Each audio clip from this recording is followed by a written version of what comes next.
Ladies and gentlemen, welcome to Silent Hill. I mean, whatever game we're playing. God's sakes. As usual, before we get further into this, I do want to say shoutouts and thank yous to a couple of people. Most notably, Lore Reloaded, Ciela, Doom Rider, Fringe Philosopher, Walker, Progst, Drael, Zero Hunter, Parsaeska, FF12KD, Adster, Eric, NLG Arm Devil, Wagagan, Malin, Platty, Tizara, Alpha Host, H. Markley, Racecat, Papaneeks, Wilson, Potato, Geppetto Gaming, the person who put this game on the list, which was the end of the line, and our majority shareholder, which is SSE White Crow. Thank you, all of you, very much for your support. Also, you can kind of tell how long this has been on the books because Platty's name is on it. There's actually a couple like that as we go through the audit runs here that we have got set up and prepped. Now, you're probably wondering why I'm sitting at this screen. It's because I know most of you really want to hear this sound, so just for you.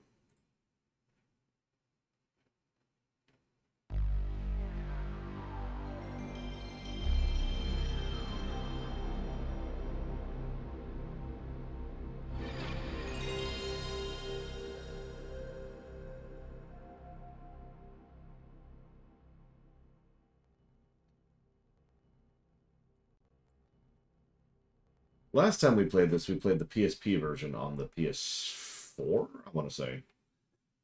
I was rather disappointed by that version in several ways, and I noted that in the review. So now we're going to go ahead and play the PS1 version. We also, obviously that was in the old system, and it's in the new system, so we'll see exactly how this one lines up. I've talked about this game before. I don't feel the need to really rehash it. We literally already have a freaking highlight reel for this game. So, rather than waste your time with all that, let's just get into it.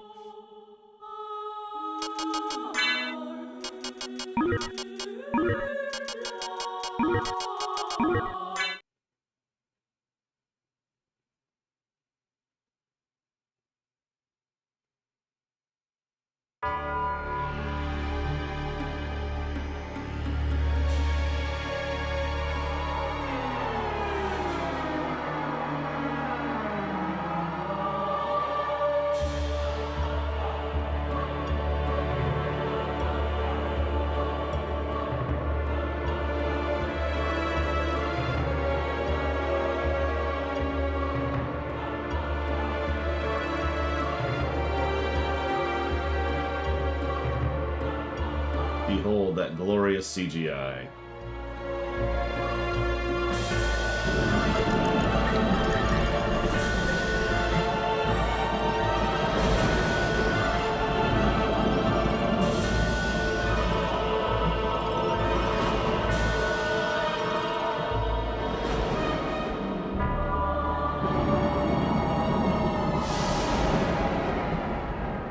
Looks so terrible. I'm sorry. That looks bad. But you know what doesn't look bad? That's sprite work. Soak it in. We're going to be getting some brickwork positives all over the place for this one.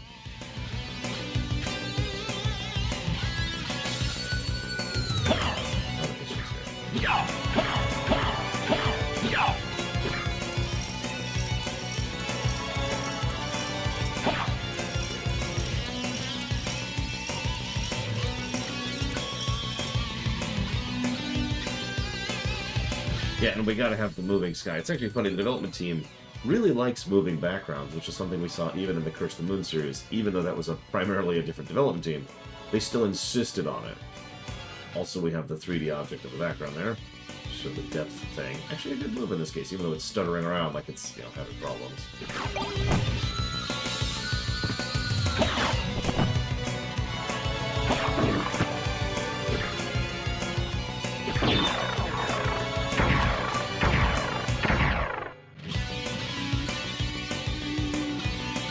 Wait, seriously? I can barely hear it and you're telling me it's loud?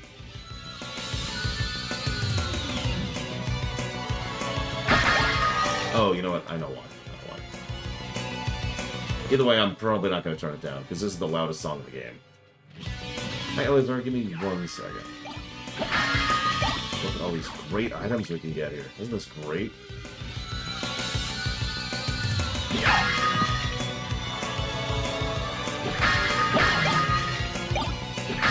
Hey, it's the shield rod. There's even a power of the sire.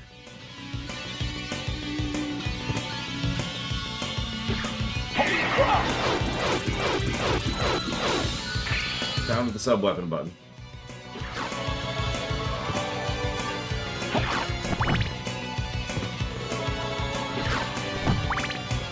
That sounds like an odd question, Mr. Ed. Why not this game today? I mean, we just played through the 2 Curse of the Moons. Oh. Die, monster! You don't belong in this world! It was not by my hand that I'm once again given flesh. I was called here by humans who wish to pay me tribute.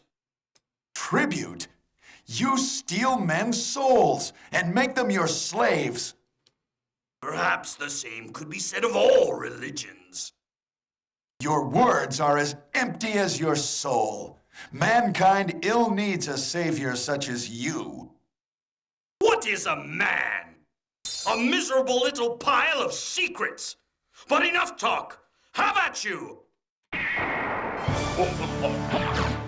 Anyways.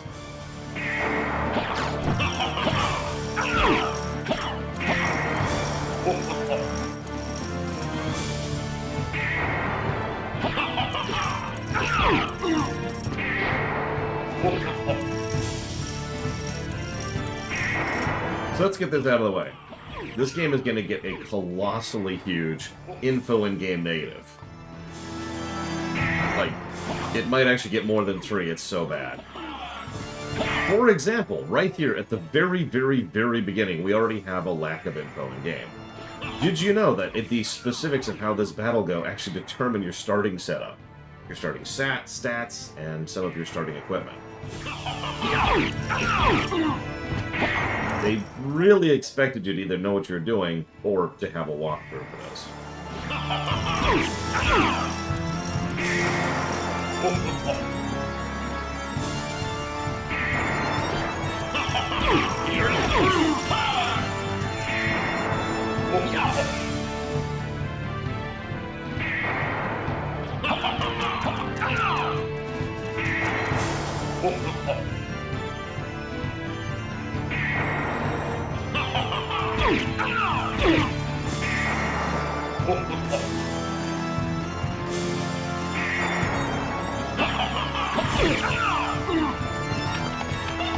This is what happens if you die.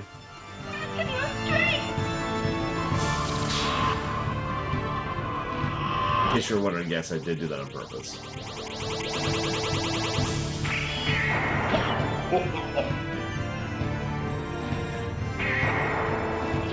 Because you're probably wondering what happens if you die.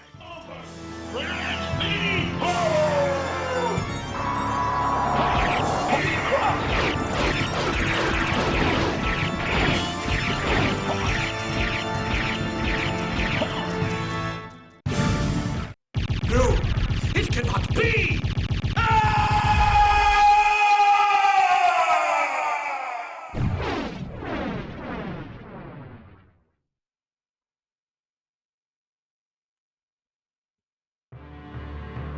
It was Richter Belmont, legendary vampire hunter who succeeded in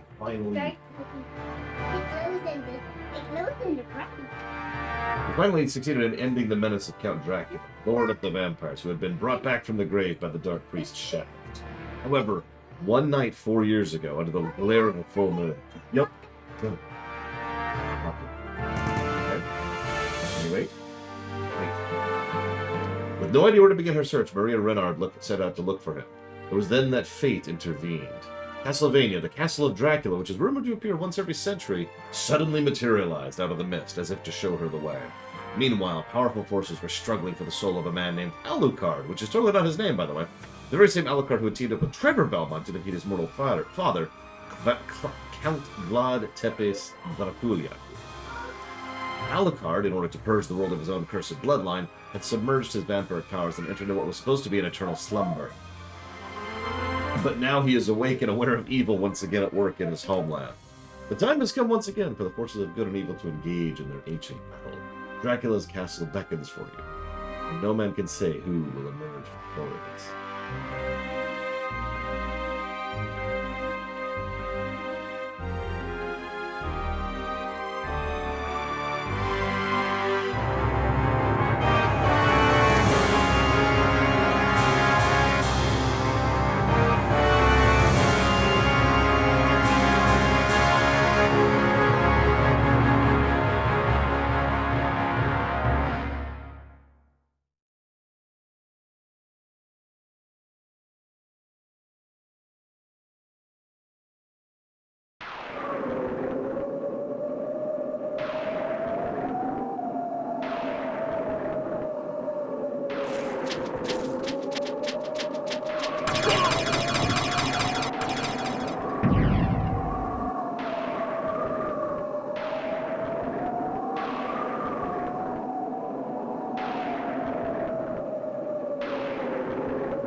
Anyways.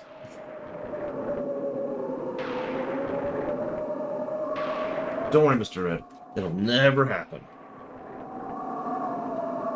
Okay. So let's get this out of the way. The localization is bad. Really bad. It deserves a negative. There's no arguing this. It's badly localized. Then there's the info in game, which is bad. It's probably going to be it's almost assuredly going to be a triple. The terrible voice acting. We'll put that under humor. I will debate also giving a positive for the terrible localization. But either way, it is terrible localization. I will debate two positives.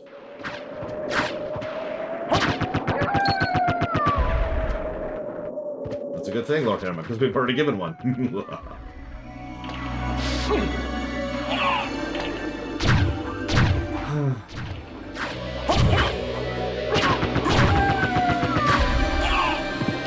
having a weird glitch here.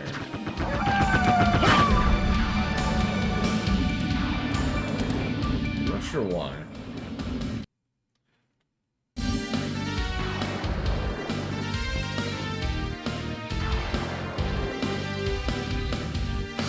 I know, Crazy Norse. I mean, it makes sense in hindsight that people would bash this game for not being 3D. Because 3D was the thing at the time. And that makes sense. Like, that's how development works. That's how trends work. Is there's like a rise towards a trend, and and then a natural fall away from that trend over time, waxing and waning. So the trend towards 3D was really strong at this point in the game, or at this point in the gaming's history. I can't talk. But obviously those people were morons who were stupid. Speaking of which, let's just get this out of the way. So we're going to be giving so many brickwork positives to this game. Just so many. But it makes sense that, there was such a... Part of the reason I wanted to play this near Shovel Knight is because Shovel Knight arguably reinvigorated the idea of pushing towards sprite work games. Proved the viability of a modern sprite game as opposed to a 3D game. Right? And so people are like, oh my god, that actually sells now, and so it opened up the door on it, blah, blah, blah. But the point I'm trying to reach here is Shovel Knight wasn't a great game because it was sprites. It was a great game that happened to have sprites. And thus people then were like, oh, okay, we can actually do this again. But when you're on the opposite side of that swing, what you get is Soten. Because Soten looks substantially better than Shovel Knight, and, well, will probably not be as good of a game.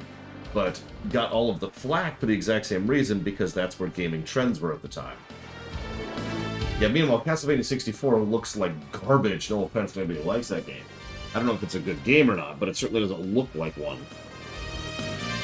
I mean, it looks like an N64 game. What do you want from me? I can name a grand total of...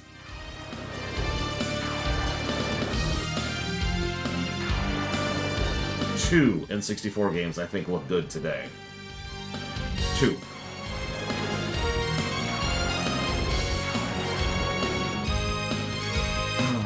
Music.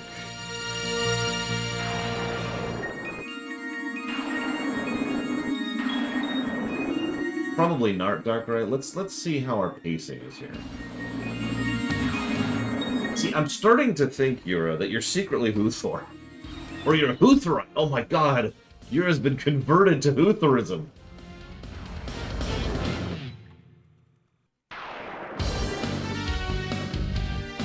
But yeah, this brickwork is absolutely gorgeous and incredible.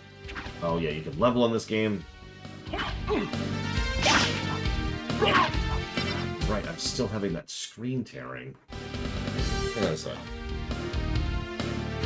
I'm having screen tearing, and I don't know if it's just the game or not.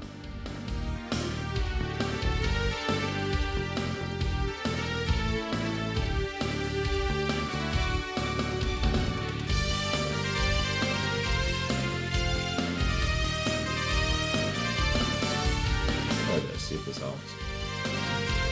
Of course the wall chicken's still there. We'll watch it for a bit. You can also go farm. How many of you spend time right here leveling the first thing you do when you start up the game?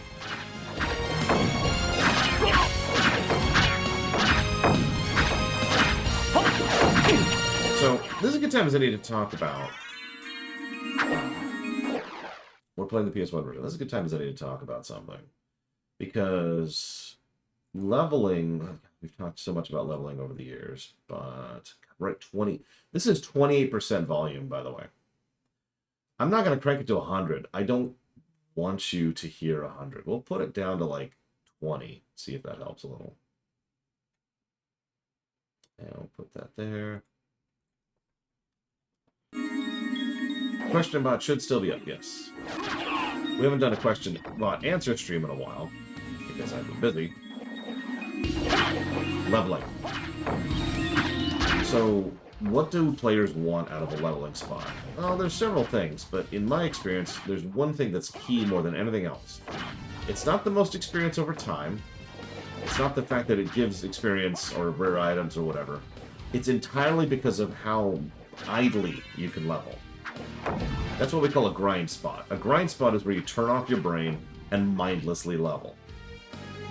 And I'm not mentioning that on this spot for any particular reason, but the reason me and my friends usually use this spot as the grind spot is because this is about as mindless as leveling gets in this game.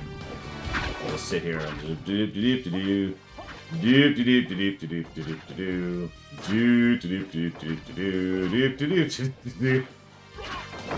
used to do this while watching TV, because it takes so little of your attention, right? I'm not going to keep doing that. I just want to showcase that idea. Would recommend doing that as a first-time player. Levels don't get you that much, but they are useful, especially with regards to the most important thing, which is health. Now, let's look at this screen. Let's see. This screen isn't terrible. I've seen worse screens than this. This screen is not good. And...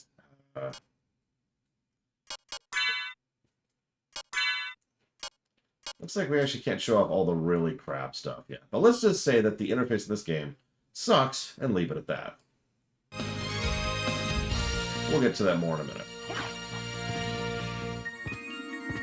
So this is a Metroidvania, which I know other people like to call it something else, and I do not. It's called a Metroidvania.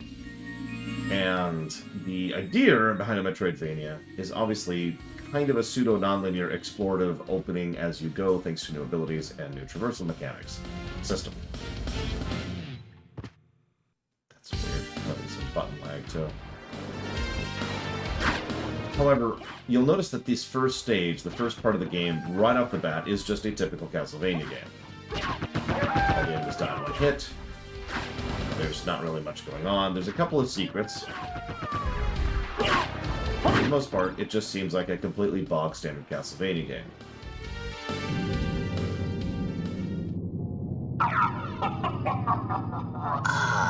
Alucard, what is your business here? I've come to put an end to this. Still befriending mortals. I'll not ask you to return to our side, but I demand you cease your attack. I will not. You shall regret those words. We will meet again. What? So, the game just started. In every way that matters, this is actually the first part of the game. What we just saw was what we call a taste of power. Although it's not really a great taste of power because it was only against a few basic things. So if we decide to go back now, the difference is immediately apparent.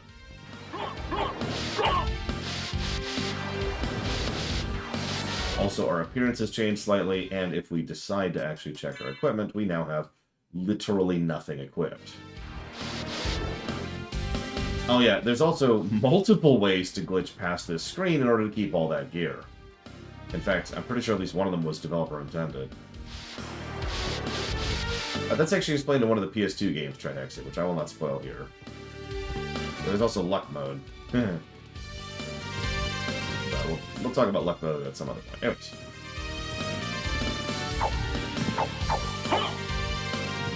So, you'll also notice something very strange here. Anybody who was a big fan of Castlevania games up to this point in time ran into this and was just very confused. The reason why is this is actually a precision platformer, not a commitment platformer. The fact that I have this much control in midair is really all I have to do to demonstrate this. So, in total contrast to the two games we just played, this is what most people more usually consider a platformer. But it is still a precision platformer. We still stop on a dime, as you can see. There's no squiggity whatsoever. And we still have a tremendous amount of control over where we go, when, and how. Yes, that's right. I'm basically calling this a Mega Man game. Just, you know, with more Metroidvania level design.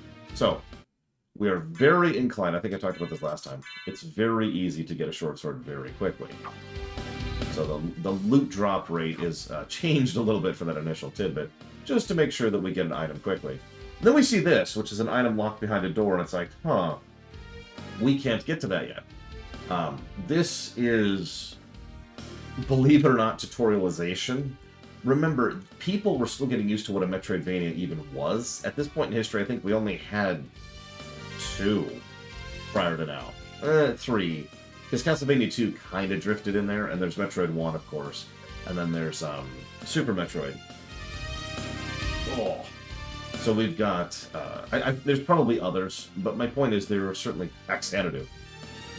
I don't know if I count that, but let me just finish my sentence. There are probably others, but let's be clear, they don't really count. no offense intended to other ones that would qualify. Because how many people have ever even heard of Faxanadu? How many people actually played Bad Blaster Master?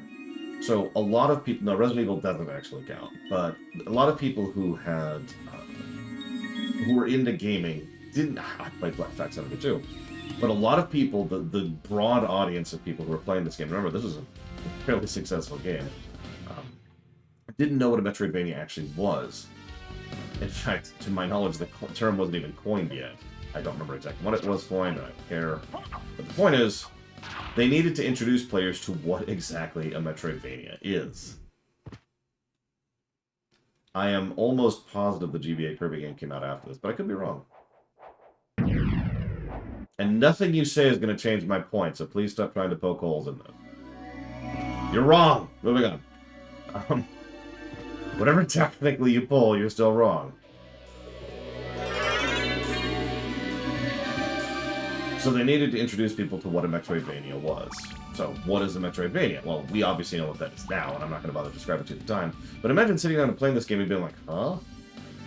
And so that's what the design of this whole intro area, this initial section of the map, this part of the map right here, is all designed around that same basic concept.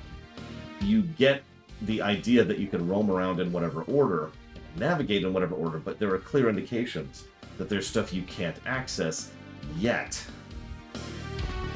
And the mere fact that there's stuff you can't access yet is kind of the whole point. Now, let's talk about what that cube of Zoe does. Causes items to materialize. Well, that's helpful. For the record, I have actually played Faxanadu, but whatever. I don't remember if it's part of the NES box, because I don't own it. It was a rental. New area. New song. But hang on, and I'm just going to demonstrate this very briefly. This right here was considered absolutely weird. Because you could just go back and forth like that. The mere fact that you could just kind of move between areas was itself considered somewhat unusual, especially for the franchise. Remember, the overwhelming majority of Castlevania games were strictly level-based. And yeah, we actually can't, since we've hit this door, we can actually go fight the first boss of the game. Who cannot, generally speaking, is usually like the 8th or 9th boss most people fight. But yeah, ever since we walked through that door, we effectively have left the tutorial area, for lack of a better way to put it. I don't mean physically, I mean in terms of code. The moment we walked through that door, a whole bunch of triggers went off and changed the nature of how the entire world is. You'll notice the enemies are different, the drops are different, you actually get hearts now from candles, that's what the cube gives us, by the way. So we can go here and fight the first boss. That's a terrible idea that we're probably gonna die from, but that's okay. Should probably save state before I did this because I haven't saved yet, period.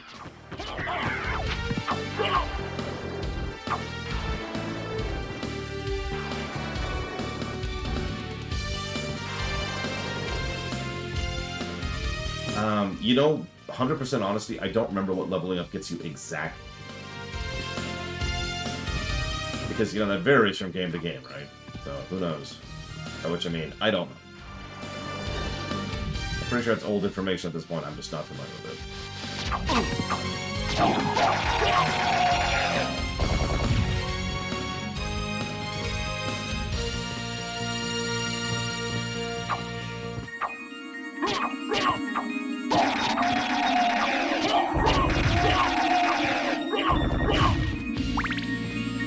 Alright, let's actually save over here.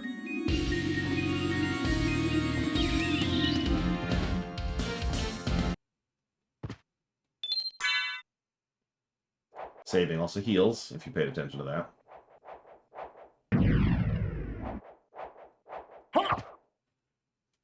Super Castlevania, aka Castlevania 4. Aka a remake of Castlevania 1. Although I didn't know that for years. It's actually funny, we talk about the era of remakes, but that trend started pretty far ago, all things considered. Anyways. So we have now left the tutorial, and we have also arguably left the intro. So that brings up our first little question. and I'm curious of people's thoughts on this. When do you think the intro of this game actually ends? Because there's several options there.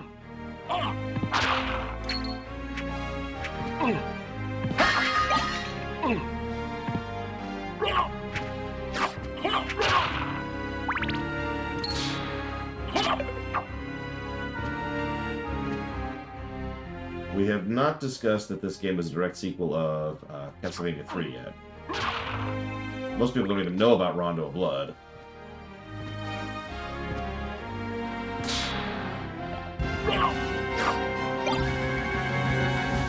So, first two things we find pretty much immediately. The shield, which is completely useless. But some armor, which actually does increase our defense.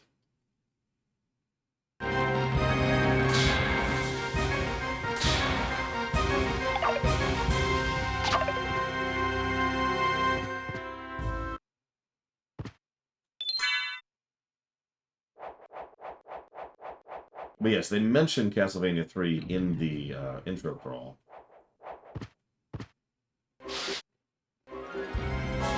Here's the shield. Yeah!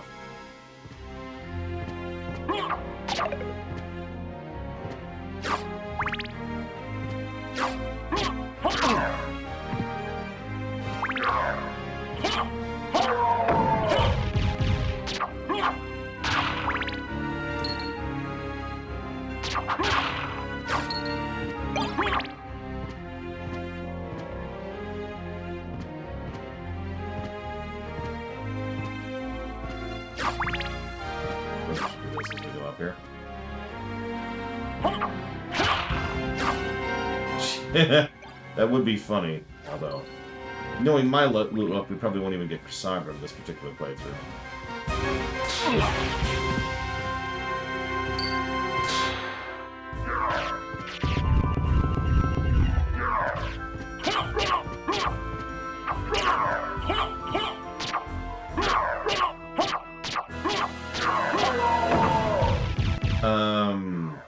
It'll probably be either the fairy ring or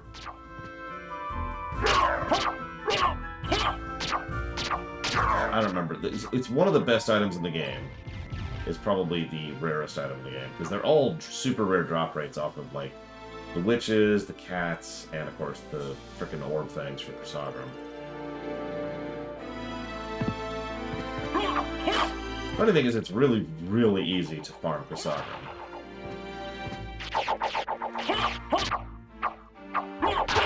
Isn't the ring what I'm actually referencing? Or does that not drop off of the... What does the ring drop off of? Let me say this like this, because I can tell you this exact room that I'm thinking of. But I don't know the name of anything. So... I'm not good with names.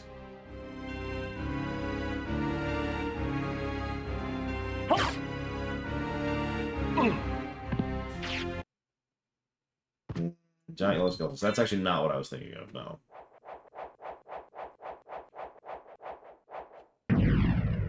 Either way, I'm actually pretty sure that all the rare items have the exact same drop rate. 1 out of 256.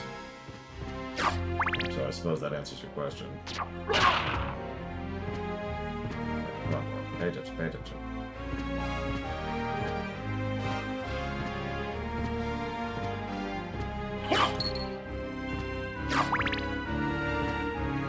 I should probably also mention, there's a lot of verticality to this game, which wasn't new at the time. I mean, the aforementioned Blaster Master was a very vertical game. But it was still kind of unusual. Most games didn't have verticality like this. So, anyways, as I was saying...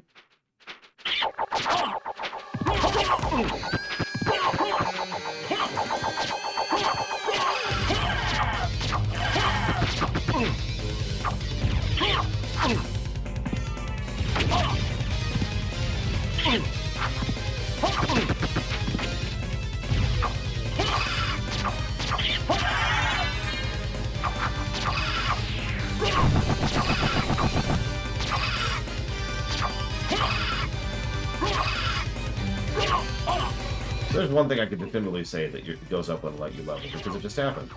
Your mana. Your mana max.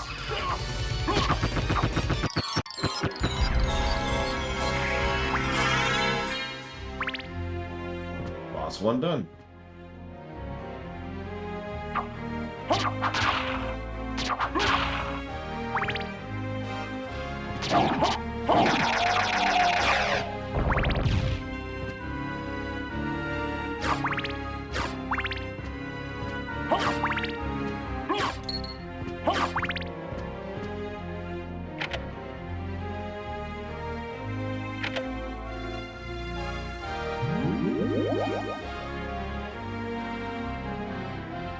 You know, I don't think there is Dark Red. And yet, the blood isn't actually fully cosmetic, although I haven't shown off why yet.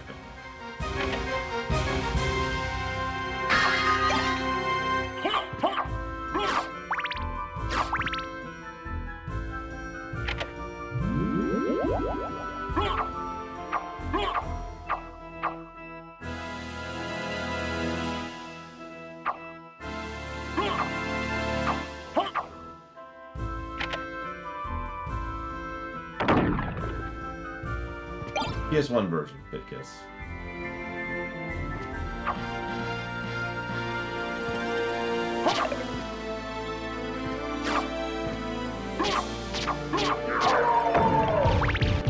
Well, let's go ahead and equip them. Cool looking sunglasses. They lower our intelligence, but they raise our defense.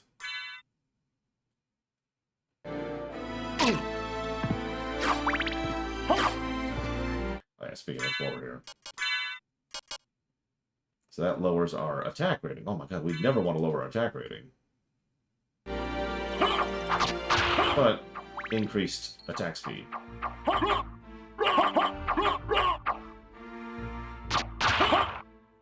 Also, while we're here.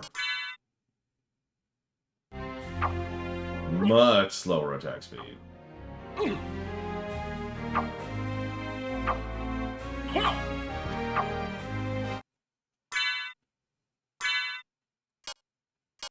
Actually, gonna stick with the standard here for a second. I was thinking about that Shadow Machine. The main reason I'm hesitant is I'm not sure how long they'd be. Or how tired people would get a Pikmin by just knocking them all out like that.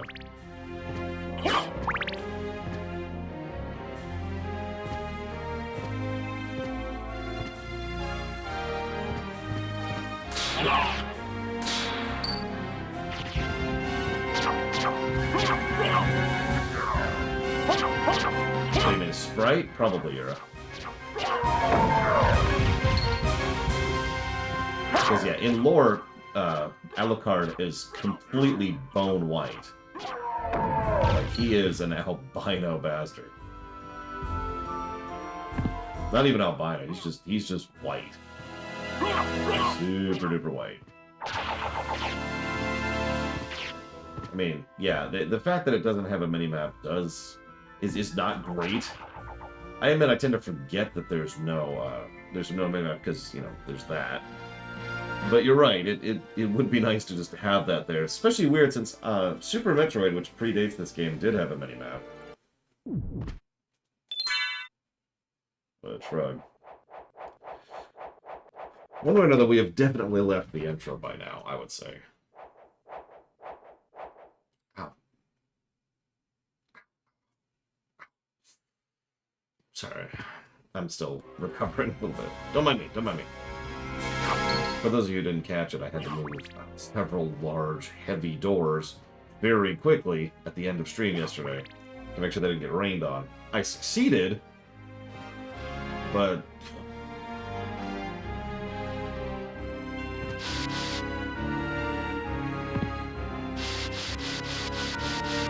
It's faster. Don't look at me.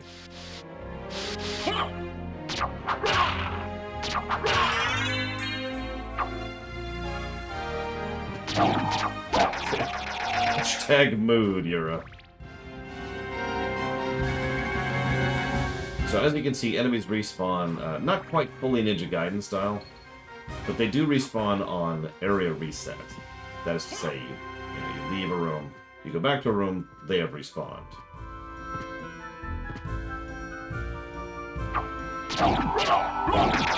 So the reason I was pointing that out, Dark Ray, is even someone who is not using speedrunning tricks can still move faster by doing this. I didn't know about that. There we go. I didn't know about that timing until it was actually pointed out to me by a speedrunner.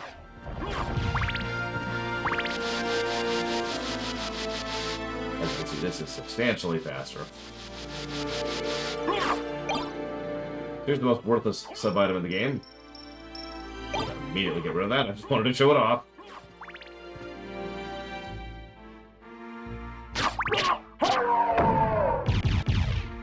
So, part of the reason I mentioned well, we've left the intro definitively at this point is because after you defeat the two jackasses, no kidding, Dark Ray, is pretty much the time at which the game opens up.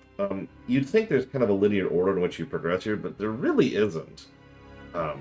We can actually go to one of three major areas next, and I honestly don't really have a standard. I just kind of go with my mood anytime I play this game.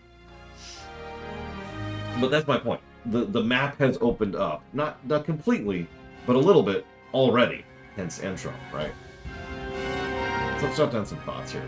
Obviously, the intro does a lot to get you across the ideas of how the game works and functions pretty quickly. I mentioned how it showcases looping, backtracking, how it gets across the fact that you need to go back to areas later with new items in order to access things, trying to get across what a Metroidvania is, and the concept. We have the tutorial bosses, which are, dicks, but not really that bad. Yeah, I think I'm going to go with that. So, positive, begin play.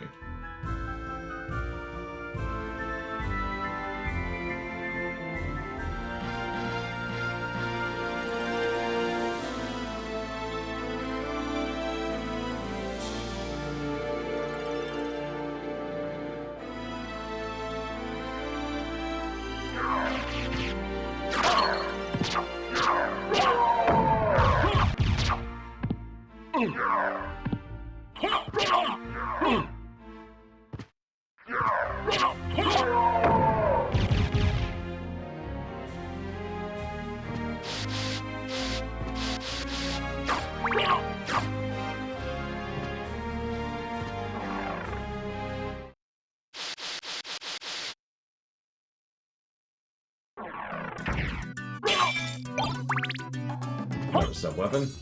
Pretty useful against bosses.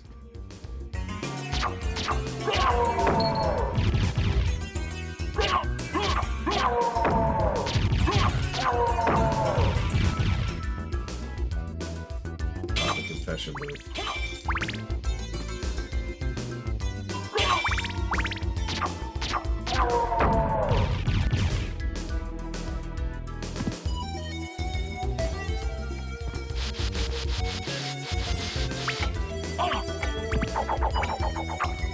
Gleemen are always terrible.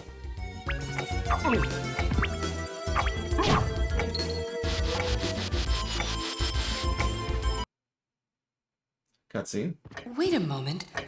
You seem human, and yet, what do you here? I've come to destroy this castle. Isn't that a bit of a personal question, lady? Then we have the same purpose. I'll trust you for now. I'm Maria. Who are you? Alucard. Not the talkative type, I can see. Well, perhaps we'll meet again, if you live that long. Farewell. How does she navigate the castle?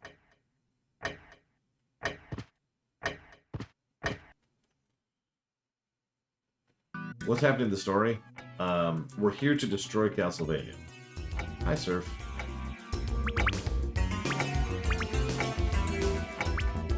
Good morning, Draven. If you're looking for a deep, big, in-depth story, you're looking in the wrong place. There are Castlevania games which have a story emphasis. This is not one of them.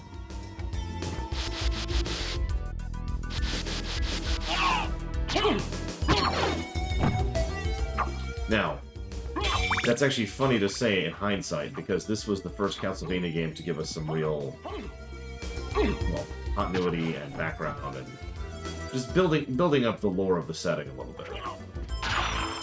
This established more strongly connections to the games that were previously only just kind of hinted at. And, God, that knockback is crazy. Actually, I think Maria was Saturn only, but I could be wrong about that era. And then the Saturn version got ported to the PSP. But yeah, we get connections between 3 games here, and we learn more about the nature of the curse of Dracula himself. We learn more about what the castle itself is. We learn more about Alucard and why he is, but we also learn a little bit more about why Dracula is a villain.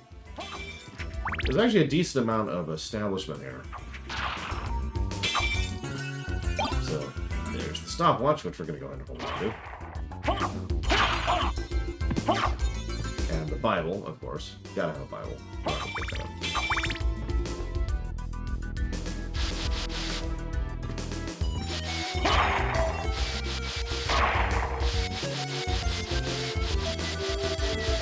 Oh no, we can't go to the sealed door. Again, the reason I'm pointing out all of this stuff is for the perspective of someone who's never played this game, or indeed any game of this style before. You can see how the level design naturally flows itself in a direction, which then teaches you. If you just go left to right, like platformers for years have programmed us to do, you will run into walls and doors and locked things. And so the game is trying to encourage you, you don't have to just go left to right. It's actually, I think, the 3rd iteration of that level design that we've seen just in this playthrough alone. So then we go through the long corridor. Make sure to progress the game.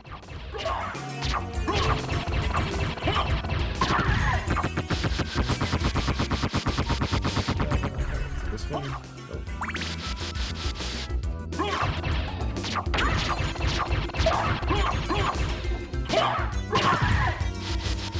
Also, there's a giant eyeball falling into the background, in case you missed that.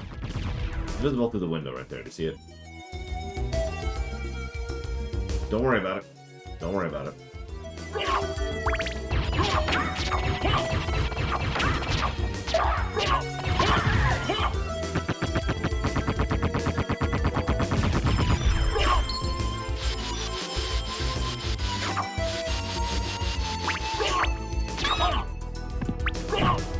Now, we've already seen poison as a status effect.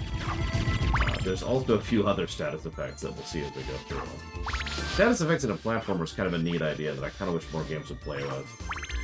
I'll show it off briefly. Petrify!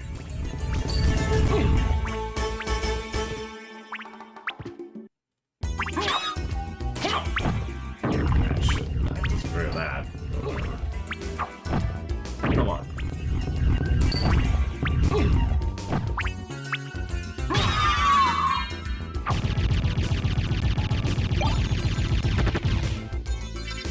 Yeah, I was hoping for the gargoyle thing, but eh.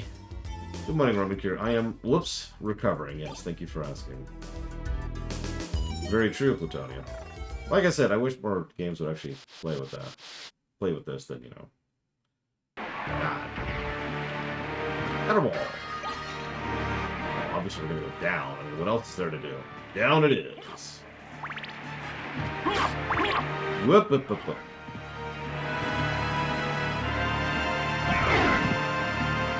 I like how it actually says, mist could pass. It even says that. What's funny is, I know this game pretty well, but this is a game that's been played to death by many, many people, so even my quote-unquote large-scale knowledge of this game absolutely dwarfs compared to what other people know about this game. Huh. There's a riverman on the river. Strange. Oh.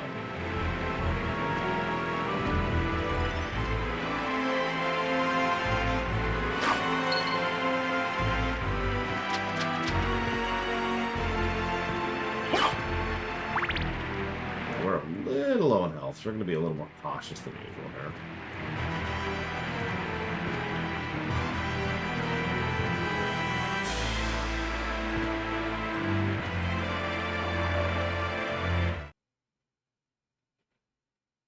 Actually, hang on.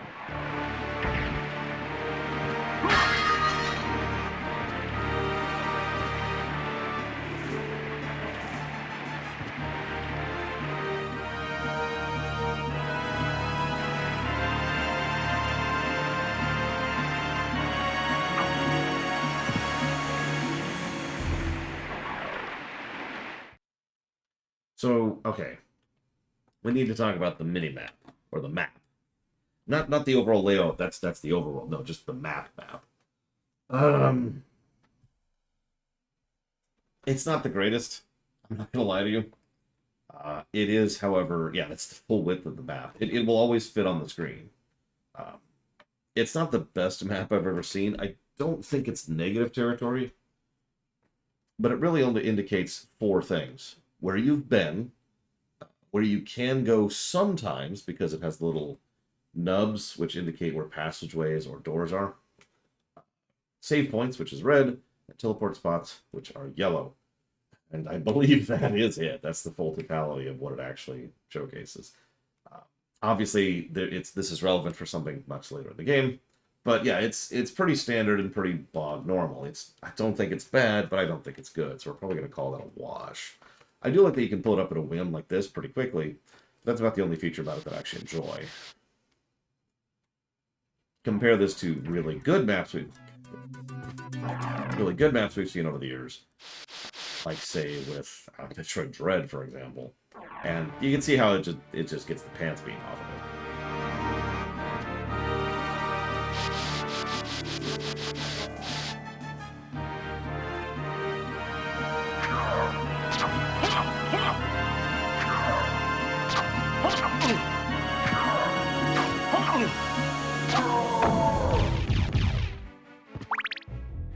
Okay, it's fine. It's fine. Fine. And we're done. That's okay. We all saw that coming. Weird game over screen, to be completely honest.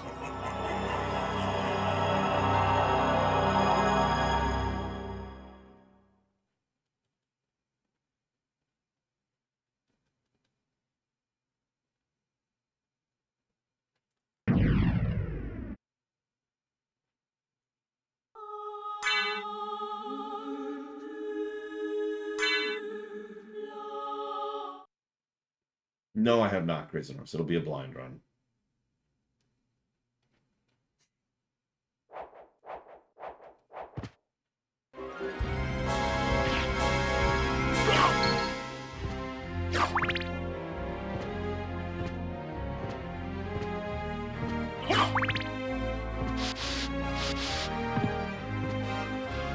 Okay, we lost a bit of time there.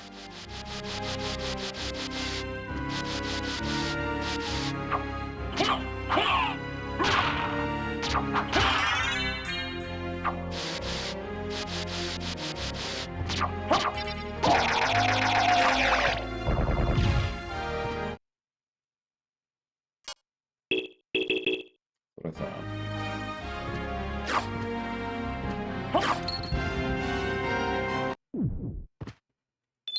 While we're here. Been literally 2 rooms, or excuse me, 3 rooms, but whatever. So, I obviously like this game a great deal, but something that Holly, I think, mentioned a bit a moment ago, is that there's fairly large swaths of this game which don't really have level design. Oh, I know, Darko. Quite aware. But obviously, I've never played this game before, therefore, I legitimately can't remember if they actually tutorialize spells in this game properly at all. I remember I didn't even know spells existed in this game until a friend told me about them.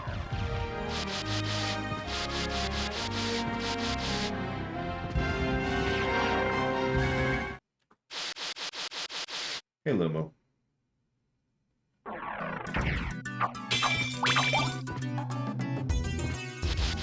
That's what I thought.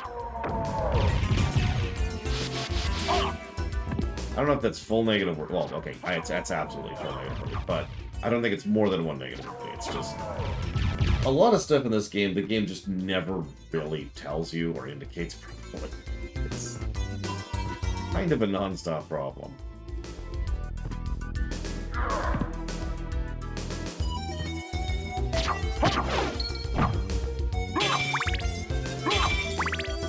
Yeah, that's the other thing. So speaking of someone who's a long-standing Street Fighter player, The inputs for the spells are wrong. I don't know how better to play it. Anybody who's played this game, you know what I mean. Like, you know what the inputs are, but they're just kind of wrong in how they're supposed to be inputted and what the game expects from you from inputting them. Now, I've actually looked into this a little bit in some other games. I don't know if that's true in this case, but I believe it's because the game... Usually, most fighting games or fighting style games have little helper tidbits in terms of how it acknowledges your inputs with regards to doing special moves. So if you do this, then it's probably going to work. But in this game, it requires the exact input. Now, I know I'm explaining that wrong. Those of you more familiar with programming, you may know how to describe this better.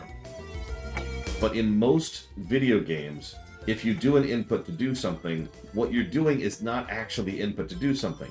You're doing something close to the input to doing something, and then the game has, like, features, ledge grabbing kind of stuff, or hang time kind of stuff, or whatever, that acknowledges that you are close to the actual input that's necessary, and then says, you got it, and actually goes ahead and does the input by interpreting what you're doing. Sometimes this goes too far, sometimes this goes too few, but in a game that has no interpreting whatsoever, you have to exactly do the input exactly as the game requires it. And here we are.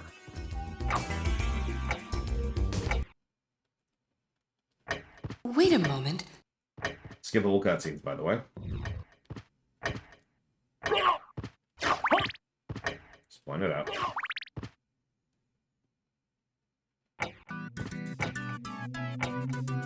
Yeah, Assassin's Creed is a series we've infamously given negative score for having too much of this interpretive input. Because it actually gets aggravating. As the game's like, you want to do this, right? No! Like, how many times have I been on a stealth mission in an Assassin's Creed game on camera? And I'm like, okay, no problem. All I have to do is sneak off of this building, and I go, yeah! And just charge out into the mob of enemies. I've done that. That has happened more than once on camera.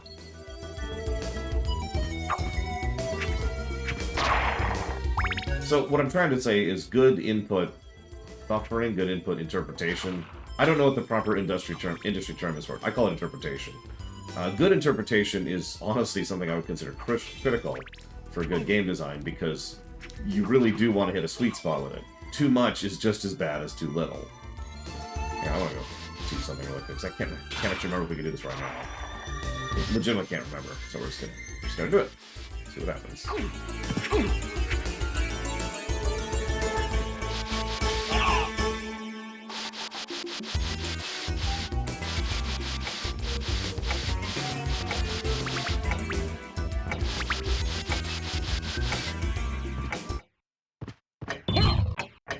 Looks like we can. Of course, we can't get up there. No. But anyways. Yeah, I was pretty sure we couldn't, but I was just curious.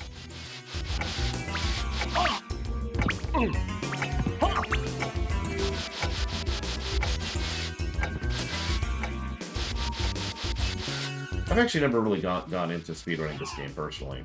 I've watched a bunch of them, but I've never actually done it myself. Can anybody guess why? There's actually two reasons, but I'll give it to you if you get either of them right.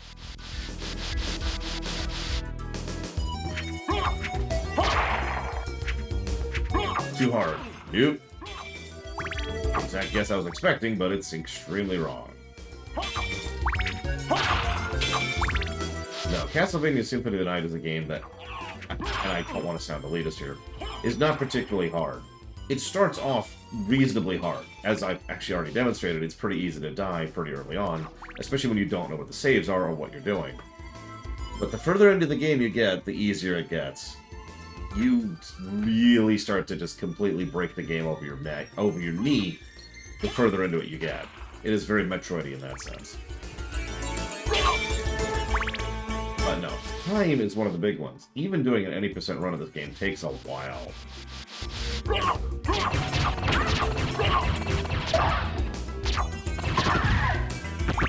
Yeah, the Game Boy Advance and the DS games, those are hard.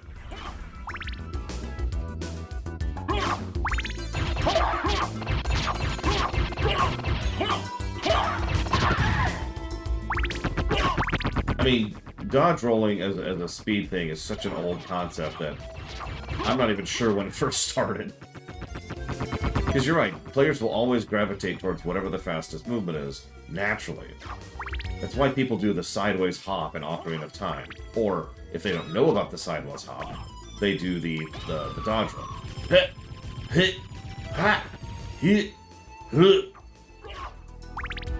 Yeah, strafe running in Doom. The weird circle bounce thing in like every Source game.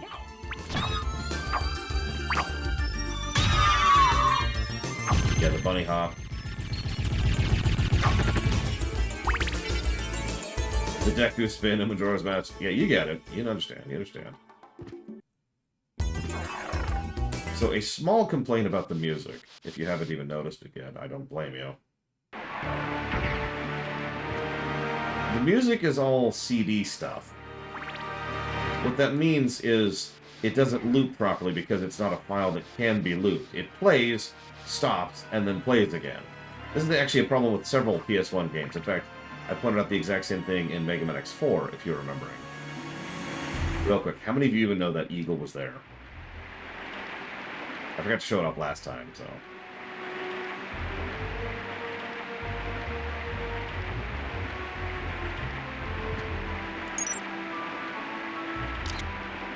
I don't remember if this actually does anything. It bugs me because I notice those little breaks in the music, and it feels unnatural, especially if you spend too much time in a given area, which, yeah. The reason for this is because, like, the SNES, for example, uses... it doesn't have audio files in the strictest sense of the word. It's more like it has what I can only refer to as sheet music in the game, and then the game interprets that sheet music and plays the music, right?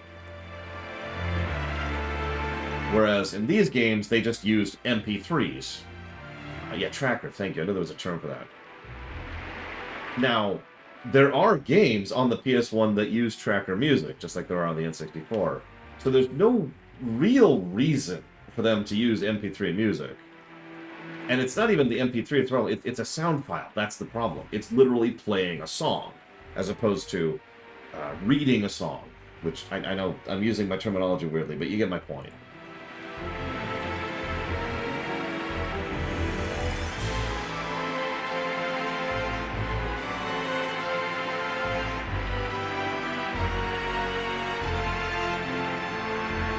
Possibly Europe? I don't know. But I think Darkrai is more accurate there. I think it's because they could put songs on the disc that they did it. That's always been my assumption. Now, I don't have any evidence of that. That's just my assumption of why they did it that way.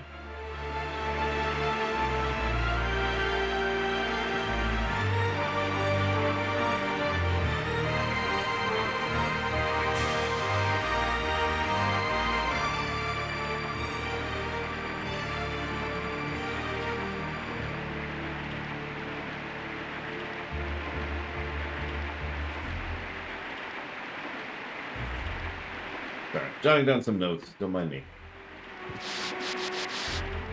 Okay, we have slightly more health this time.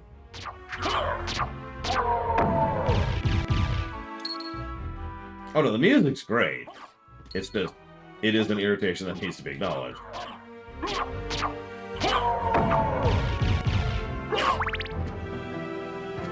Odd. Well, it's okay, I literally just described it, Mr. Red. Garlic. Maybe, I don't know.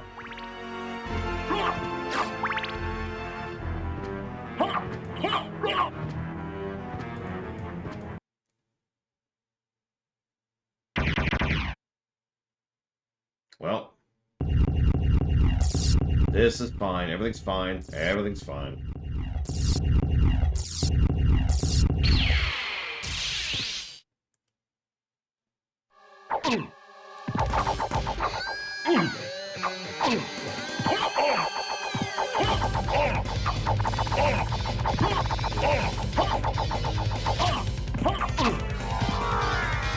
Hey, I don't have that ability yet.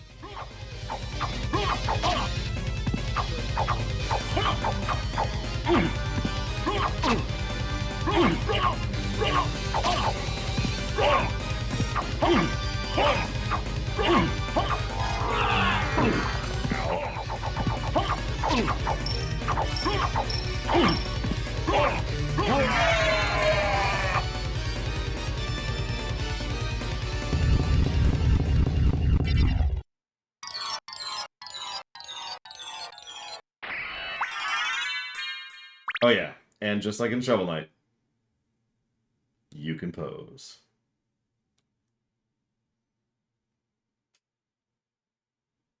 Yeah, some of the spells you can't use initially because you literally don't have enough mana to cast them, as in total. What do we have right now? 55, apparently.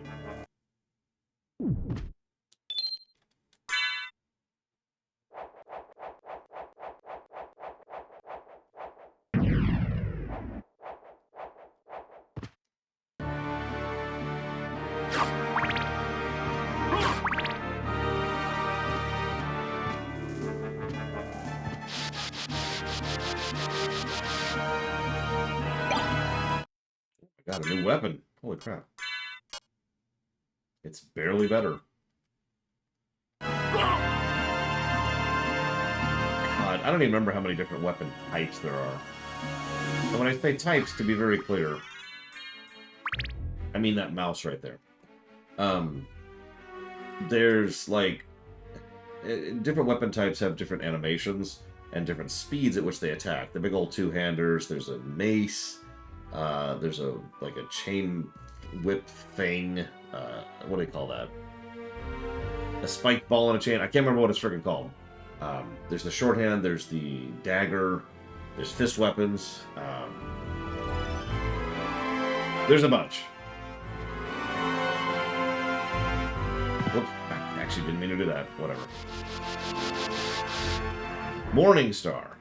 Actually, flail is what I was thinking of, but Morning Star sucks. Or it counts. The opposite of sucks.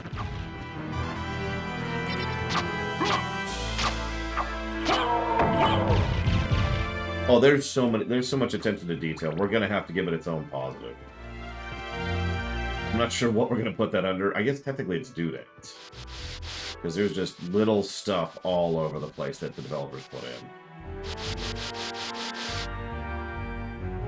Yeah, I think flail is specifically what I was thinking of. Anyways, let's put that under...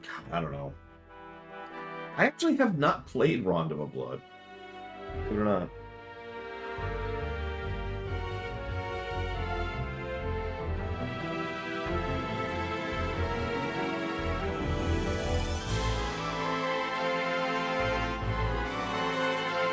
I decided it's not doodads, because there's actually a separate thing for doodads, which we'll talk about in a minute. I think I have Rondo of Blood on the PS4. I think it came in a bundle with Soten when I bought Soten. Pretty sure.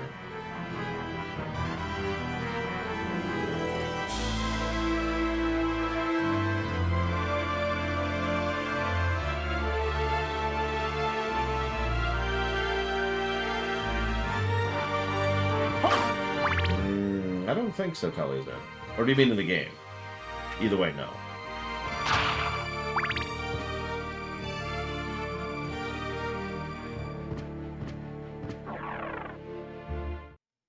So, I will admit one of my biggest problems with this game, and it's a me problem, to be very clear, is that I tend to have vague memories of where things are, but not specific memories of where things are.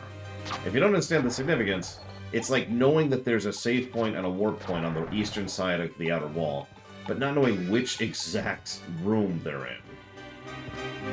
So you just kind of end up roaming a little bit, you know?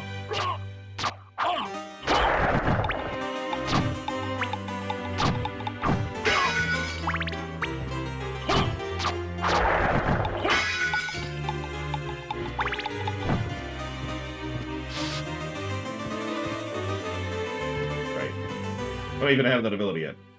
You just wake up. There's no such thing as having fun in video games. Crazy Stars. We know this.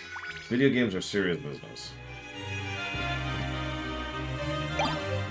See, I don't agree with that personally, Europe, but that's a preference thing. I prefer to know the map perfectly because it's more relaxing, for lack of a better way to put that.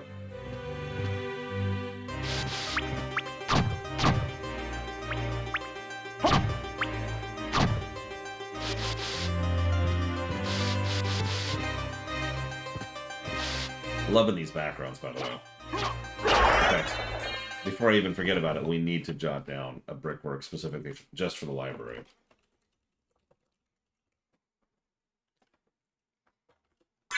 I mean, you don't have to agree with me here. It's fine. I just that's where I'm at with it, because it's like I know exactly where I'm going, so it's like, ah, okay. I don't know. It's if I'm lost in real life, that's fine. It's not really a negative, but there's that kind of background itch, that irritation of not knowing exactly where you're going. It's not quite a worry. It's just like, ugh. You know, a little bit of stress, a little bit of pressure, but not too bad. It's the same thing in games for me. If I know where I am and know where I'm going, I don't even have to worry about it because I know exactly where I'm going, right? I'm just gonna ignore the book enemies completely.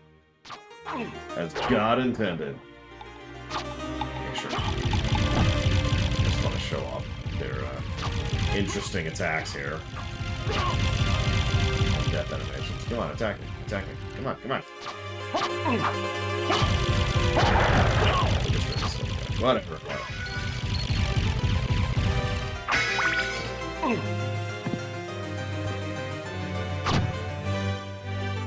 Now we're gonna use the trick to get up there early. No, of course we're not. Although maybe. Ah, that was actually really close for a first attempt. Hang on, one more try. A little bit more over this way. Nope. Okay, whatever. We're good. Well, it's not trying to sequence break.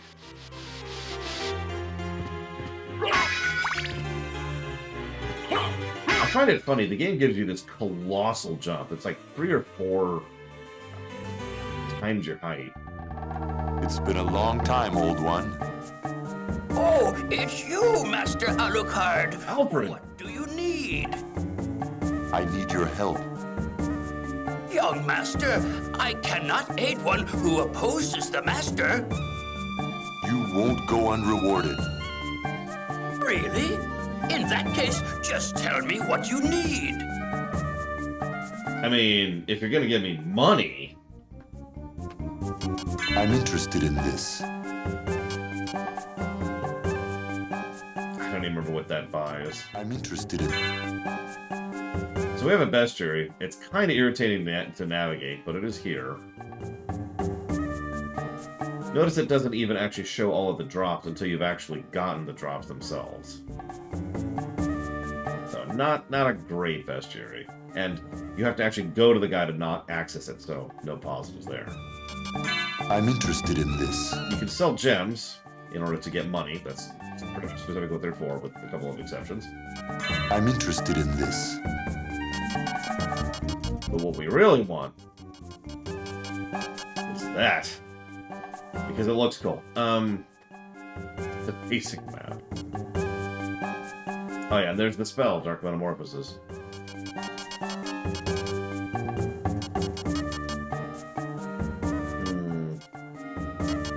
We do want a library card. Thank you.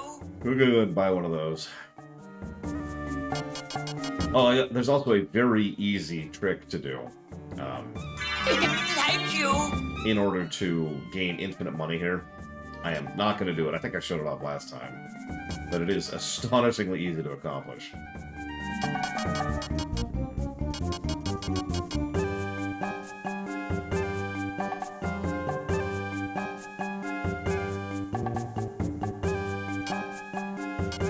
Hello, Gum Gum. Yeah, then you buy the duplicator. The duplicator is like the best item in the whole game. And not just because of how you can dash with it. What is the meal ticket, I think? I'm interested in... Thank you. I'm interested in this. Thank you. Thank you. Farewell for now. Okay, so we have the map. So there's our basic map. Obviously, that's not even... God, that's probably not even half of the actual map, but it gives you an idea of where you can go and what you can do. And, of course...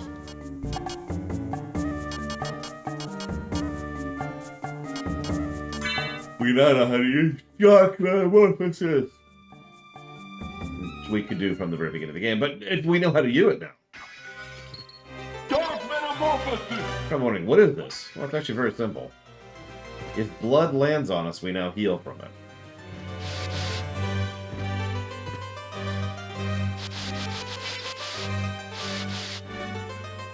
Come on, game. So I will admit, this is the point of the game which I usually am like, now what? And there's just this sort of, I'm not sure where I should go next kind of a feel. As it happens, there's a lot of options where we can go next. Which is probably where that feeling comes from. I shouldn't say a lot of options. There are several options for where we can go next. You know what else we can do? We could turn on the enemies' names. So now we can see the names of the enemies we're shooting. Isn't that great? Honestly, that's kind of what I'm leaning towards as well, Thalia. And it's also kind of naturally where the game is pushing us in terms of flow.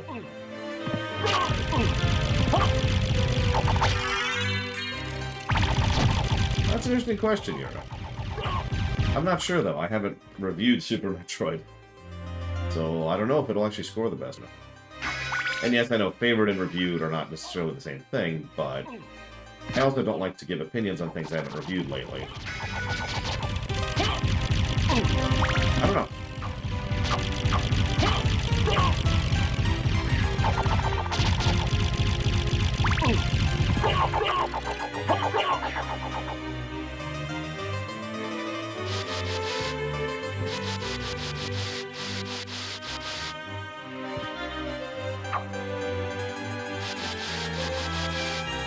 Don't mind me.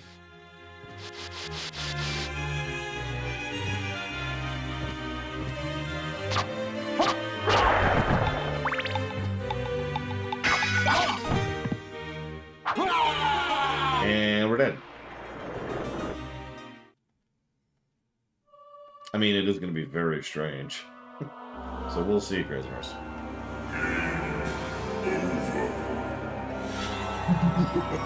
Now we're playing Mad Max.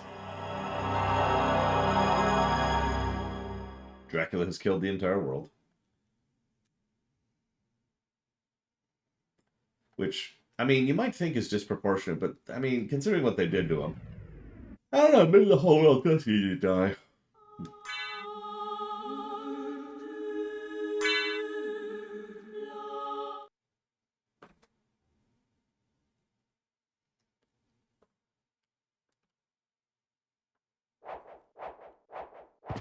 This is before we did all that, isn't it? Oh my god, yeah, it is. Okay.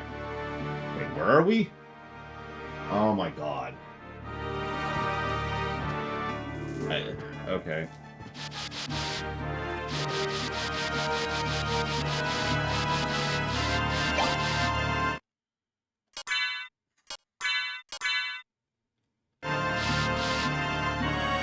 If I needed star power...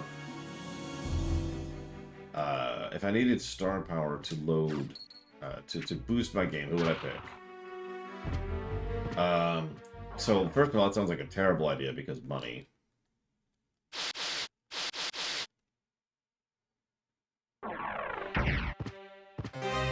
Honestly, yeah, I'd go with Cavill. Yeah, a lot of the this era Metroidvanias had load rooms or load sections of rooms.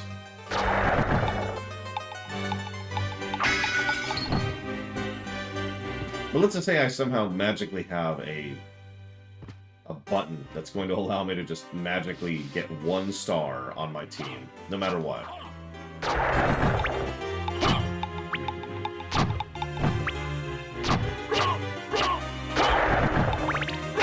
Honestly, I'm still leaning towards Henry Cavill. He's a known geek, and that kind of... he has star power within the geek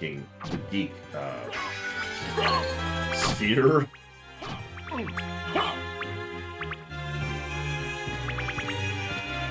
you know, within the realm of people who would probably give a damn about my game, kind of a thing. Geekdom, you know. Dark Metamorphosis! So, I wanted to show this off. If you just do the spell, it also shows up in your spell list. So we don't actually have to buy the spell now. Yay! Cheating! Or, I mean... And that's how it works. Blood gets splattered on you, and most enemies drop blood. Not all. And that heals you.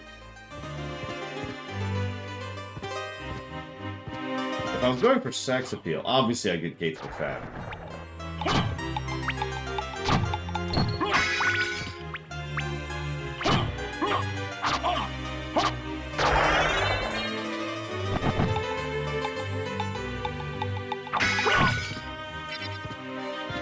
I can see Cruz. Terry Crews.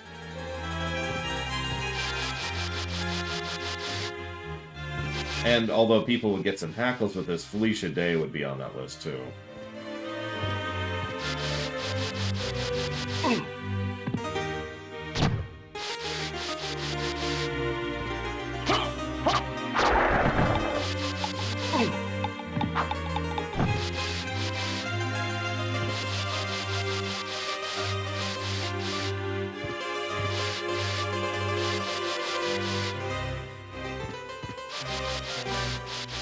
See, I couldn't do Snoop Dogg because he'd probably literally kill me. Thank you. I'm interested in this. Thank you. Thank you. Thank you.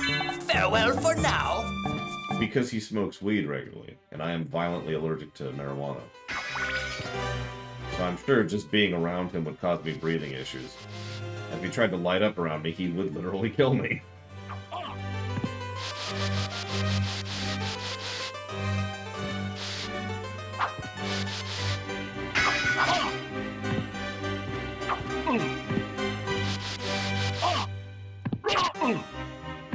God damn it. We do eventually solve that knockback problem. God damn.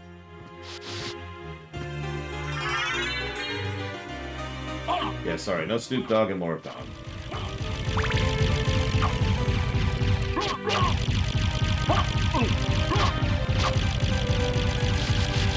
It's okay.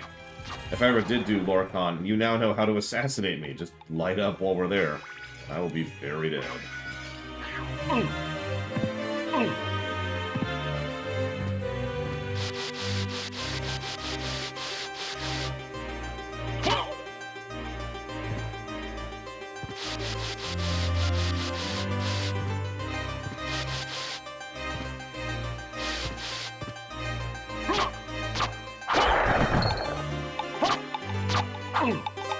I do, and it does, Talia.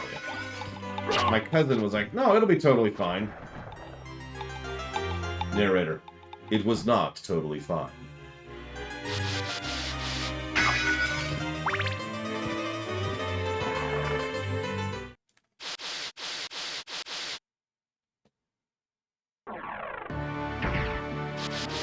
No, the smoke, it's fine, everything's fine.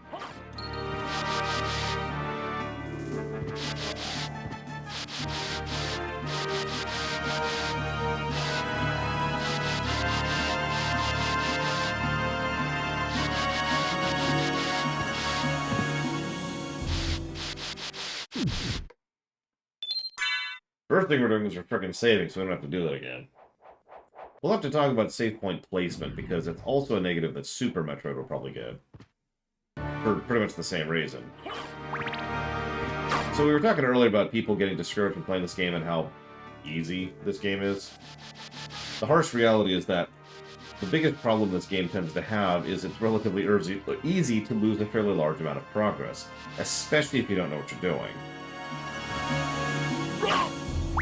And that's kind of the key there, is if you don't know what you're doing.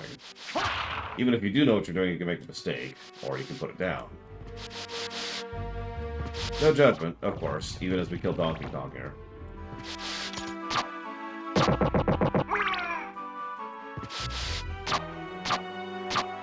By the way, going back to the blood thing, Notice almost all of the armored enemies do not drop blood. Which, you know, very minor bout of storytelling there.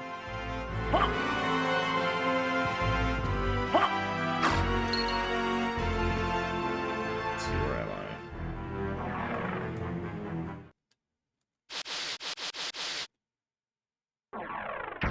We'll unlock our first one of these, which does nothing, of course, because we have none of the other ones unlocked.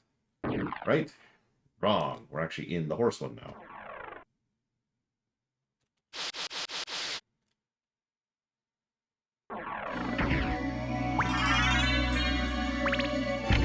And if you remember this was way back at the beginning. So we could go up there, and I'm pretty sure most of the time what I do is I go up left as my next location.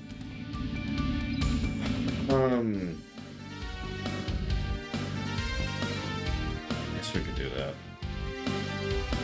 Listen, Crazy Nurse. We all know the best celebrity ever is that one woman I can't think of the name of.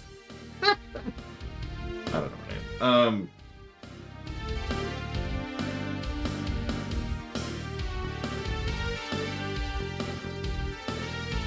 Natalie Portman. Oh my god. No, she's Norwegian, I think. Oh.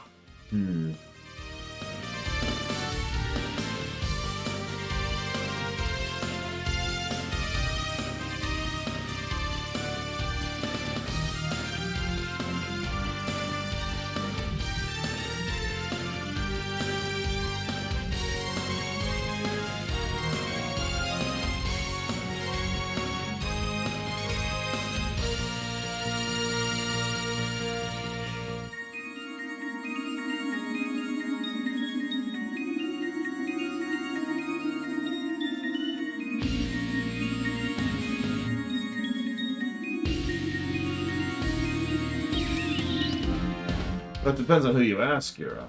If you ask someone in Hollywood, the answer is none, because you can never be a celebrity. But the big influencers, hate to use that word, usually tend to go around in the 4 to 5 digit range at any given point in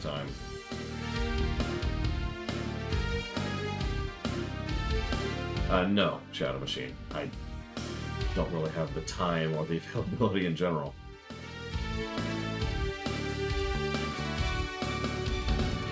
Okay.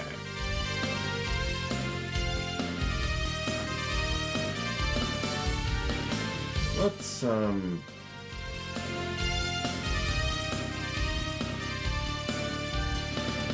do this. Let's do this.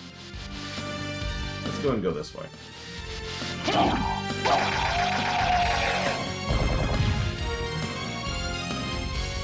Oh, I didn't vote Wolfenstein. That's hilarious. What were they suing her over? Oh yeah, I need to write down sound design while we're here.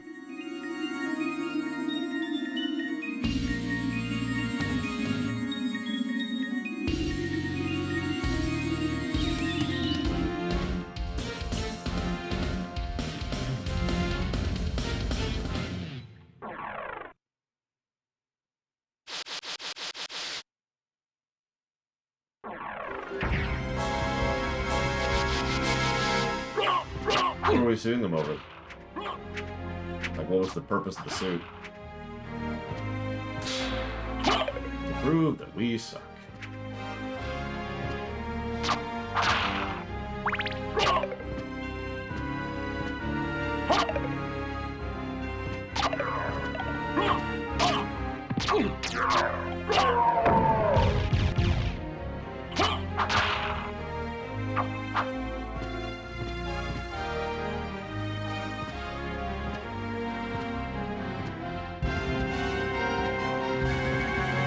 See, at this point, you know I'm doing it on purpose, right, Darkrai?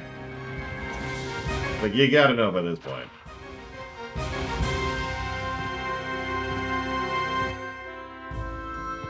Bethesda is usually one of the better companies with regards to dealing with online personalities.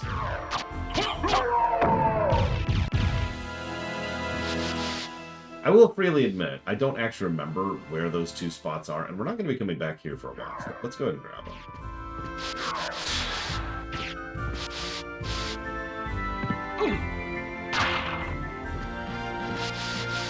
What's funny is Nintendo is actually simultaneously cool and not cool with online people.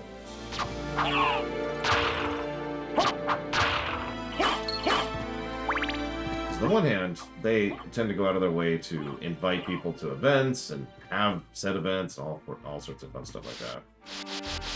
And on the other hand, well, everything to do with Japanese copyright law.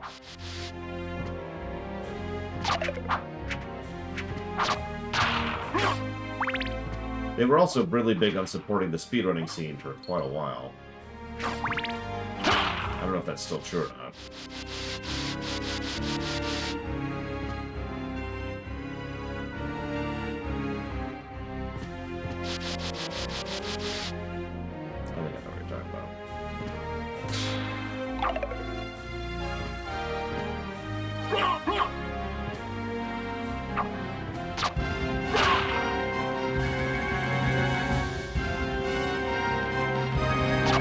Japanese copyright is just years out of date, that's what it is. The easiest and simplest way to put that. I mean, why not? We haven't saved in a minute. Hey, Pillow Willow. Loved the ring, by the way. Oh yeah, speaking of which, that reminds me, enjoy it. I was wondering why you weren't saying anything, Valerian. I hope work is going well for you. So you mentioned the intro to Castlevania 3. I don't even remember the intro to Castlevania 3. What was so funny about it?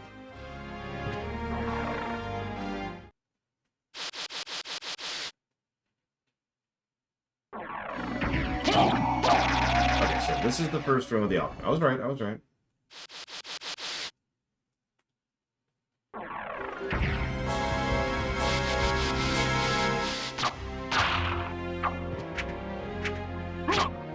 What is it? One of those, the evil has returned and must be defeated lest peace will never reign in the land kind of things. Heroes are required to stop the evil one.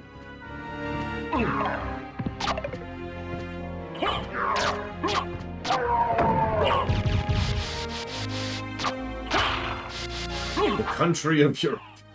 I mean,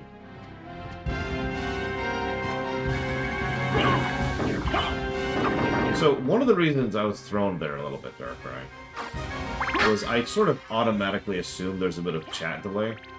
So I kept entering this area, and you kept saying two things, and I was thinking, well, it's got to be in the previous room, because I have a vague memory of stuff being there. But then I went back to go back through it, and I'm like, well, but there's nothing here. See, I have this weird tendency. I'm curious how many of you actually have a similar tendency or have met someone who has a similar tendency. It's really basic. It's the tendency to assume that I'm wrong. You know what I mean by that? It's to assume that my memories are vague and inconclusive and incorrect, and so I just kind of defer to other people on a fairly regular basis.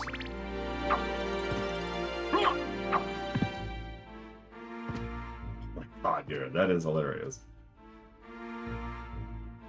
And so, like, if I do something and then someone in chat is like, hey, such and such, it's like, well... Oh, I think I know what it is.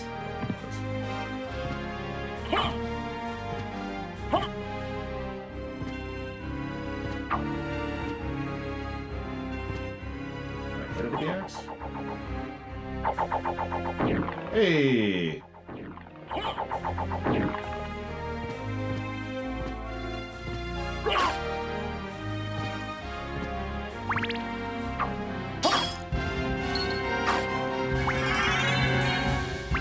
Lord knows we need as many of those heart tanks as we can get.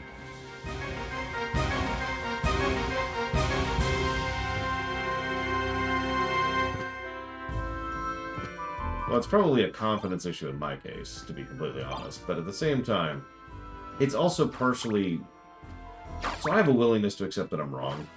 Which I know sounds strange, but I have to list that as a trait because this is life. And that also kind of comes with the caveat of automatically being willing to assume that I'm wrong. So, if I have only a vague memory of something and someone says, no, you're wrong, then I'll probably assume that they're correct and that I am wrong. Because I'm operating off of vague memories.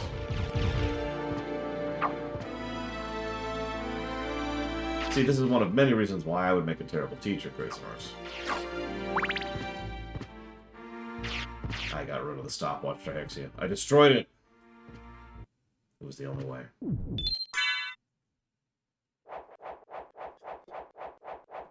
I mean, I'm the same way about Super Dark, right? I could probably tell you where every item is in Super like I could in LTTP.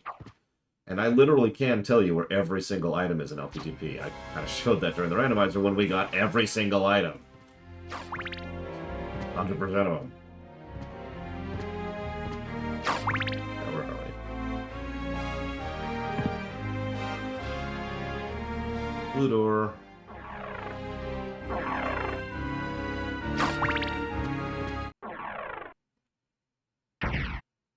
So, we meet again, Alucard. It seems so. As friendly as ever, I see. It's strange. This castle is different than I remember it. This castle is a creature of chaos. It may take many incarnations. So I can't trust my memories, huh? Oh well, I'll do my best. Good luck.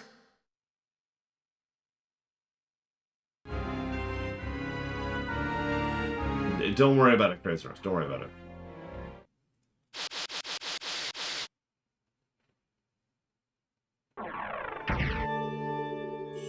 Oh yeah, continuing the trend. What's your favorite song from this game? You don't have to tell me now. You can point it out when it happens. I know what mine is.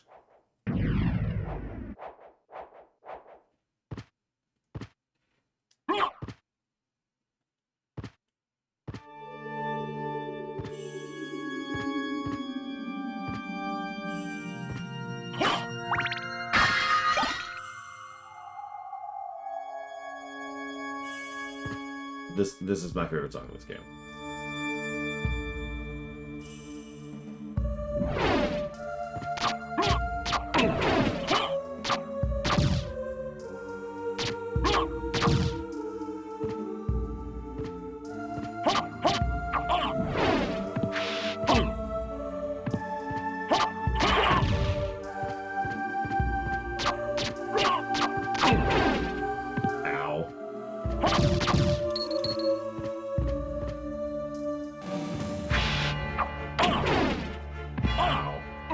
Ow! Oh my god.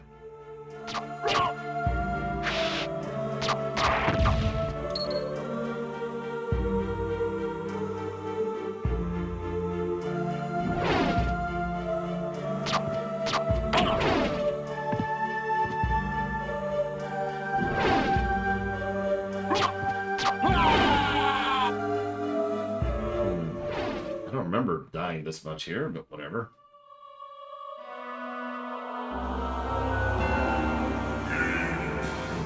I usually have some gear before I come here.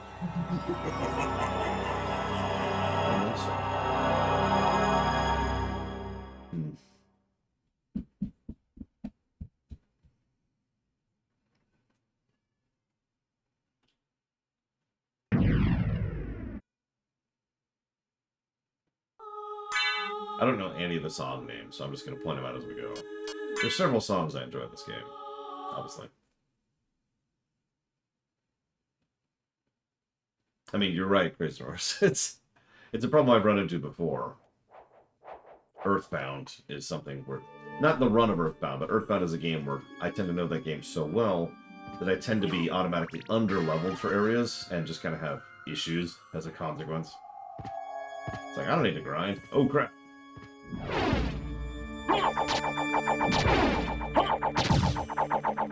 Three. Oh yeah, speaking of which, what's the name of this area? Sorry.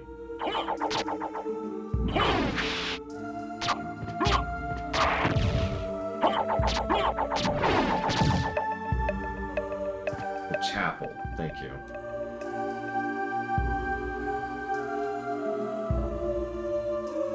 Just giving out positives, don't mind me. The variety of brickwork in this game is honestly bonkers. It's a little insane when you think about it. There's a lot of different, for lack of a better way to call it, biomes in this one.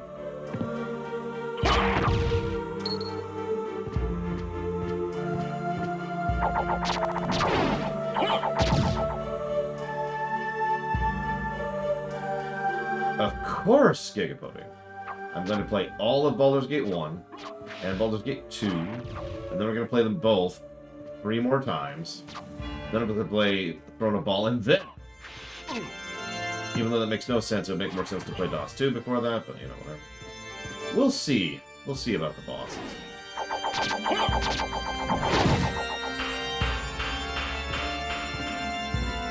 I mean, so far we essentially haven't even had a boss fight. Not really. Not something I would call a boss fight.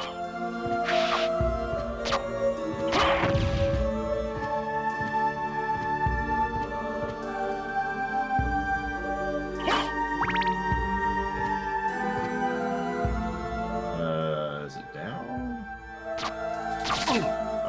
Oh, jeez. Oh, jeez.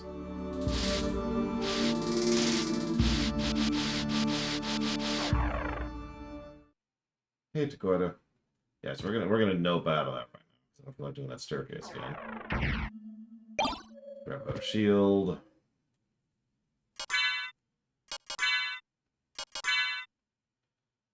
Hear this song for about 3 seconds. How would I fix the item bloat issue in DOS 2? Actual inventory management. You know the best way to do inventory management I've ever found? Not counting turning inventory into gameplay. That's different. I'm just talking about you just want an inventory. That's it. Oh, and that is you just have a freaking menu which lists the item and how many of them you have. That's it. Item solved. Problem solved. Boom. Done. No wait. No limited bag space. Having to put bags inside of other bags. None of that crap. You have a menu, item, number of item. That's it. It's so basic, too. It's been around since the NES era. But for some reason, games seem to insist on using bag space or limited inventory space or doing the Earthbound method or not stacking items or whatever. And it's not a part of gameplay. And that's, so Darkrai is obviously not listening to me here, because that's my overall point, is you want, if you're going to have inventory be a part of gameplay, make it a part of gameplay, right? Resident Evil 4, for example, to use the most commonly known example, but we've had several games we've covered where they make the inventory part of the gameplay. And then there's games like Neverwinter Nights 1, or Divinity Original Sin 2, or Diablo 2, or Diablo 3, or Earthbound, or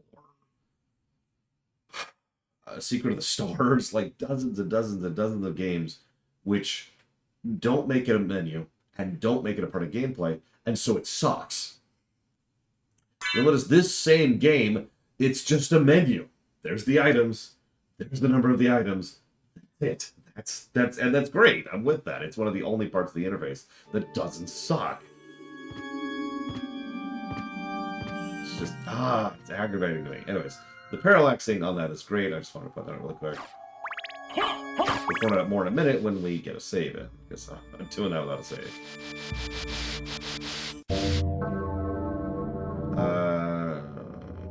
Sure.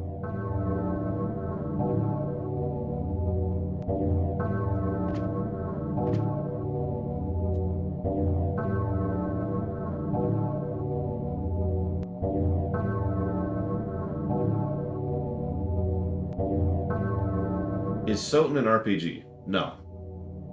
Soten is a Metroidvania with RPG mechanics. And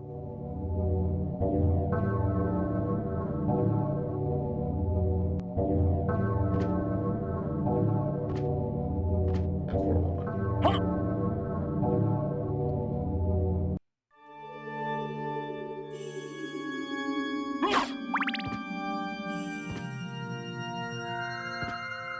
As I say, any Silent Hill fans? Oh, Jesus. Come on. Okay, this is bad. Do we... We do. I'm gonna go ahead and be cautious here.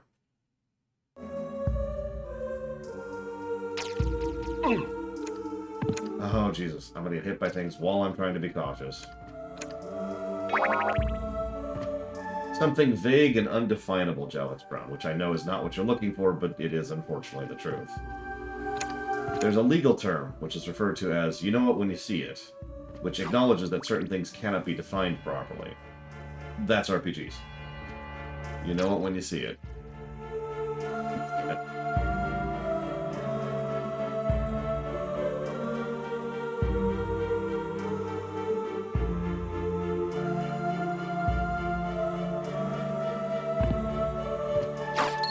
Because for some reason, some people like to try and define RPGs. I am not one of those people. Some people like to think that RPGs are games that have levels, which would apply to an inordinate quantity of games that are clearly not RPGs. Some people think of RPGs as games that have a story focus, but again, there's a ton of games that are clearly not RPGs that have story focus. Some people think that games that have equipment and inventory management are RPGs, but again, like no matter what you use to define an RPG, you run into a lot of stuff that follows your definitions that are clearly not RPGs. The most infamous example I know of personally is someone who insisted that Doom 3 is an RPG because of its severe story focus and because of its item progression. I'm like, wow. Yeah, I guess I'll accept that. Yeah, I know people who think the Final Fantasy series isn't an RPG series, and I know people who think that the Elder Scrolls series is not an RPG series. Shrug?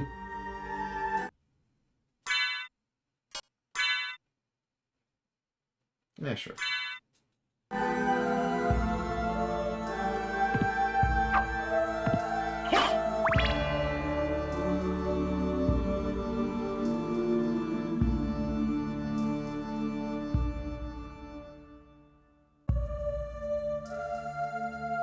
Yes, I hate SMT games. They're not bad games, but I absolutely despise them. By contrast, I have not only played Persona 5, I have reviewed Persona 5. We have a Persona 5 highlight reel, I think, don't we? Do we? I don't remember. I was pretty sure we did, yeah.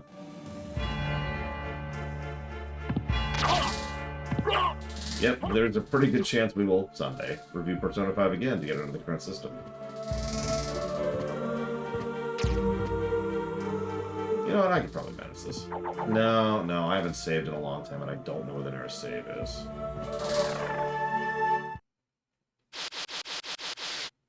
And it's not here because this is... this stupid thing. And that terrible, terrible song.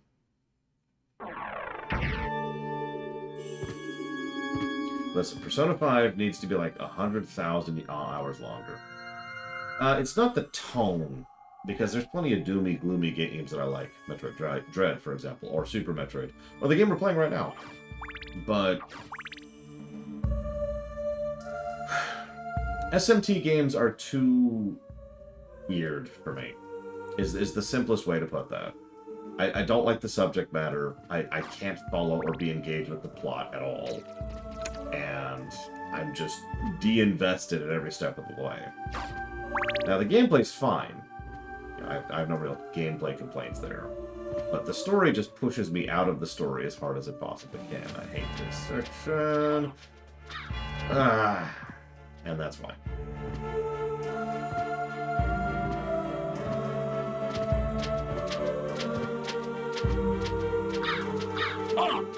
You little bastard.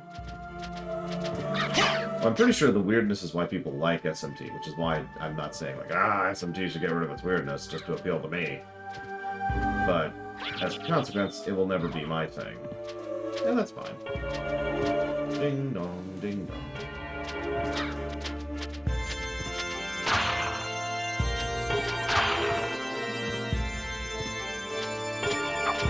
I mean, that is sort of my thing in a nutshell, Jellybeck Brown. I'll take that. That's actually what I was driving for. Although the plate might help too. Yep, we'll take that. No, I know what you mean. A lot of people have this weird perspective that something they don't like is bad and something that they like is good. And, I mean, no. That's... Obviously, there's a lot of subjectivity when it comes to these reviews I do, because all reviews are subjective. But the fact of the matter is, I do try very hard to be as fair as I possibly can. It's why that, sure. Oh, okay, hang on. I was just gonna shut that off for a second here. So this is this ability. It's not as useful as it looks, in my opinion. It's one of the reasons why, for example, I personally like Curse of the Moon 1 better than Curse of the Moon 2, but Curse of the Moon 2 did score better, because it should. It was a better game. And yeah, a lot of people like Elden Ring, and it even scored decently well, but I couldn't stand that game. Oh yeah, the Holy Dust, which is seemingly useless except when it's extremely overpowered, which describes a lot of things in this game, honestly. And yeah, that's why the sushi tag has nothing to do with quality of the game, just like the coffee tag has nothing to do with the quality of the game. We all like games that are bad, and we dislike games that are good. That's normal.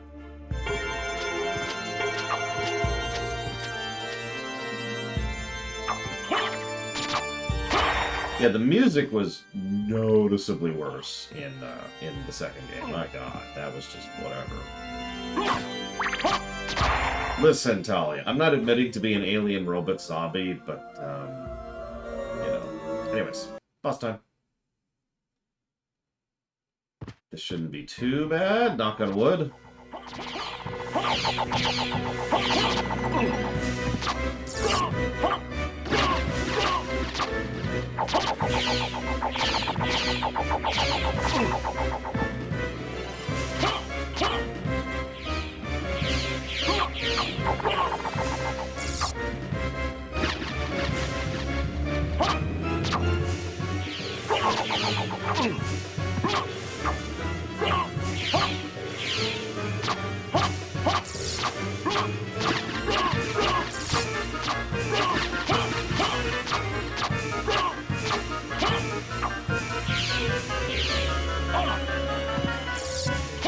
Attack there. That's okay.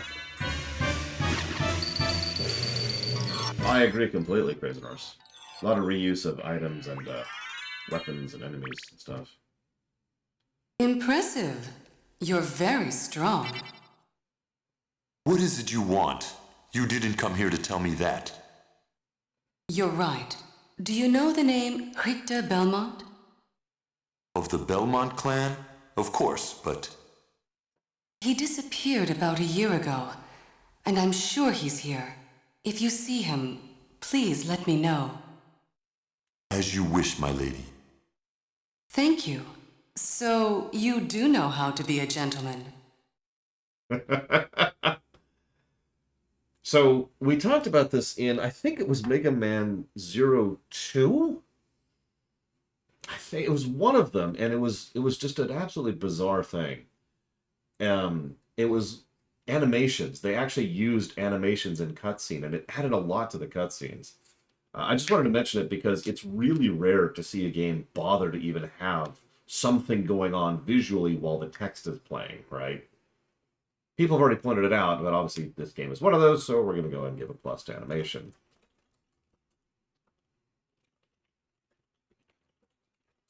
We saw that at the very beginning when we were talking about Dracula. Yeah, sprites are a thing. They are a thing.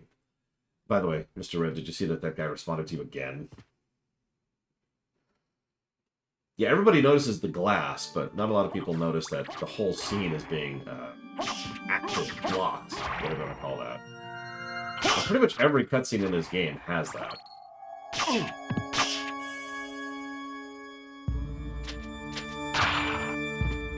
So this should be a save. Hey! This is what I thought was the earlier one. I told you, vague memories. I'm like, okay, get to the bell tower, go right, get a save.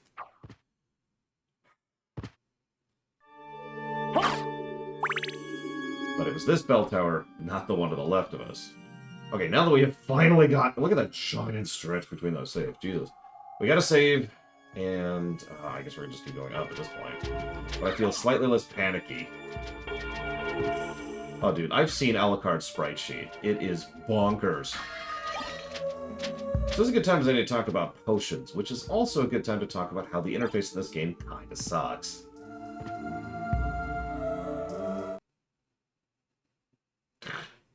I do remember that, Crazy Norse. A little slower, but I think we'll take it. So, how do you think you use items in this game? For those of you who've never played the game, which is, I think, 0 of you. So pretend for a moment you've never played this game before, and you're like, okay, I'm low on health. I've got to use an item. Okay, so I've got to use my potion.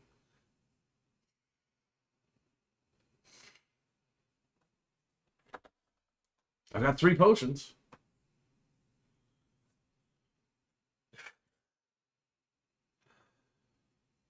I've got an uncurse, I've got a strength potion, I can resist thunder, which is going to be, like, completely useless. I've got the library card, which I went out of my way to buy. Yep, you click to equip it, which is and then you hit the button, which I'm not going to do, of course. And then, once we have used the item, we click, Probably more than 500 characters, Gigapudding. That's how you use items in this game. I'm going to be as nice about this as I possibly can. That's not good. that's not great. Oh, that's weird, Giga. I don't know. Yeah, I know, right? It's so horrible just to eat a peanut in this game. The best part is when you use a food. I actually technically demonstrated this earlier. If you're paying attention, when I throw out the turkey. When you use a food, what you do is you throw the food on the ground, and then you can go pick it up. Now, that may sound like a minor thing, but that can actually be a problem in some circumstances, as opposed to, you use it and it happens. By the way, there's also a delay when you use potions. It's like you use the potion, it goes, and then you're healed. So if you're at, like, 2 health, and the boss is charging you, and you're like, use the potion, you're dead. Because it's not going to go off in time. Now, that actually varies. It varies based on the specific item. But it's hilarious to me how aggravating it is to use items in this game. Because this game has a colossal amount of items. Let's look this up really quick. Let's look how many items are in Soden. Because there's just so many. Oh god. Okay, yeah. So we've got. Oh my god. Hang on. Let's scroll. Let's scroll. Okay, so we've got. Let's just go down to food. Just the food items. We've got grapes. Hang on here. Let me get you some music while I'm doing this. Grapes, oranges, bananas, pineapples, apples, strawberries, Chinese buns, green tea, shortcakes, tarts, red bean buns, cheesecake, ice cream, barley tea, parfait, puddings, pork buns, cheese, frankfurters, grape juice, hamburgers, miso soup, pizza, ham and eggs, omelet, morning set, lunch A, lunch B, spaghetti, curry rice, gyros plate, dim sum set, ramen, shiitake, natao, a peanut, pot roast, delicious meal, turkey, sirloin, sushi, meal ticket, that's a fun one, smelly rice, and toadstool. And that's just food. And then there's the medicines, and then there's a lot. There's a lot. There's a lot. And it's just funny how aggravating it is to eat food in this game. Anyways, native to gameplay, using items. We'll put that under interface.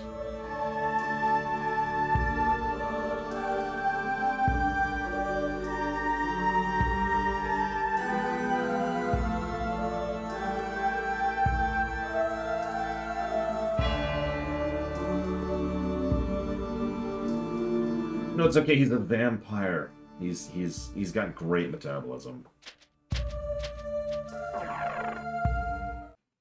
I should write down some thoughts here while I have them. Yeah, the Castlevania games have always just kind of said to historical accuracy. Now, what's really funny is there's actually an in-lore reason for that. So something you may or may not have seen, because it's not that common, but I've seen it a few times in a few different settings, is the idea that demons somehow are like super advanced compared to humans. And so all technological progress comes from demons. So, like, when I say technological progress, I mean, like, demons have sci-fi levels of tech comparatively to the thing. And so in the Castlevania series, there's actually a decent amount of demonic tech that drifts into the games because of that connection. So...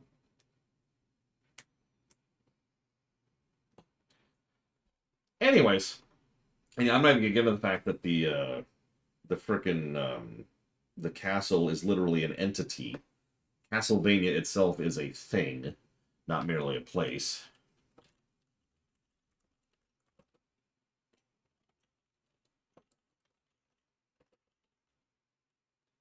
Yeah, they even say it in this game, and it's actually one of the very, very few things that's properly localized, because they capitalize the word chaos, which they should. This actually shows up in either the GBA or the DS ones, I forget which, but it comes back, is the fact that Castlevania is a thing, an entity. And you can actually go and fight chaos. That's a tough fight, too. Let's see. So, spells, weapons. That's right, sub-weapons. There we go.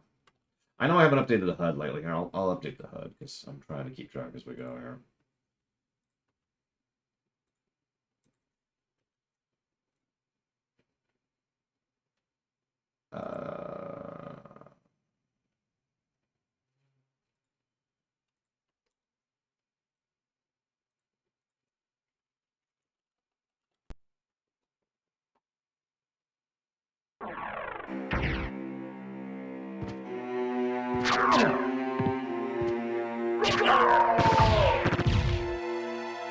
Yeah, we need to talk about viscerality at some point, too.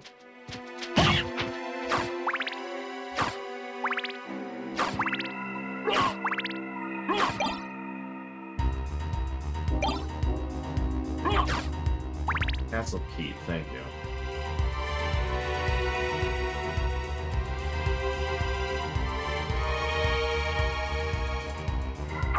There was a Castlevania miniseries, and to my knowledge, it actually covered some of the events from this very game.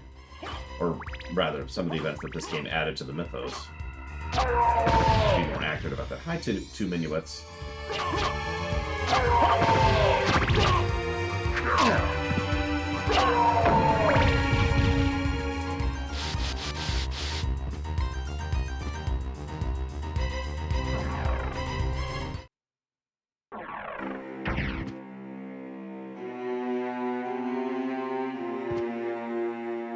I will admit I'm very curious how Bloodstained is going to compare against this. One of the biggest reasons why we're playing this game immediately before Bloodstained is because, whereas Curse of the Moon 1 and 2 are clearly Castlevania games, Bloodstained is a Metroidvania game. Very, very clearly modeled after this game. So we'll see how it lines up. I am quite curious myself.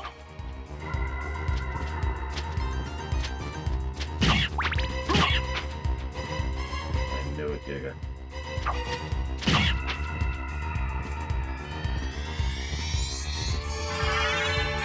Leapstone. We now have double jump. And you might think, oh wow, that's going to be an amazing thing. It's certainly going to open the game up a lot. And it is. But no, something else we'll get later will open up the game even more.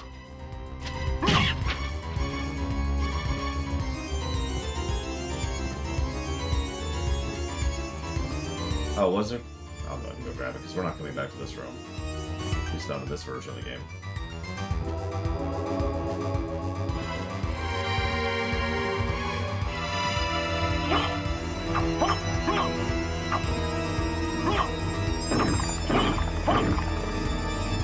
Sure. I'll take it. Notice you don't eat the turkey, you just game the turkey.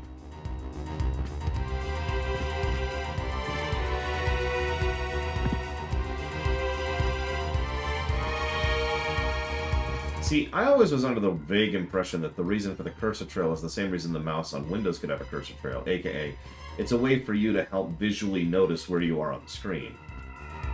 In fact, I actually have an add-on for World of Warcraft that does the exact same thing. Makes it so that my mouse cursor has a little effect, so, a little trail, so I know exactly where it is at a glance. Now, I don't know if that's true. That's what I've been assuming this whole time. That's a two-hander, isn't it? Oh, that's that. We're not using that. That's true. It helps to plan your jumps. I agree. So the other thing that irritates me about the inventory, we're not done complaining about it, is that sorting this inventory sucks. That's the nicest way I can put that. There is no sort button to my knowledge. There's just actually, hang on. Oh, wait, hang on.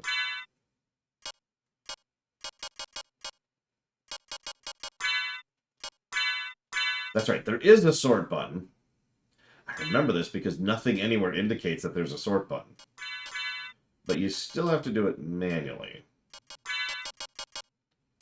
Like this.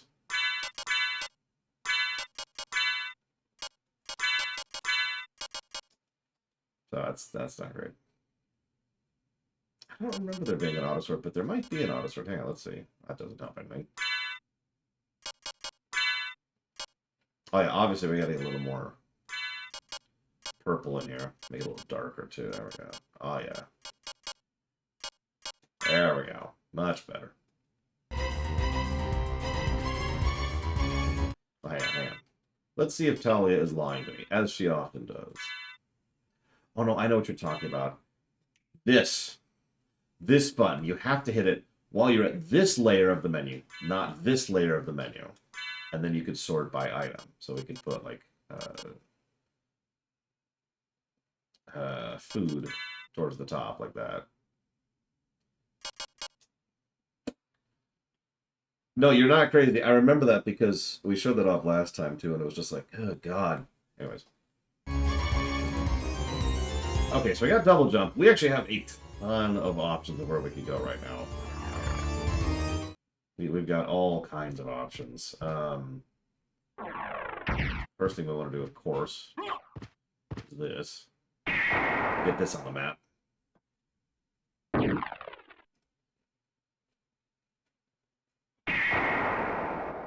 Oh, no kidding, Minoru.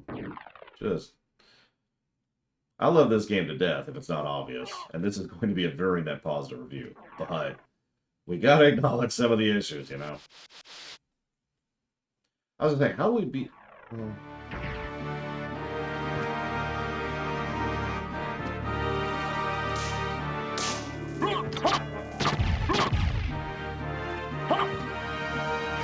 pretty sure I did open the door at Prisoners. Last time I was in there. Unless there's something else we're talking about, in which case, never mind.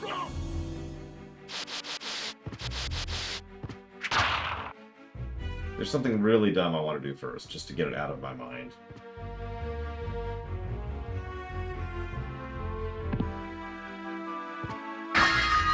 Okay.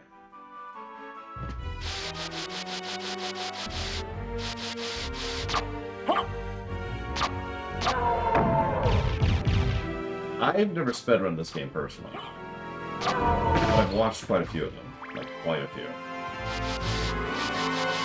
So not that I would encourage people to pirate ever, obviously, but you can also buy this game on the PS4 digitally.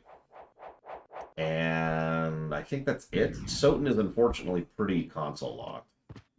Unlike, say, like Castlevania 1 through 3, which you can get in the collection, which is all over the place. And now that we've discussed the very legal methods of which to play this game, I highly recommend giving it a playthrough. And I mean that. It's a good game. So I'm going to share a really dumb story, but you're going to make fun of me for it, and that's okay. don't think I shared this story last time, because I was honestly just not... I wasn't there yet. I wasn't comfortable enough sharing about this. So prior to when I played this for the stream, the time I had played this game prior to then was a few hours after I'd gotten out of jail. This was the first time, back in 2005 is when that would be. And I was not doing well. And I essentially was freaking out and panicking so hard that what I did was I went out and I sat in my living room, and I just sat there, you know, not doing anything, not actually accomplishing it. I was just sitting there. And eventually it got to the point where my brain was like, you need to be doing something. You need to be keeping your mind off something, because it was late and I needed to get to sleep. And I couldn't sleep because I was having a full-blown panic attack. So what I did was I fired up my TV, and this was back when I had the TV that was this big. I think I've talked about this one before. It's this little handle that you literally just pick it up and pick it around. So this was my TV. And this was in the PS1. I was innocent, Juju's. This was in the PS1. I had been playing it before all that nonsense went down, and I just played Soten all night. Didn't actually go to bed. Now it's really funny with the advantage of hindsight. It's how much it bothered me. This is tragic, Bench. Because it was actually a terrible idea. This was not a game to be playing while I was suffering from severe PTSD. It just happened to be the game that was in the PlayStation, you know? I distinctly remember going down into the lower areas where the really, really gloomy music plays, where the prison is, and just being like, ah! And the really weird part is I was kind of stuck in like this mental loop, because I didn't want to put the game down, because then I'd go back to just sitting there staring at the wall. But I didn't want to keep playing the game because it was freaking me out, and so I just kind of kept momentuming my way through the game. I actually beat the game that night. Didn't go to sleep at all. Just went through the whole thing. That was a fun night. But I'm mentioning that because it's one of the reasons I didn't replay Castlevania Symphony of the Night for quite a while, between then and when I did it for the review, the previous review.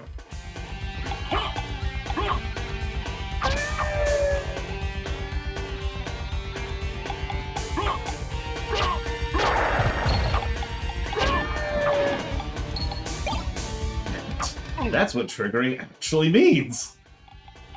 For those of you wondering.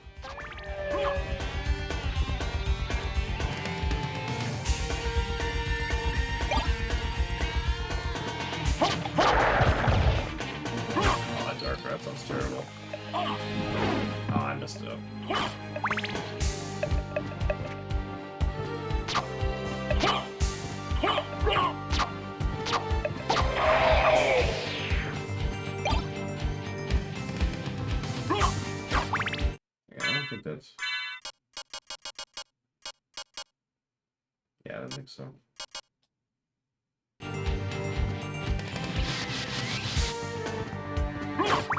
Yeah, we've been kind of slow-moding. We're about 2 hours in, and we have not made a lot of progress. That's because I've been trying to chat and talk and showcase stuff and that stuff.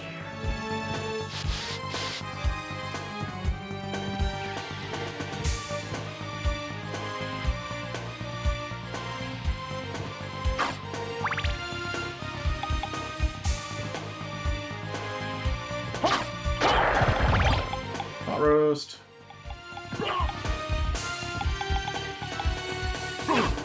Damn it.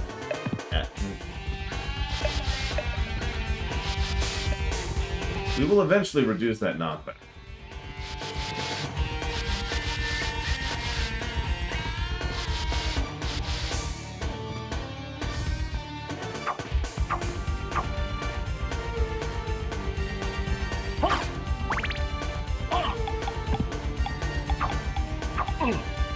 I don't remember how to apparently tell you.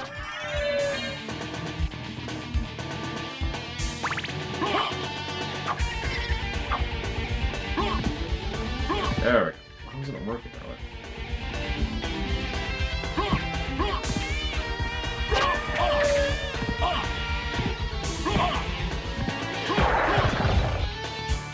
That's like a version of death.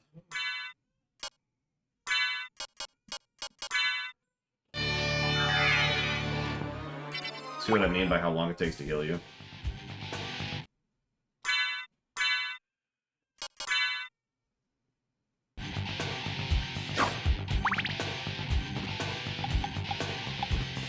Yeah, there's just so much sequence breaking you can do in this game.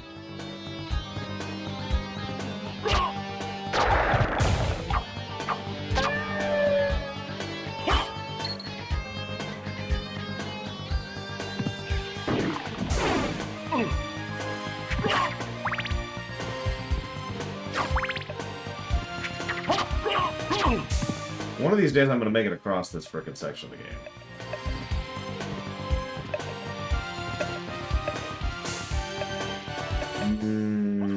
Yes, absolutely, Crazy Norse. Most of the... we're about to do another section again. Most of the main characters in these series are actually dexterities. Or agility characters, or whatever you want to call it.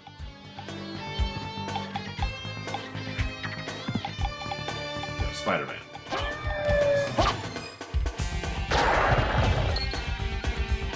Come here.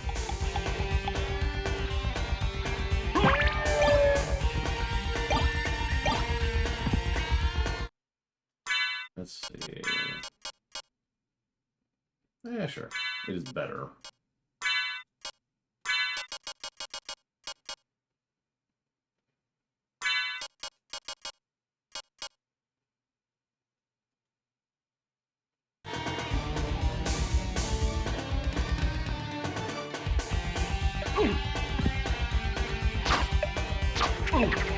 No! No! God damn it! To hell!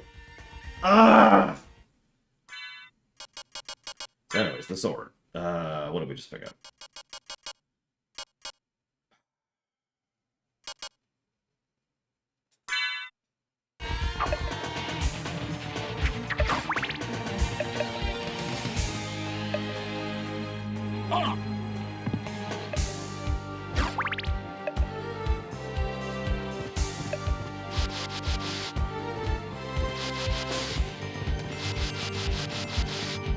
Considering the next area, we're gonna go heal.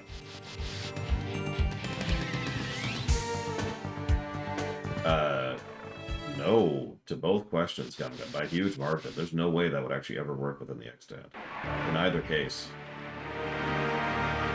Judge Dredd, which is, of course, a parody, but also, you know, the insanely evil crime rate, super death thing, no. And Cyberpunk being an entire society run by corporations. No. Also rain. Plus terrain.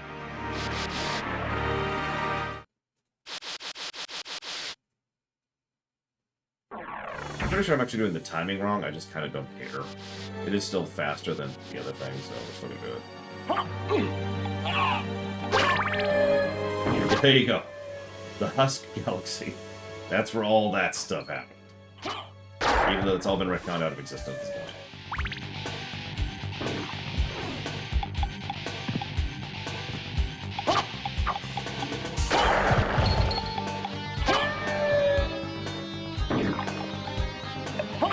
Damn it. Almost. Dredd himself? I'm not sure what he would do with his life. But sure, why not? He's there.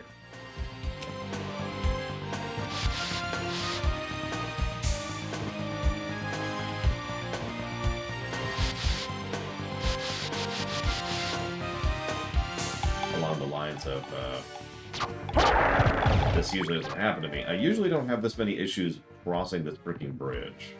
I feel like I usually have the moon boots before I do this, which means I'm probably making a terrible mistake doing this now.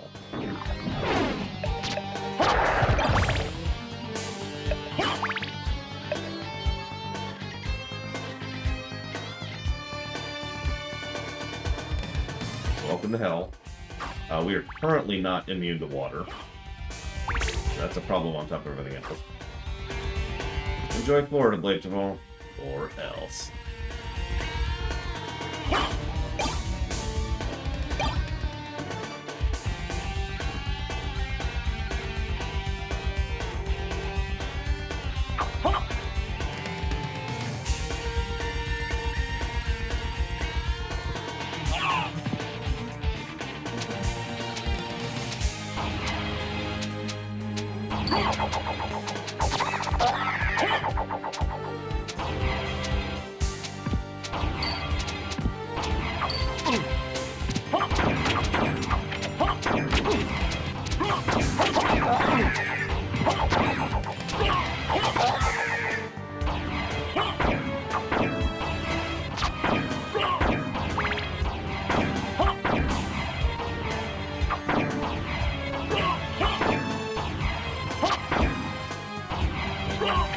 There it goes.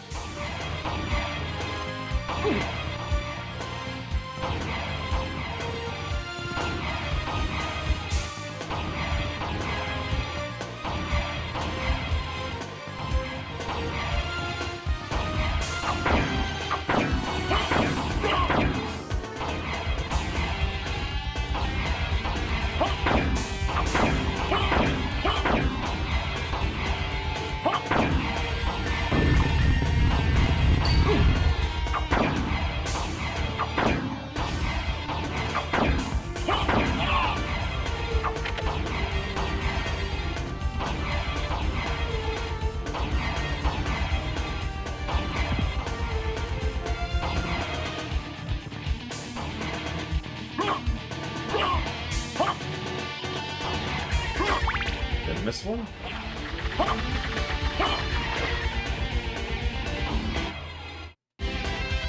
It's fine, Dudatron. I'm used to giving negatives to beloved classics at this point in my life. Oh, okay. God, for some reason I thought they were all in one room. What?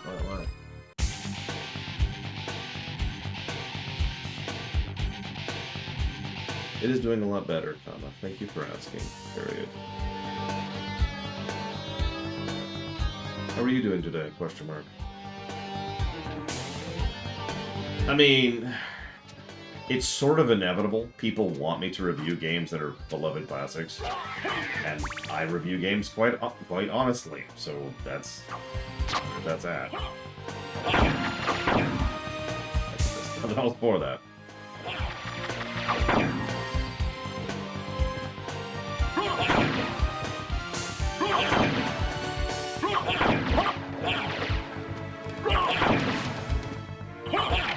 There we go.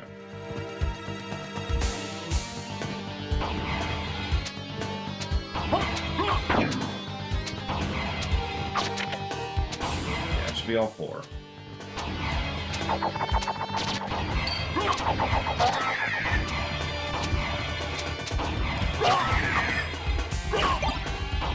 I didn't want that, but whatever. Accept that. Doesn't matter. Good morning, Woo. Woo. I can't do it without full volume. And I've got a baby sleeping over there.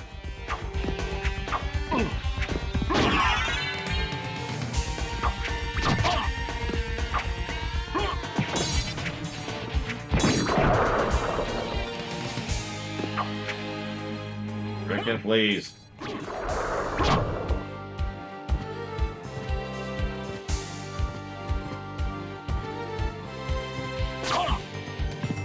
Hold on.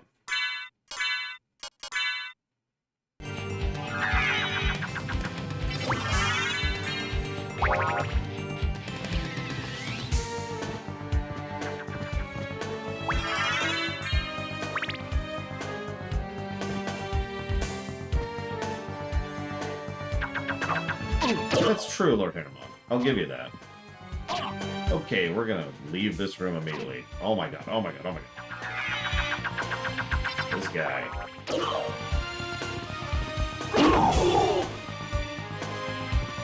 Is there something else here, or am I misremembering?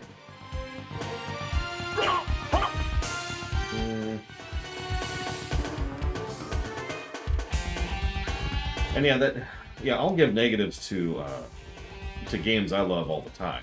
That's pretty normal, actually.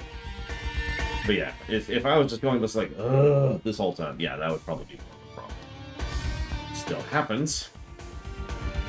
Banjo-Kazooie.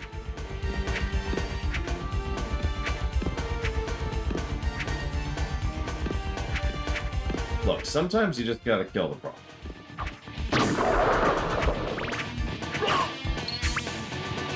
Destroy the past and all that. I don't have a shield equipped. Fix that really quick.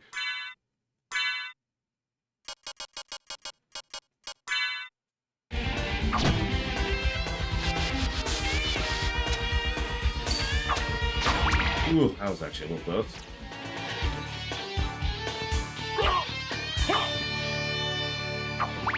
I don't remember why, but I remember hating this run. Maybe it's just because you can't zip through it.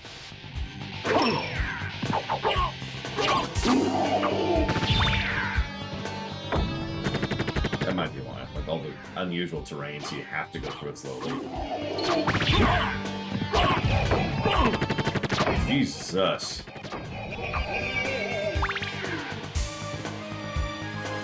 Enemy spam a little bit here.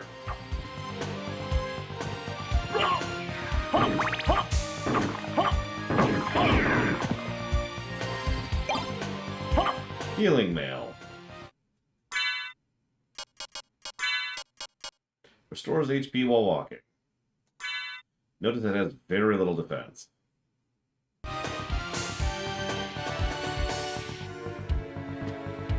Still literally better than nothing.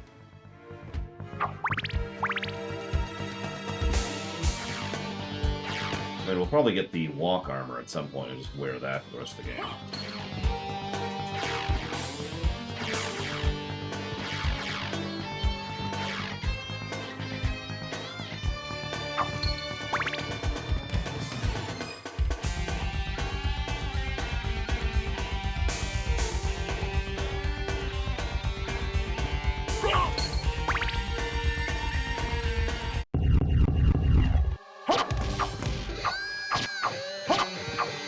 I'm gonna be cautious. I know this is a pathetic boss, but I'm pretty low on health. Hey, we have a Morning Star.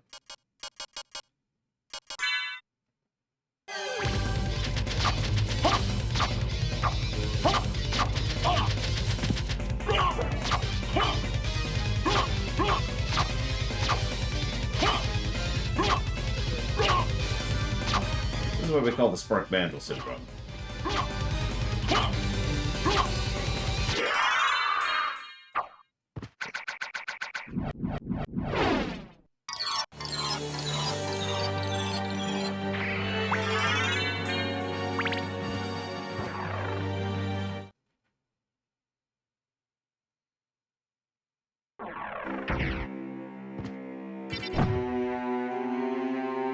Gotta be all dramatic here.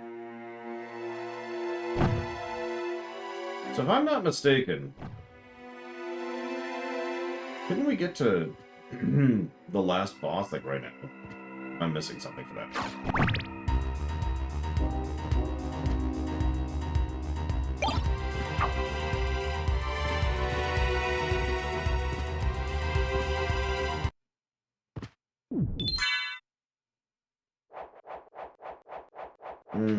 Right.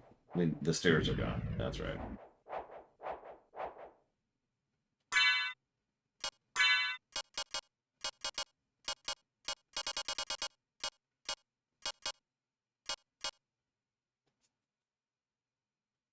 Oh, wait, hang on.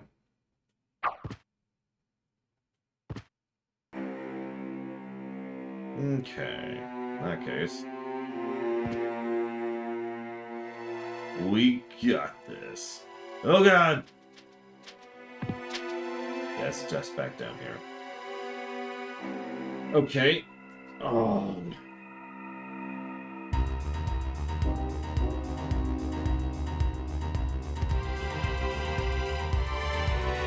We could go down, I think, at this point.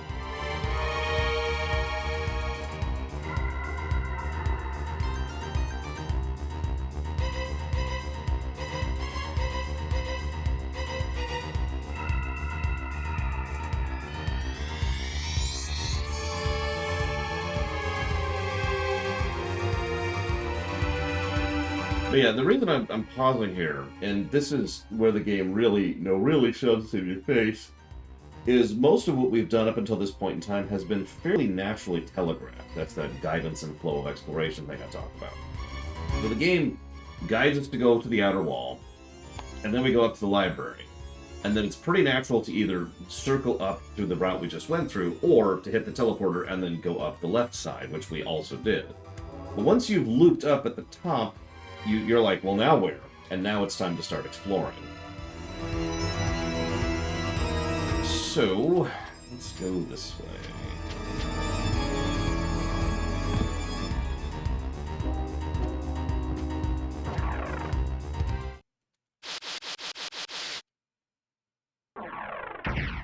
I swear one of these brick walls I can break. Maybe I'm just completely crazy, I don't know.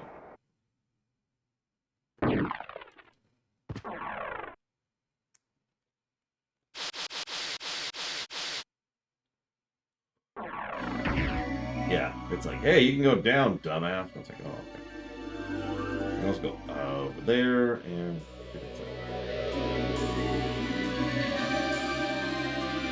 let's go this way.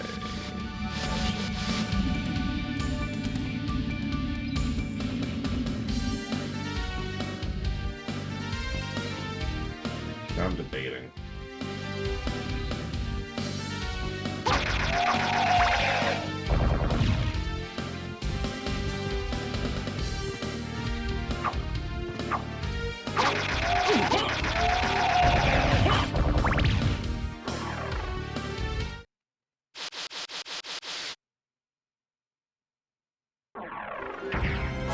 And yeah, we can get to the Coliseum right now.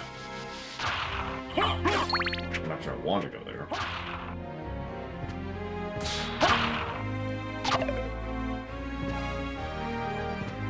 Listen, you know how in wrestling there's that one guy who's just really way over dramatic?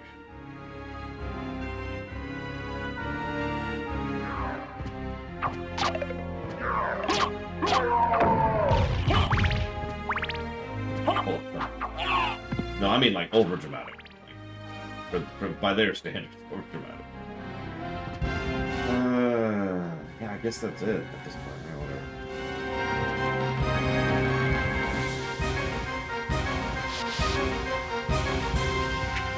Now I'm picturing Alucard having a wrestling intro. He backs into the room, obviously, like this.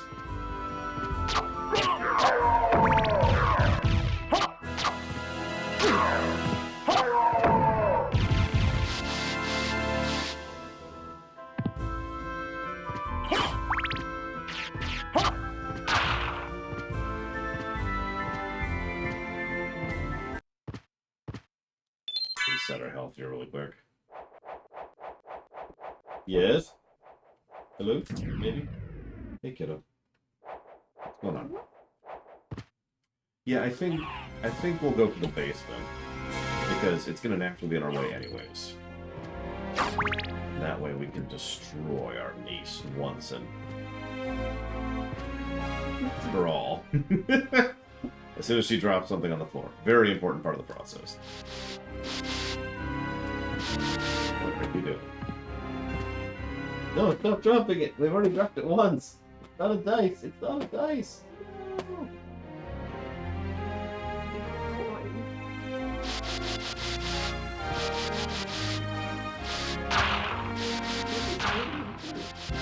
Well, yeah, you gotta go through backwards, obviously. The only way to drop.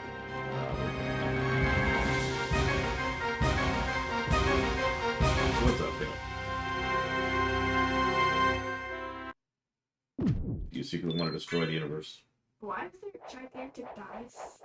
It's to save. See? You save using a die? Yeah. Don't you save with dice?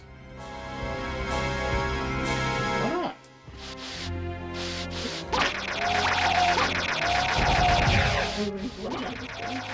Yeah, they're called bloody zombies, see? They're actually heal, because we're playing a vampire. I like that expression. She just came. Grab a potion. What are you doing, Mitchell? Do I have any thoughts on Skies of Arcadia? Yeah, one of these days I'd like to actually play it. Oh, my dice. Yeah, believe it or not, I've never actually played Skies of Arcadia.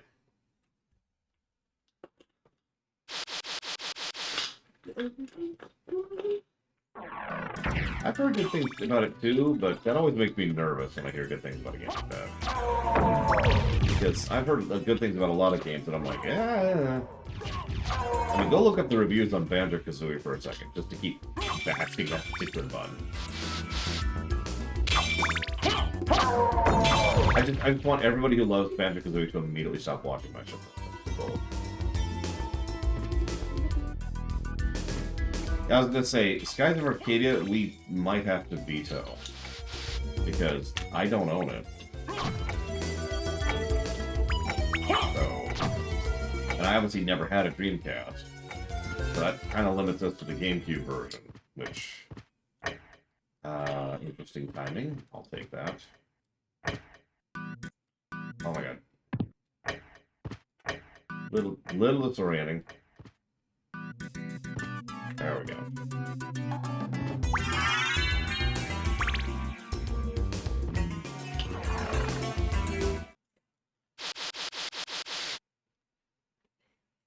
I'm doing with my dice. This is Old Rock's quarters, which I just think I don't want to be in right now. Just naturally how we're progressing.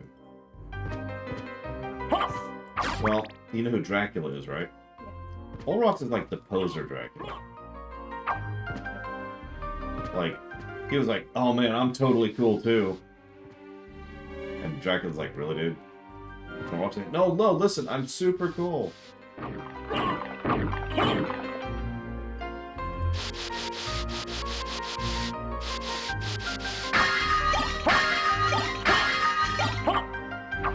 Sweet, we got a broadsword. Which is funny, because I think that might actually be better than what we got right now. Nope, I am wrong. We get some cheese, though. It's always nice to have cheese. That's true. And you think that's a joke, but actually pizza is in this game. We can't make it until we get the item duplicator.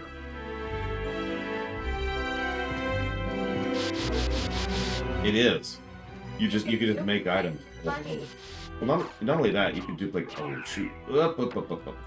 You can duplicate all kinds of stuff. But the best thing to duplicate, and this is not a joke, is the meal ticket, which summons a random piece of food. So you can just summon infinite random food.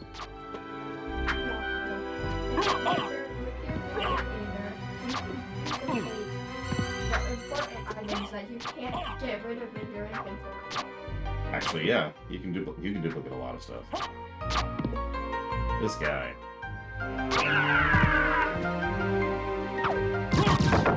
One last effort to kill me there. With the duplication, you can just beat them.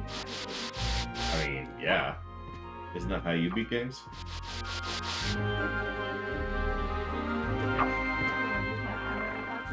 Skills and your platforming skills. I suck at both of those. So we'll go ahead and unlock this.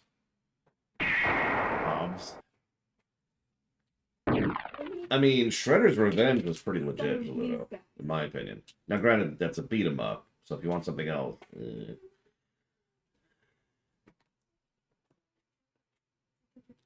Oh, excuse me. So is it wisdom or instinct to know something's wrong after hearing one set of words? That's wisdom. Instinct doesn't actually exist, technically, if you want to get down to it. Oops, wrong place. Instinct is a word we use to describe dozens of different inputs happening at the same time.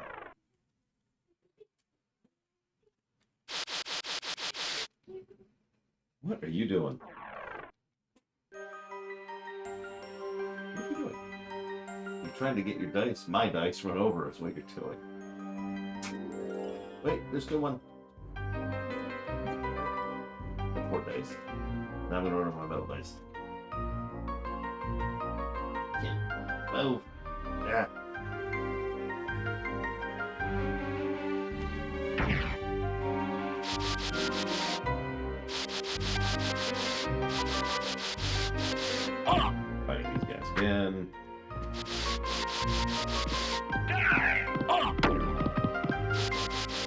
It's okay, I'm sure she won't unplug my computer while I'm using it. Right, kiddo? No! No, my computer!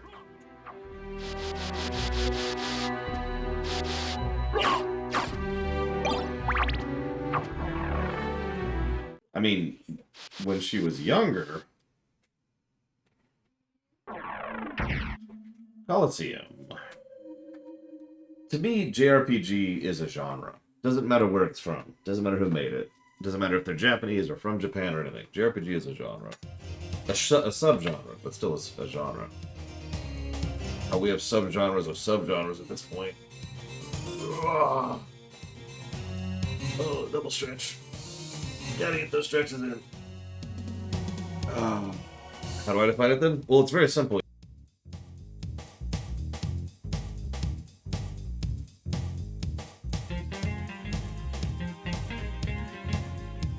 And then you kill God with friendship. Any questions?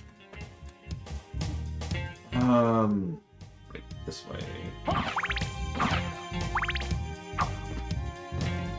Nah, in general, I would say, I'll give you a real answer. In general, I would say JRPGs are more party-focused. RPGs, usually more linear as well. So, generally speaking, you're not going to see an open-world JRPG in the strictest sense of the word. And generally speaking, you're not going to see a JRPG that focuses on a single individual. Obviously, there are, branching elements in both directions, but a lot of JRPGs tend to focus around, pre-made characters like Cecil or something like that, and focusing on making your party work rather than your individual work. I've heard good things about the show, but no, period. We're pushing through some Star Wars stuff first, period. A truly open-world JRPG. I can think of JRPGs that drift into open-worldness, Final Fantasy VI being the obvious example. But as far as a truly open-world JRPG, not really. Okay, so, Coliseum. Let's just get that brickwork out of the way. FF15 definitely gets an asterisk on that. I get what you're going for, but definitely asterisk territory. I should figure out what my save states are. I haven't used any of them this time. How do I save states?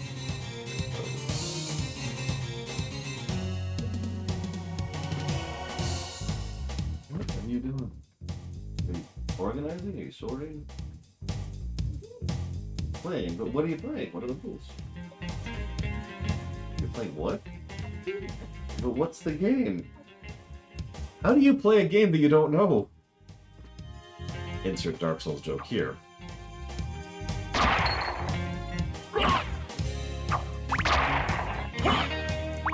Ball. Yeah. Mist could pass. You know what I like even more? This dice right here. I'm going to use these dice. No, my dice. But not definitely enough of this thing. What they are, who they are. I don't know who they are. That makes perfect sense, and I question none of it. I don't know who they are. Yeah. What do you think of it, Jalita? They know what they are. They don't know they exist. And they exist over here. Just kidding. They exist over here. Oh, you know what? You're right. I forgot the Xenoblades existed. Excuse me. So there you go. The Xenoblades are, especially Xenoblade 1, is a full tilt open world JRPG.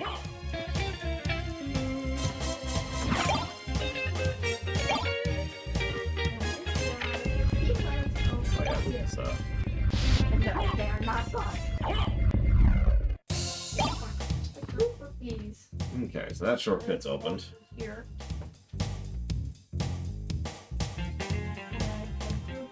And then this over here. The sub-weapon, good luck finding another So one of they're those. all here now. Okay.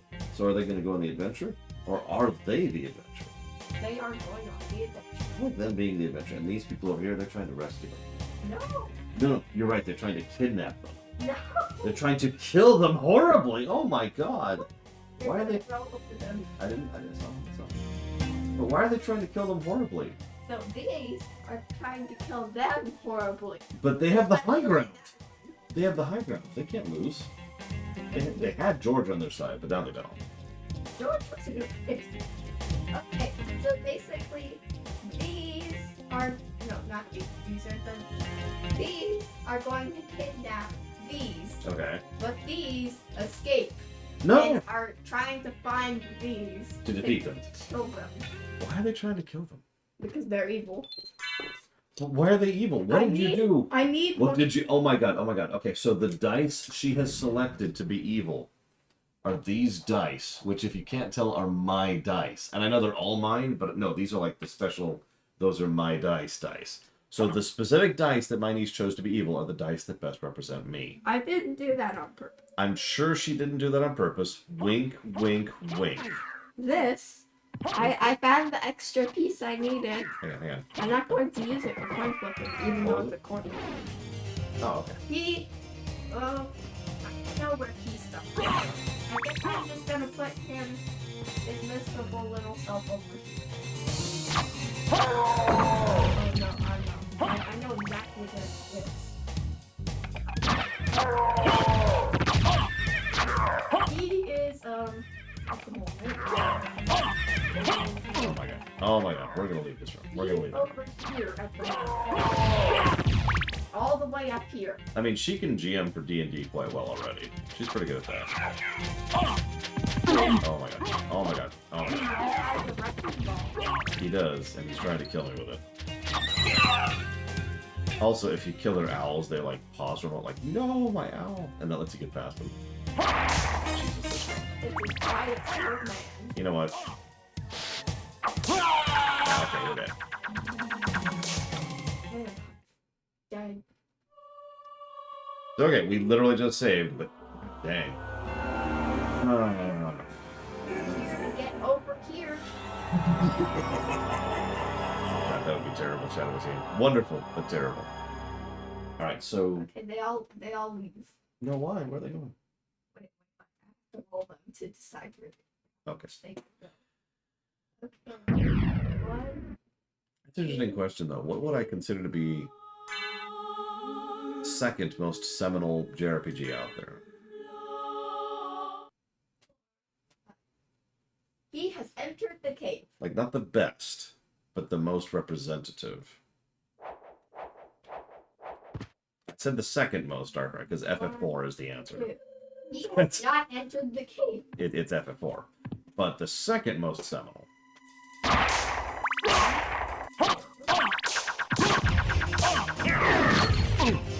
Okay, we got the shield rod. The shield rod is an interesting bit of attack. We'll show that off in just a second. The cave. Chrono Trigger? No. Oh wait.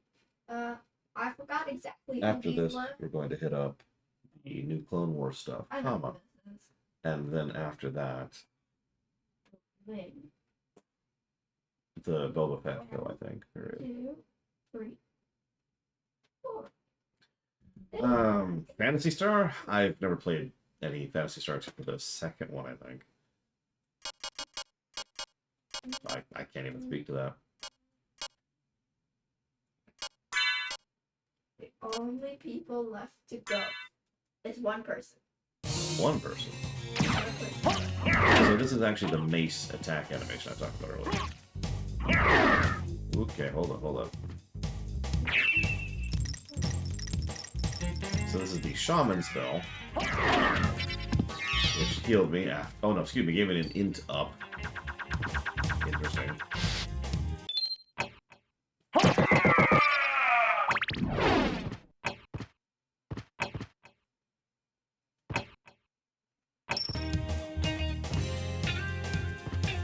Well, no, I mean, I still think FF4 is the definitive JRPG. I stand by that statement firmly. I was just debating the number 2 slot. I feel like I just said that. One. The poor creature has to go jump one step and stay with its own kind Can it make it? that are better than it. Wait, what? It's the same kind as them, but it comes from a different place. I mean, FF7 is definitely the game that really brought JRPGs outside of Japan. Let me say that right, differently. FF7 is the JRPG that brought JRPGs to people who were not RPG fans. Let's put it that way.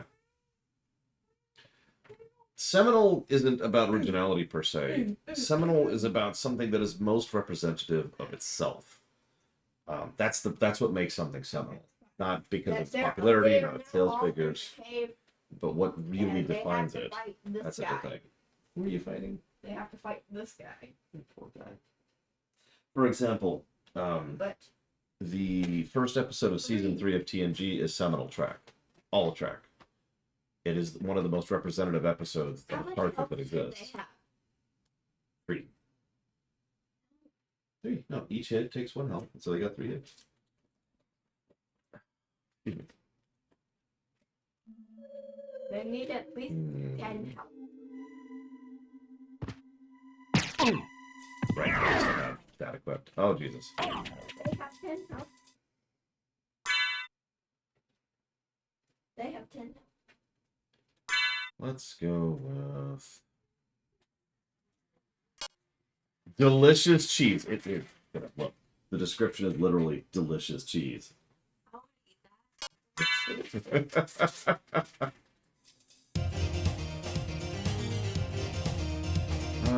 Okay, let's go.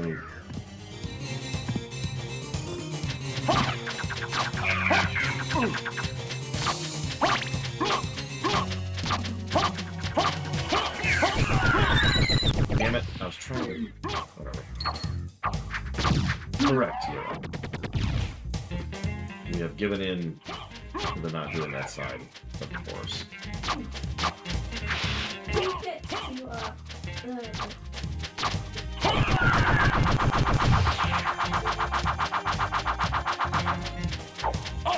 Nope, the owl doesn't seem to give a damn that its owner's dead.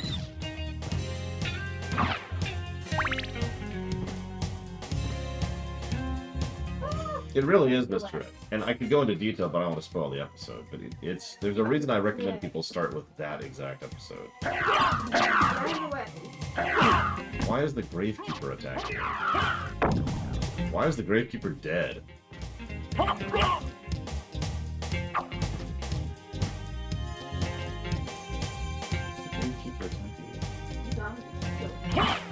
Oh, okay. In contrast, if you kill his out, he's like, no.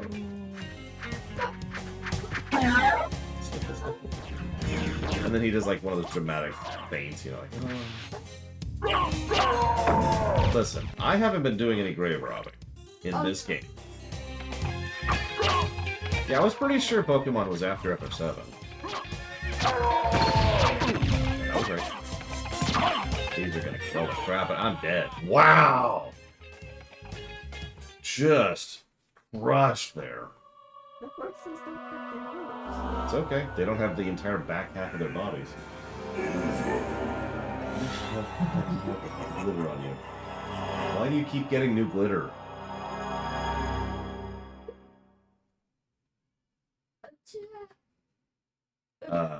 This No. story Mr. Red. has- That sounds like a terrible idea. So, No. okay, so these two have disappeared. And come on.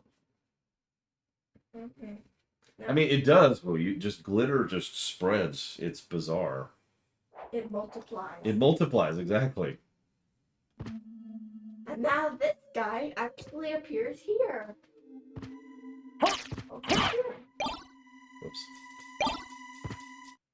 Let's get a real weapon back going.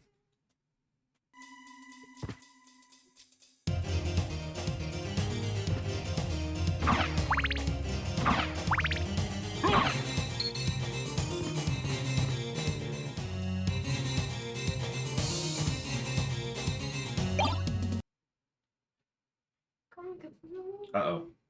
Boss fight. Who are you? Open hell's gate. Come forth, my servants. The scent of your blood. You're a Belmont. crush this flea who invades my castle. God, I love how terrible that voice acting is. All right.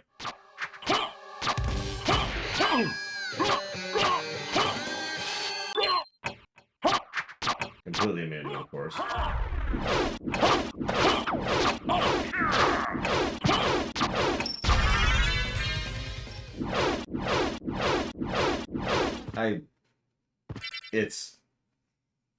I'm certain that was a Belmont. So he says he's the lord of this castle.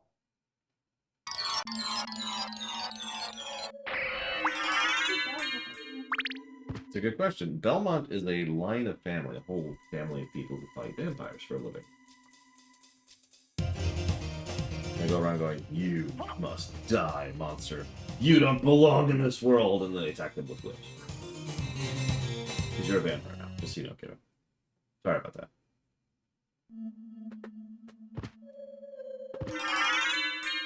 Form of mist.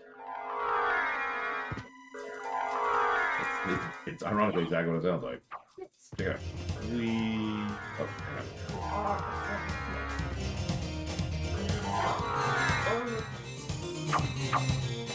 Form of destruction. Wait. Let's do this. And yeah, they give you a library card here because they kind of want you to go get the other form, which I believe is wolf form. Yeah, no, library card. It's the other, it's the ghost, yes. It's the other form, the great we've already encountered. Let's use our dice here real quick. Gotta save. Saving throw. There we go. Why are you attacking me? Why are you attacking my chair? Oh, yeah, Richter is evil? Question mark. No, I'm Kirby. Kirby is evil? Question mark. Why are you evil, Kirby? Why are you Eevee, Kirby? I'm not evil, I'm Kirby. Oh, okay, that makes much more sense. I mean, Minecraft being the Kirby thing. I mean, I was explaining to the kid out here, Kirby literally cannot be evil. It's, like, not possible. He's a positivity. Honestly, no, Alex Brown. I always wanted to do something like this, which is funny because, you know, the very concept of what I do for a living didn't really exist back then. But I wanted something like this from an unlikely source. It was something me and my friend Gary kept talking about a lot back in the day. So there's the blood cloak. We're just gonna ignore that room. What? Nope. There's nothing there. Why? Nothing to see. Why are you ignoring the room? Is there a specific glass there? It's just really gross. I don't want you to see that gross, that's all. Let's go. Okay. Hang on. So here's the gross room. Her response, in case you didn't hear that, was yummy. For the vampire. I mean, that's true. She probably has a higher tolerance for that kind of thing than I do. Not only because she's a kid, but because I've actually experienced real-life violence, and it's really unpleasant. And that sort of taints your perspective on things, you know? Like, there are some realistic violence things, usually movies or shows, that I just can't watch anymore because of that. Let's see. There's a new Double Dragon game? Man, I'm out of date. I mean, would you like a room completely coated in Kool-Aid? Okay, she says no. It would be sticky. Yeah, it would be sticky. She's absolutely right. Let's, If I went in it, I would be sticky. True. Being sticky is not rad.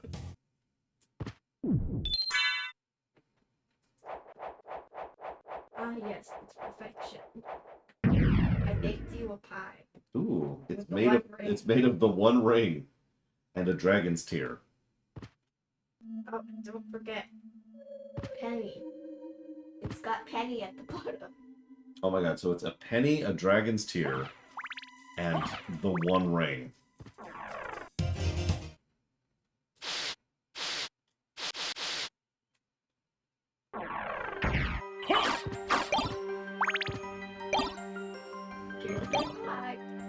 Thanks for the pie.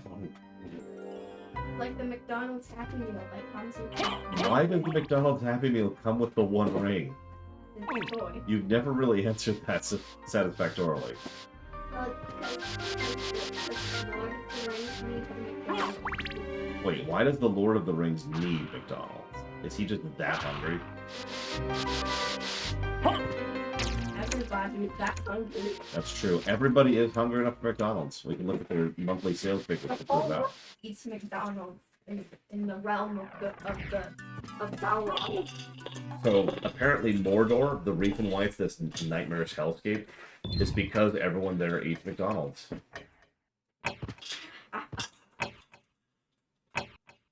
Actually, no, the whole entire Middle Earth eats McDonald's. All of Middle Earth eats McDonald's. That explains so much. Oh no, exclamation mark. But, Right like, at the store. They have a war, not because of the One Rings Happy Meals, but because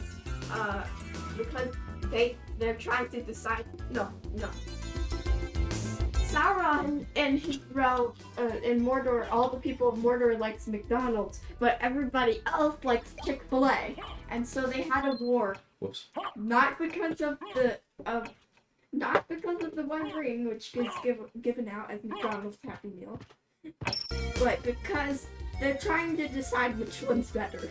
I agree with this completely. This is canon now. That's just what this is. The one hamburger to rule them all, and in the fat, fuck them. What? So, if you paid attention, we just got the Alucard item. The but, aluminium. but it not only reduces our stats. Aluminium. No, okay. But it says resembles because it's all garbage. Now, there's something with the Alucard set that I forget exactly how it works, but we're not going to do that because it's garbage. What we really wanted was the heart up. What are the hearts? Aluminium. Oh, Is it? I think you're right. I think it's the luck boost. That's right. Because, yeah, there's a reason to... So, luck in this game, as usual, affects a lot of things. But it also affects drop rates. And that's one of the reasons why you want to do the luck ring. Because even though your stats suck, you'll get a much higher drop rate of a lot of items in the game. And that's really helpful when you're trying to do things like getting water for your niece. No, you're supposed to open the bottle before you drink it. But you don't have to. Well, actually, you have to. no, I don't. But No! Oh god, I'm getting killed. Why are you trying to get me killed today?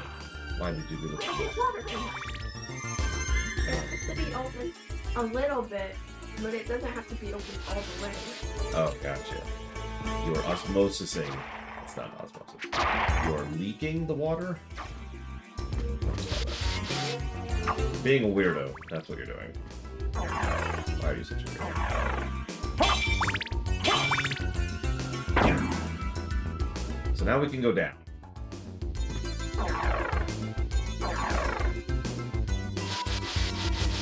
Yeah, there are a few games where luck affects drop rate, and generally speaking, in those games, I tend to go for heavy luck builds because it reduces grind. But Minecraft looting is basically luck. Increases drop rate. it increases the drop rate. That's absolutely correct. It's very important to increase your drop rate, otherwise you might get lost. You might get lost because your drop rate's not increased. Oh no, your drop rate's not increased. You got lost. Okay, here, look. What is it? I'm going to push the button, My shield. which activates the Happy Meal War. Wait, you can just press a button and the war starts? That sounds vaguely overpowered. Okay, I have my button. No! And you can push it multiple times, but you have to push it again to turn it off, so... Infinite War. Oh, wait, Infinite War? I can't push it again. Okay, so everyone in chat says you should push the button. I already did push the button. Congratulations, you have begun the Infinite War.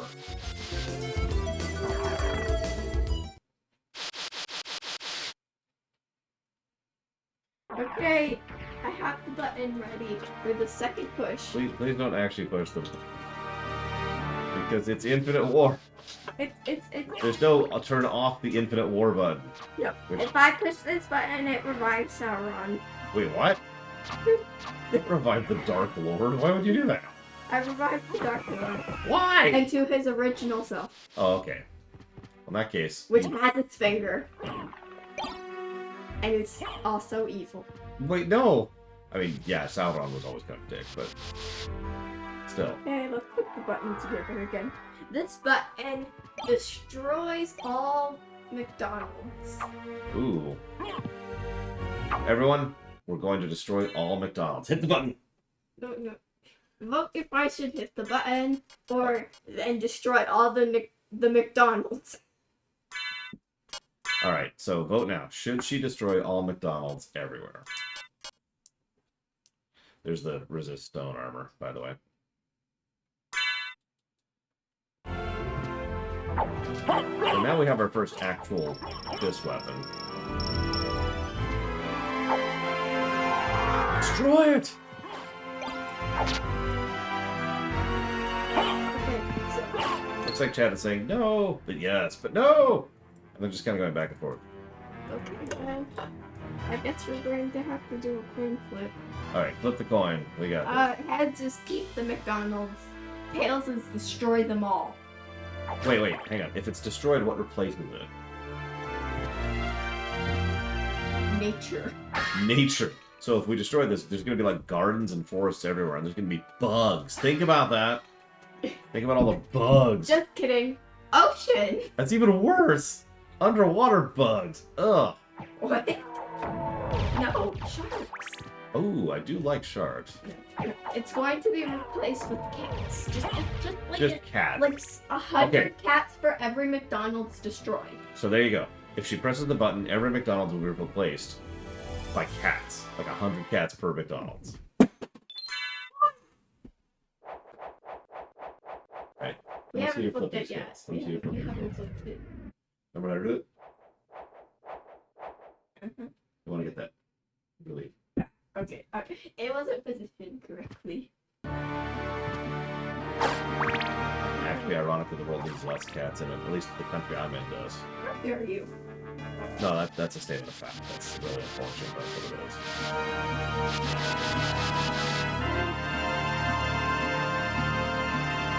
Well, time to destroy the McDonald's and make a bunch of No, cats out of heads them. is keep the McDonald's. Oh, heads is keep the McDonald's. Whew, okay. I agree with the gamer techno. The world needs more kittens. Yeah, so we're Which going to is invent, why we're going to eternal push the kittens. button. Now we have more kittens. No, don't press the button. 100 kittens for every McDonald's destroyed, and all the McDonald's have been destroyed. Wait. We could just get rid of like a couple McDonald's. We don't have to get rid of all the The McDonald's, button. right? I already pushed the button, and the button destroys all McDonald's. But I had the secret invert the button thing turned on. So I don't know if that actually went through. Okay. We need another button. This button is going to be the magical button. If I push the button, all McDonald's now gives out the one ring as a Happy Meal. That sounds much worse than getting rid of all the McDonald's.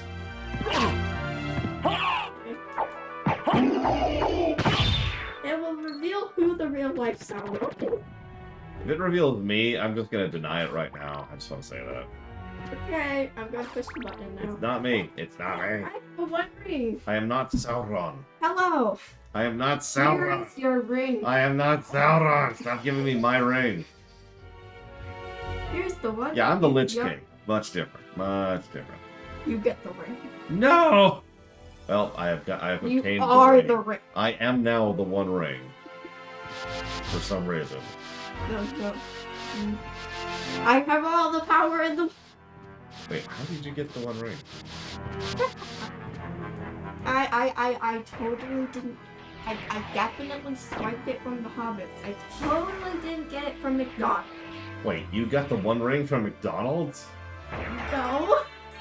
How did you get the one ring from McDonald's? They're giving them out as free Happy Meals. Oh, okay. Note that the way she phrased that was the one rings are the Happy Meal. So you buy a Happy Meal and you get a one ring.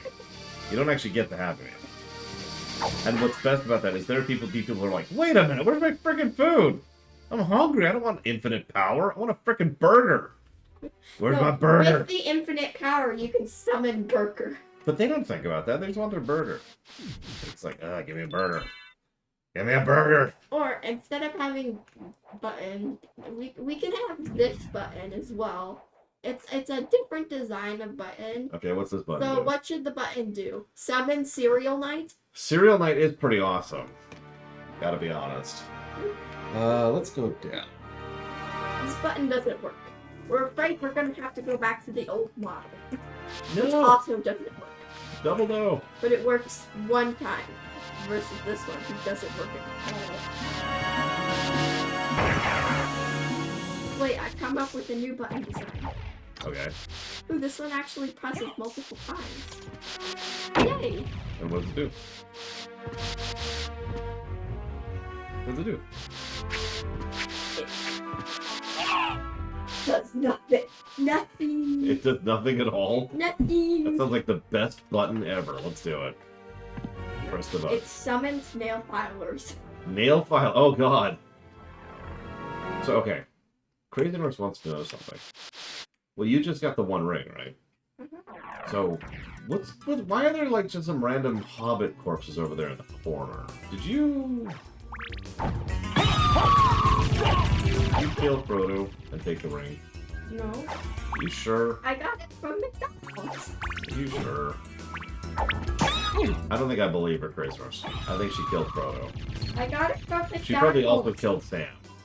I got. Yep, she killed them at McDonald's. That's why they're out of McDonald's. Yes, I killed the McDonald's. I killed like all its staff and then destroyed the McDonald's. That's pretty evil. That doesn't surprise me though. I know my kid.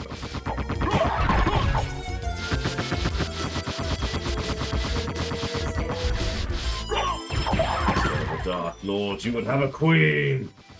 Yeah, she's Galadriel. You're Galadriel now. No, this is the dark. Oh my god, why does she have a freaking knife? It's the Dark Queen, everybody. And she's got a knife! Look out! Ah! No, why are you stabbing me? The nail file. At least I think this is weird. It is a nail file, you were correct. Don't you just hate the sound that nail filers make? They make a sound? What's the sound?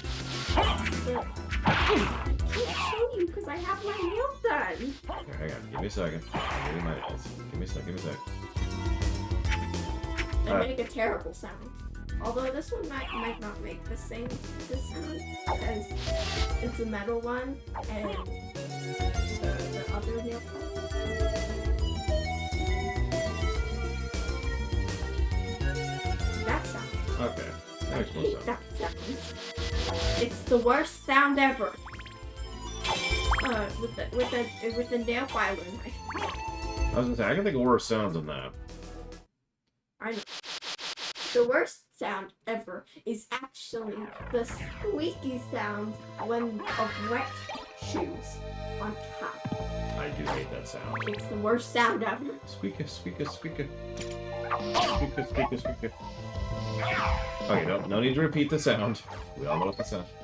We all know what it sounds like. Please don't repeat the sound. Rain. Ah! Rain. Wait, that's not the sound at all. Which is okay. Keep doing what I asked. Yeah, well, okay, I guess we're using this ability now. I'm pushing the button. I don't know what the button does. How about chat decide what this button does? Alright, chat, what does this button do? And if you like somebody else's idea, I guess I don't know. I'll choose the person whose idea I like most. Oh, and we can't do destroy McDonald's or summon kittens. Why not? We already did that. Oh. Oh, and we also can't do restore Sauron. I guess we can't restore Salad Bomb. What? Why did I just try to call her Coin? She's not Coin. Oh god, I know that feeling, Braven. Cat, Did you just call Cat Coin? yes. Cat is very happy that the Sauron's not getting restored, because then she would probably be kicked from her throne. Probably. So, I don't feel like going to get Coin, because I don't think she's ever met Coin yet. Yeah, as a fresh reminder, there's cat damage in this game. It's a real thing, although I don't think I'm actually going to be able to showcase it because it's really rare and hard to come by. What in the world is cat damage? It's sort of exactly what it sounds like. Cat claws you? No, it's just cat damage. Like, imagine if I did this, but it was doing cat type damage. You know, like there's like fire damage, cold damage, and there's cat damage. Okay. You have to meow before you say it. Oh, sorry. What do you do? Meow. Mm. Apparently she's weak to cat damage. No, it kills me, but then it revives me and restores all my hearts. That's an interesting mechanic. What is this build? If there's none left. It's actually trash. There's like crumbs. You can have crumbs if you want.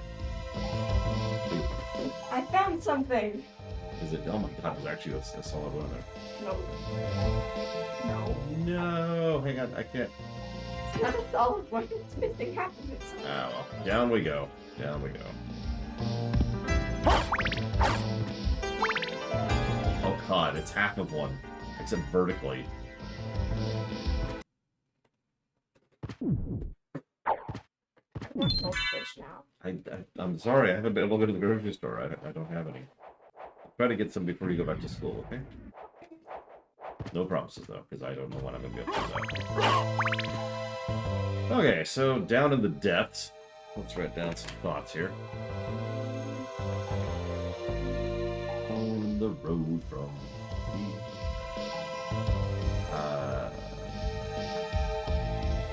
Games. I don't know who this arch person is called, Asher, but anything you want to ask me, you can just ask in public. I'm right here. I'm cool. Everything's fine. I'm not pure evil, despite what people tell you. Despite what my own niece would tell you. Apparently she's pure evil now.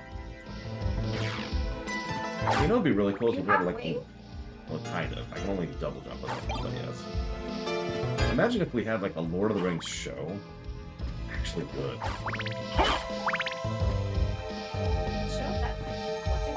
I mean, I haven't seen it, but I don't know if it's so I don't know if it's good or bad. But there has been a Lord of the Rings show, yes. I've heard mixed things about it. It was very expensive, which, considering how expensive it was, it should probably be better than it was, just based on that virtue alone.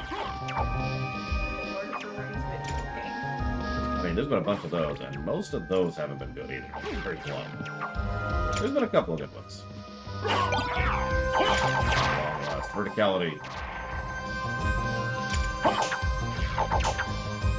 Okay. You're gonna die for cheap now. If I can reach you.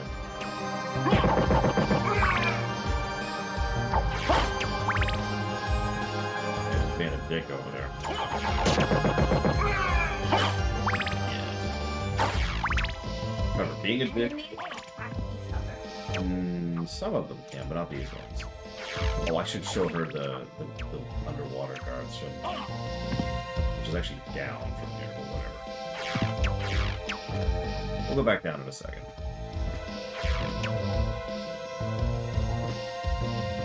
Well, it's literally the next destination.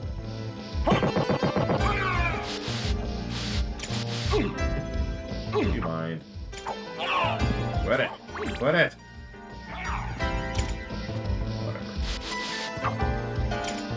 Yeah, I was talking about it earlier, Raven King. This game kind of established a lot of the actual lore of the franchise. Castlevania.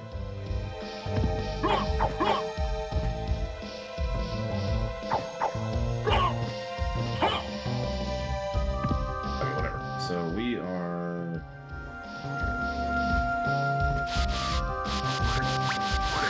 Oh, this stuff's the worst.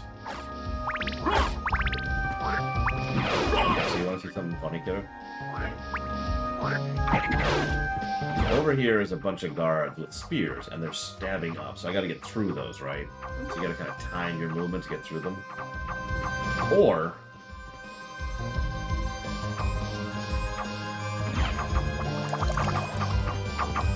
watch it.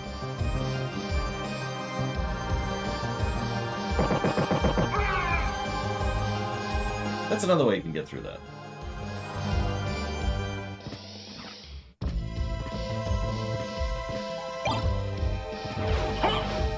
And for being a Castlevania game, this game's kind of...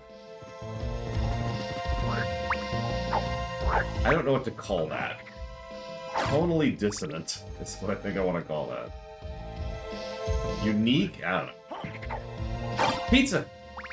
Let's get pizza. We don't have the duplicator yet, so we don't want to actually use it. Oh my god, we just got a pizza off of a frog.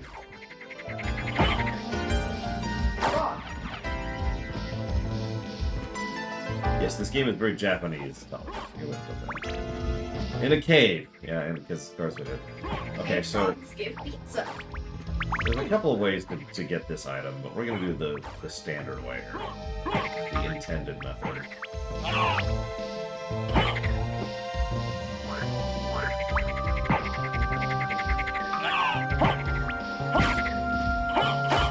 I mean, honestly, I could say that about everything in this entire game. There's a couple ways to do this.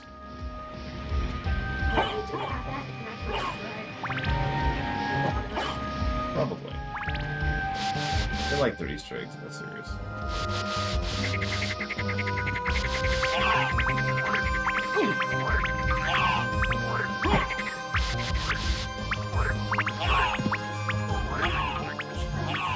Why are you eating all my goldfish crumbs?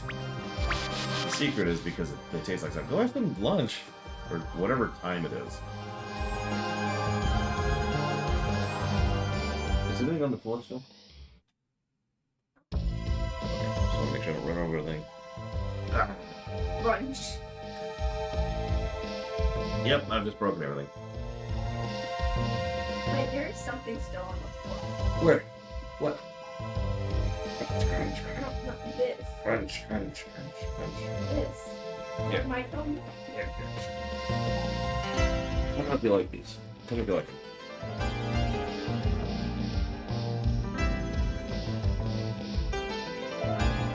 Okay, I probably should just my diet of goldfish crumbs. yeah, probably not. You really should think it through, kiddo.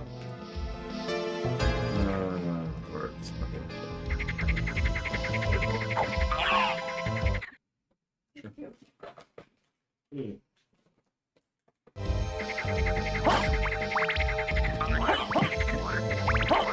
Please stop.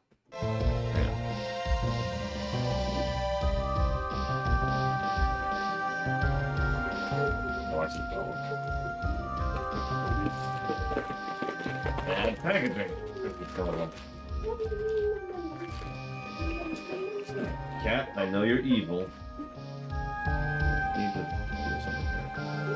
Listen, frog. I'm going to kill all the frogs, okay? All of them. They're all dead. And you're just gonna have to... There are frogs and toads. There are. They drop pizza. And that's why I have to kill them. They drop pizza. I have no choice. Oh my god, this is actually improperly sealed. That is hysterical. We're gonna have to cut this. Yeah, we're gonna have to actually cut this open.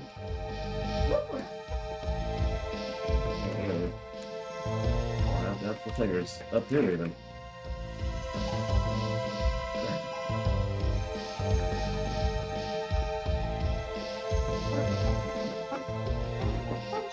Please be careful. You can't close it up properly anymore. Okay. What am I doing? Can we... hang on. We can't go right now, right? Except Darkbear's probably asleep and nobody else remembers. Screw it. Let's just go and find out. I think we can't go right yet. I definitely prefer the chocolate ones or the peanut ones. You and your mother both, I swear. Your mother prefers the peanut ones too. Those are my personal favorites. Oh my god. That frog was really upset at me for killing his buddies. So the yellow one her coat is very Put the box away from the plug. Why? I want them to stay drowned forever. Let's see. Most evil villain in any JRPG ever. Now, I'm going to give you a joke answer first. Let's see. Here's a good joke answer for that. Kirby. No,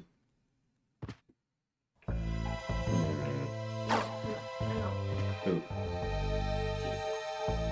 Cheez-Its. Yes, the Cheez-Its are the most evil villain in JRPG history. Blue shell. I don't know if that counts.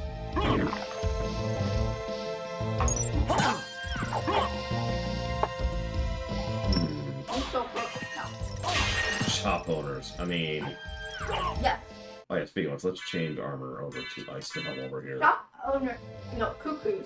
I know it's gonna sound strange, but I wouldn't put Kefka that high up. I would literally not call Kefka the most evil person in his own game.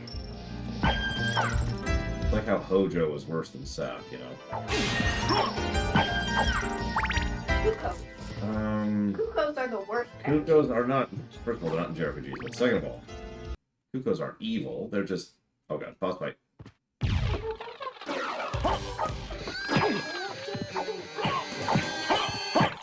Here giving boss music. Did you just leave the boss room? Kinda, yeah, I was in a hurry. I'm still in a hurry. Really in a hurry. Oh god, oh god, oh god. Gotta get out of the water. Not go in the water? I'm a vampire. The water hurts me. Pretty much.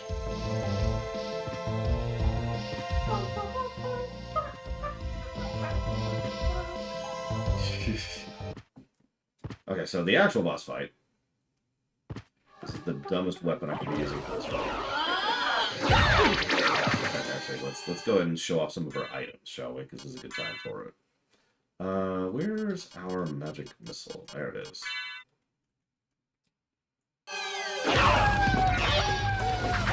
Yep, it's pathetic. So, what else we got? I don't use that yet. Is that it? I thought we had something else. I guess not. Oh, we'll do this. He's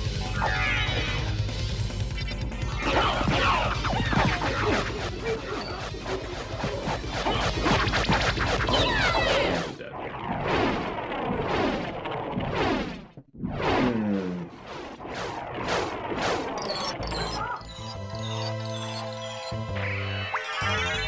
You know, in all honesty, I'm kind of leaning towards Hojo as an answer to your question, Jealous Bro. Like, Hojo is really messed up on so many levels. We got a new cloak, which is slightly better defense, better luck though, and better constitution, which I forget what constitution does in this game. But also now it's invisible. No one can see me. Yeah, I will never forget the scene where he started like shoving his face against the glass and licking it because he was so excited about the idea of, you know, dissecting someone down to her so she could be into a microscope. Yeah, Hojo's messed up. I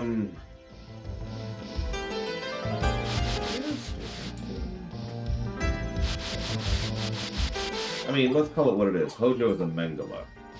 He's not a scientist. I keep pointing that out because it's actually critical to his character. He's not actually a scientist. He's just a sick person who likes indulging his curiosity. That's it. I swear there was something else in there. Oh. Apparently not. There might have been one, but...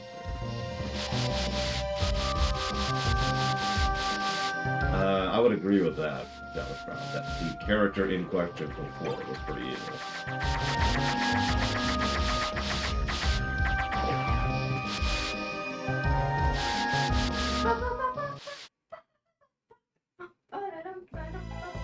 Okay, so we can't do that yet. Or rather, we shouldn't do... No, we can't. We can't do that yet. We can. No, we can't. We are physically capable of it if we start speedrunning it, which we're not. Never. You doing a thing today, by the way? I don't remember some of that. You doing a thing today? No, that might have been it. Because I know you had your meet and greet yesterday, so that was good. Right? That was yesterday. Exact.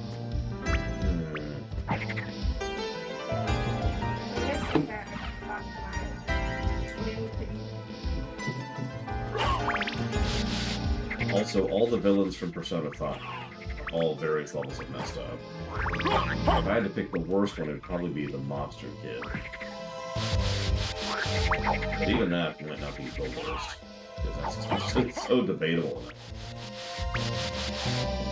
There's a reason that joke exists about, did we really do the right thing by stopping Mr. Baby Eater, the inventor of eating babies?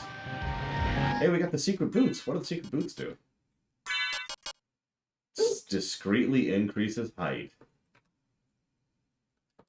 Yeah, then there's Kamoshida, who is, well, honestly, probably one of the better fleshed out villains in the game. He's pretty messed up. Easy.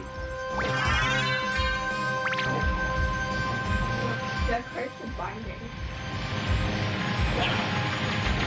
I was speaking vaguely jealous, bro. But yeah, there's some messed up people there. Listen, she owed me money, Talia. It's funny because she literally dropped money there. Hang on, where are we? The last boss of Persona 5, the last boss of Persona 5R. Different things. Bronze sword? Our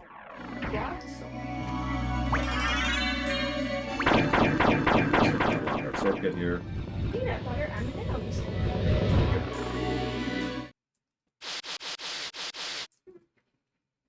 Yeah, Kamoshida's... I've said this before. I think Persona 5 is at its best in the beginning of the game and just kind of slowly gets worse the further the game goes on. That's just my opinion. Not exactly the only game that has that problem. A lot of games have that. But what I mean by that, though, is the first chunk of the game is really well designed on both axes. Good boss encounter, good enemy encounters, good leveling, good combat system, good visuals, good story beats. Yeah, just top to bottom, you can tell there's a lot of depth to it. What's up? Why do you poke me? Why are you poking me? Why are you poking me? No! No! I'm being poked. I'll take you to a place which might be interesting for you. Yay. And yeah, obviously I'm not counting Royal in that. If I ever say quiet, it's because there's voice acting. I haven't explained it. Alright, you ready to ride the ferry? Oh, never mind. Not yet. We're not riding the ferry yet. What's the fairy do? It does this. Oh god, oh god, oh god. Why did you make me do that, Talia? Why did you make me do that? We're gonna die. We are going to die. Okay, hang on. Hang on. Hang on. Hang on. Hang on.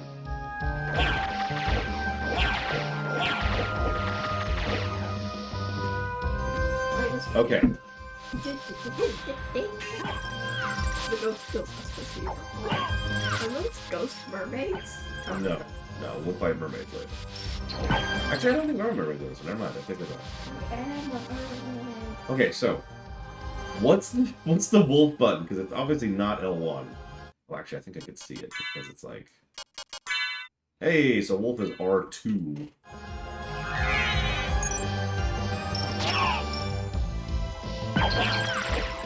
I mean, the third act conflict is something you can literally set your watch to in most first fiction work. Games are not excluded from that. Okay, take two.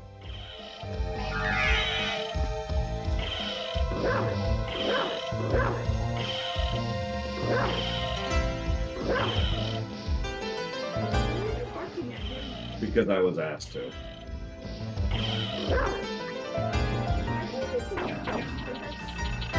Because I was asked to.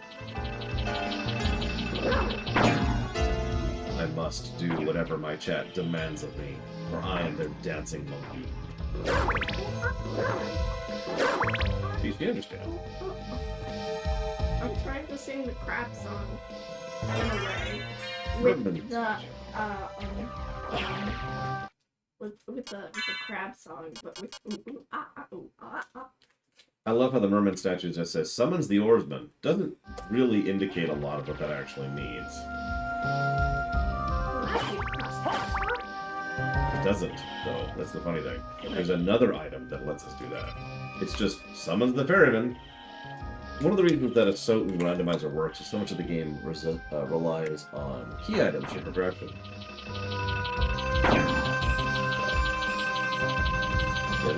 This item literally exists so we can go back to the right. Although, it might actually be faster to do that. No, I think it's still faster to just go right.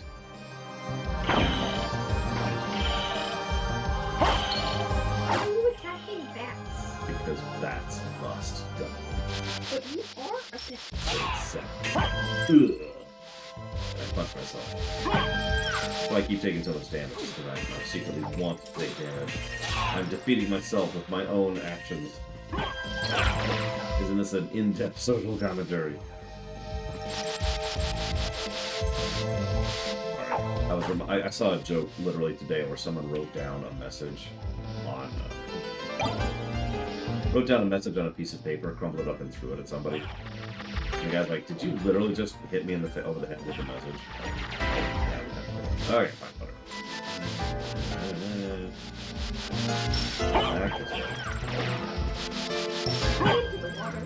Into the water.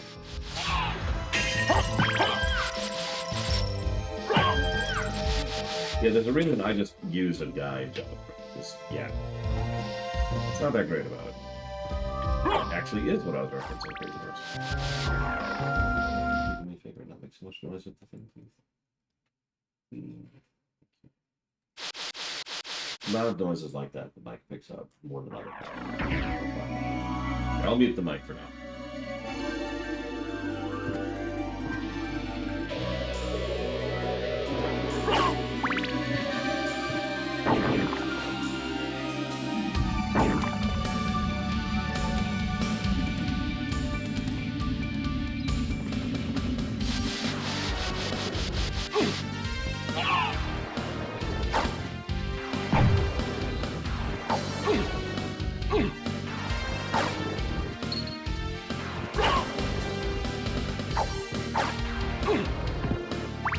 Yes, you destroyed the button. The button's actually very low quality, but you can put it back together, so that's a plus. So you can build a button at will to do anything. So what do we make the last button step do? is putting on the button, and then you can push the button. Hi, Dr. Butcher. Eventually, after like a few button presses, the button breaks because it's a very low quality button. Oh my god, Ross, it was so cool. Like I said, there's a reason they always start you with the dash in like every Mega Man X from that one onwards. I designed a very low quality giant button. Congrats. What did they do?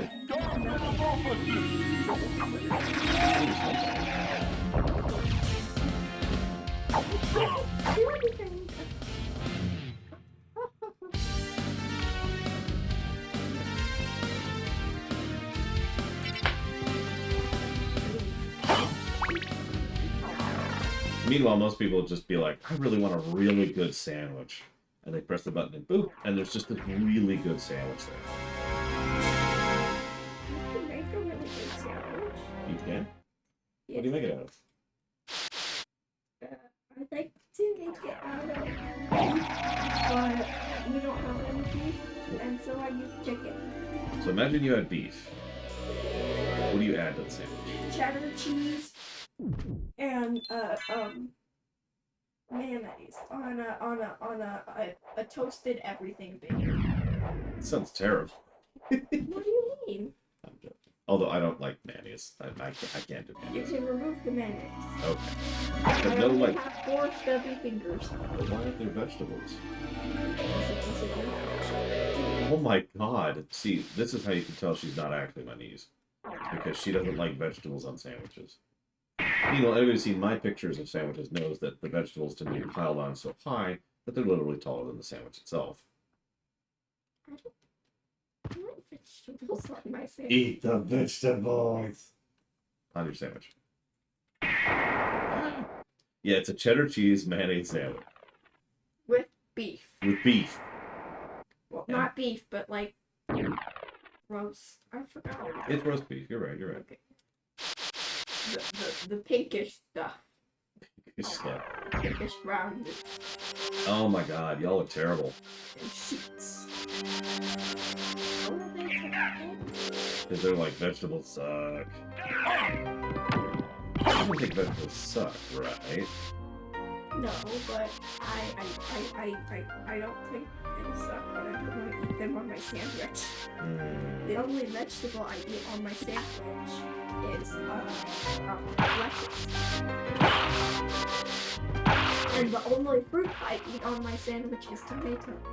But what about onions or cucumbers or avocados? Or spinach? Sometimes. Okay, not really. All the good stuff. Alright, so we want to go... I like to eat broccoli, just not on my sandwich. I mean, we had a bunch of broccoli last night. Broccoli plus Parmesan is such a basic combo, but it's so good. Yummy.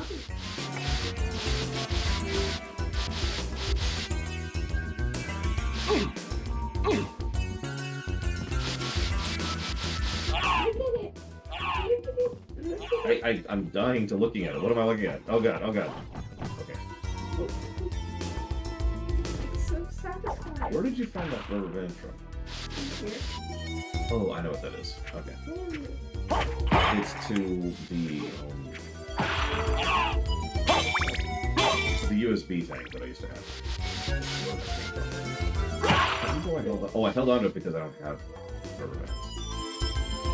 You like avocado more than guac? Well, you are from California.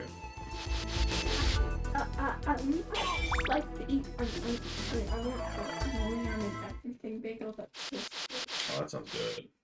yes. We need to make that. But we don't have to. We must have.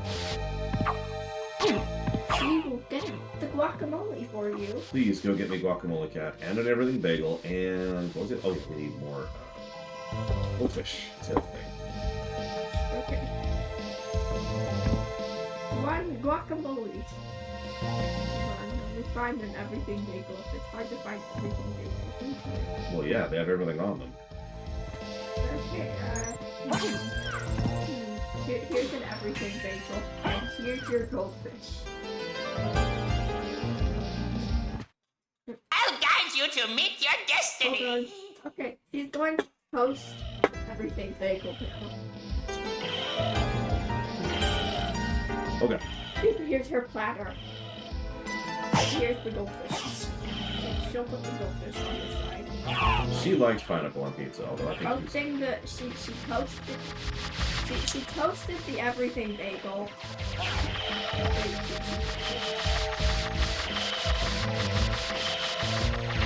She toasted the everything bagel. we lived. That was actually pretty close. It's the everything bagel. Hello, everything. I can't remember what Why did she burn it? She didn't mean to. Okay, now she's gonna smear the guacamole on it. With her knife, which is not used for bad intentions. We got the holy symbol. The holy symbol. Yep, it looks like that. What?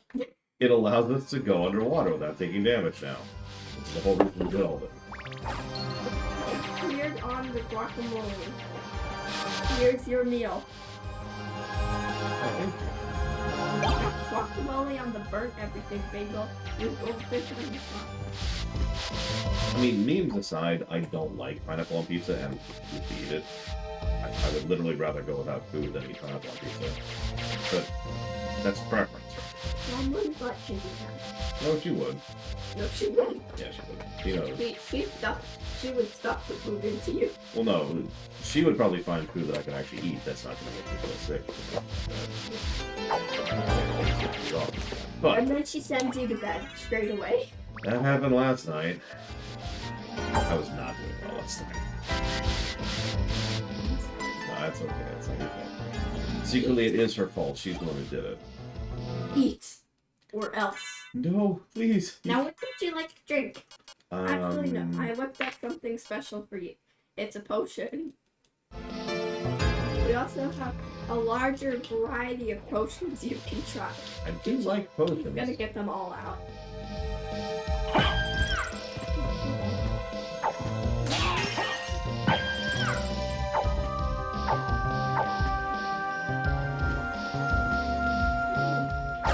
These potions, this is a gummy bear. That's a very strange looking gummy bear. It's a gummy. You get that for dessert after you eat everything. Also, she got you some water I do like water. if you don't like the potions. What do the potions taste like? Yummy!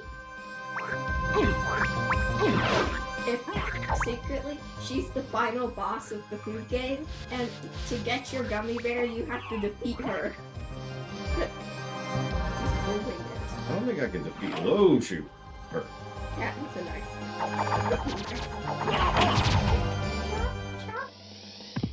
Peach on steak with cheese bake. What? Ugh. Yeah, no thank That's you. disgusting. Yeah, I'm good with skipping that, thanks. Peach on steak, cheese bake. It's funny you say that, Crazy Norse, because I think that there are peppers who primarily add spice and not flavor. But jalapeno is not one of those because jalapeno has a very distinctive flavor to it. My opinion,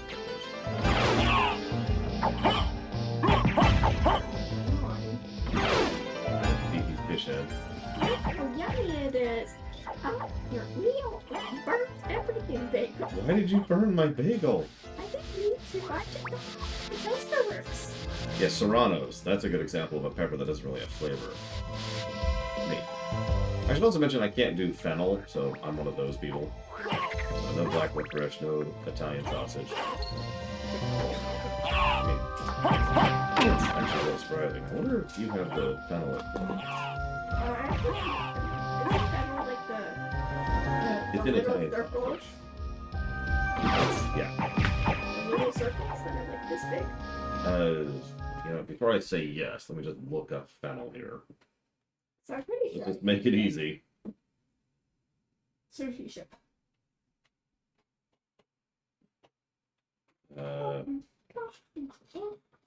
This is the grocery store over here. The fennel looked like this. Very distinctive. Whoop, that's not it. What happened? What happened? Damn, fennel looks like that. Very I distinctive. think I can eat that. I cannot. Even just looking at it makes me go, ugh. It does look very not tasty. It does. Here's her oven timer. Why does she... No! Why does she have the timer? She needs an oven timer. She's a cook. Okay, here, she has her plate on the table settings. Here's her countertop. She has an oven over here. This is her countertop. Her top countertop. This is her. Okay. What's she gonna cook today? Ice cream. Okay. That was a quick decision. She bought a cone. And what flavor ice cream should she That's a good question. So my personal favorite is birthday cake flavor, but... eat? You have birthday cake flavor? Perfect!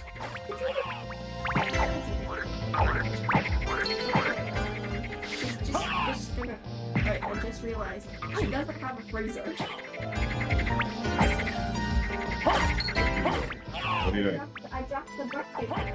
Oh, okay. Ice cream. She doesn't have a freezer. What should she use as the freezer? Because I have our grocery dish. Why didn't you just use ice magic? She can't do magic.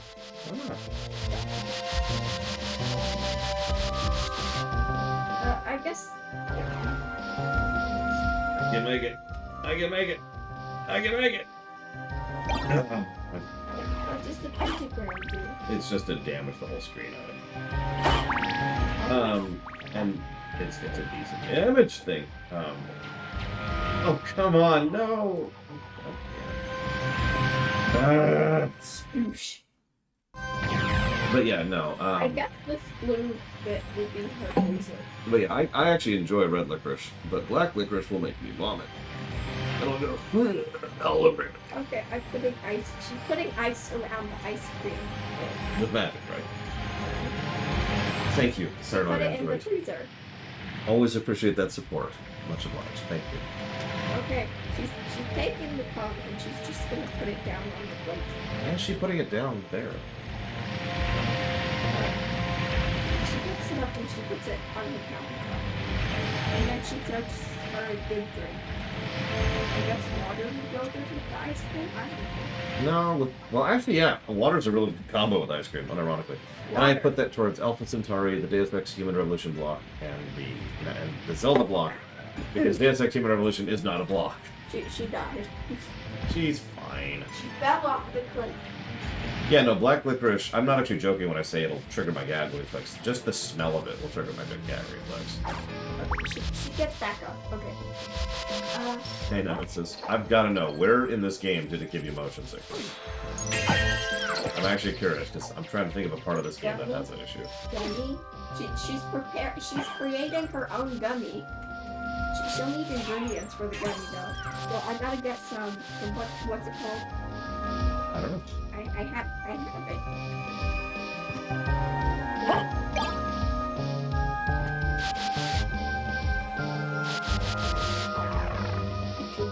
I keep trying to say silica, the thing that's in Jello. Oh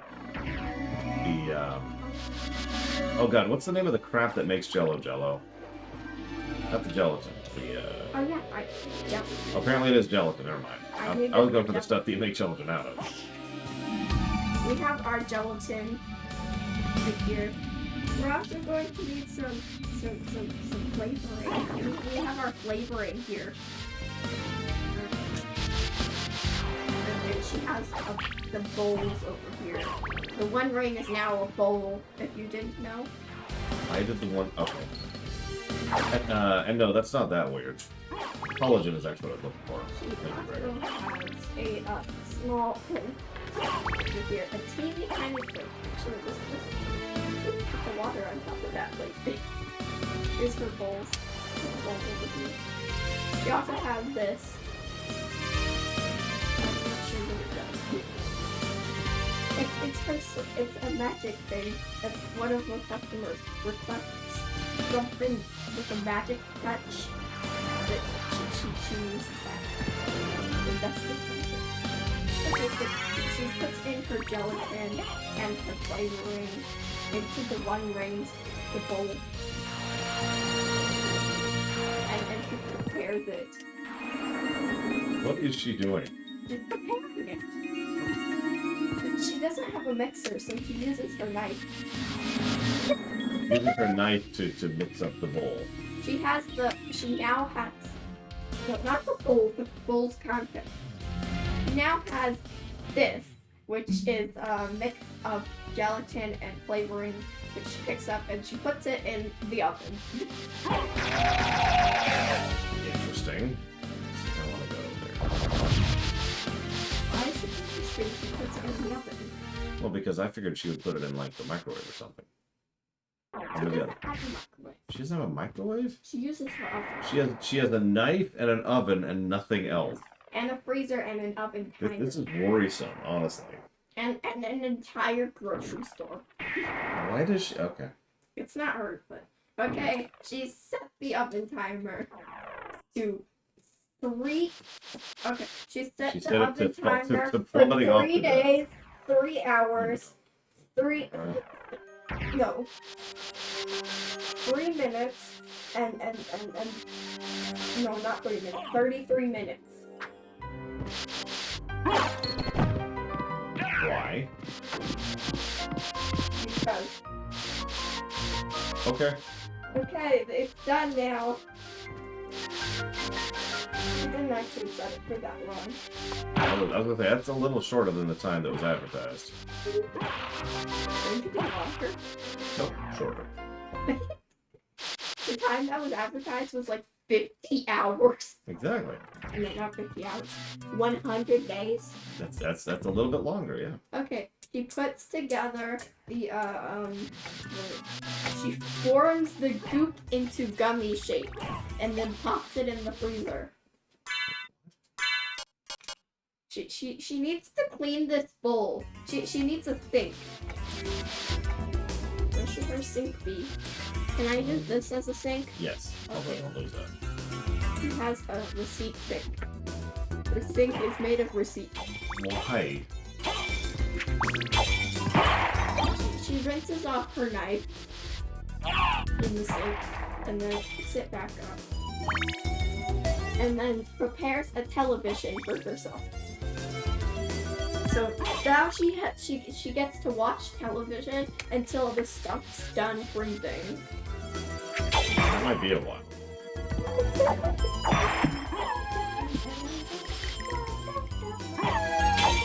And it's done.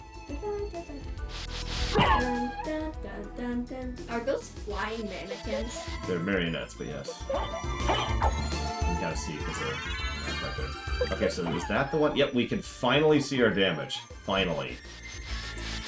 The whole game, we've just been punching things blindly.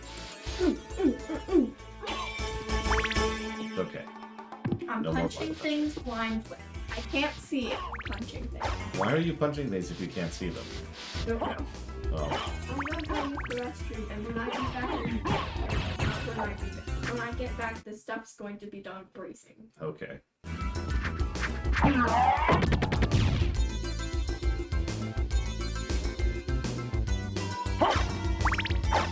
Wait. That statement's confusing, Brick. I thought you were long past error. Explain yourself, ma'am.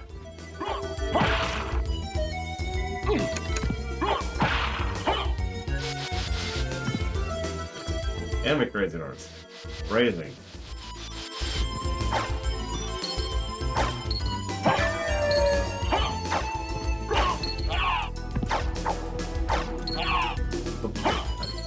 Sorry, I've talked about this before. I've discovered somewhat unintentionally that 5 is the limit of my ability to split my attention.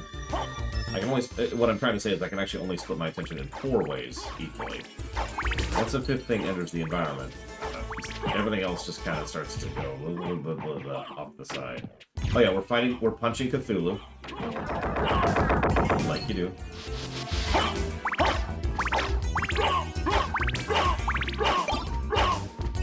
Wait, where's my axe? There's the axe. Frozen stuff's done.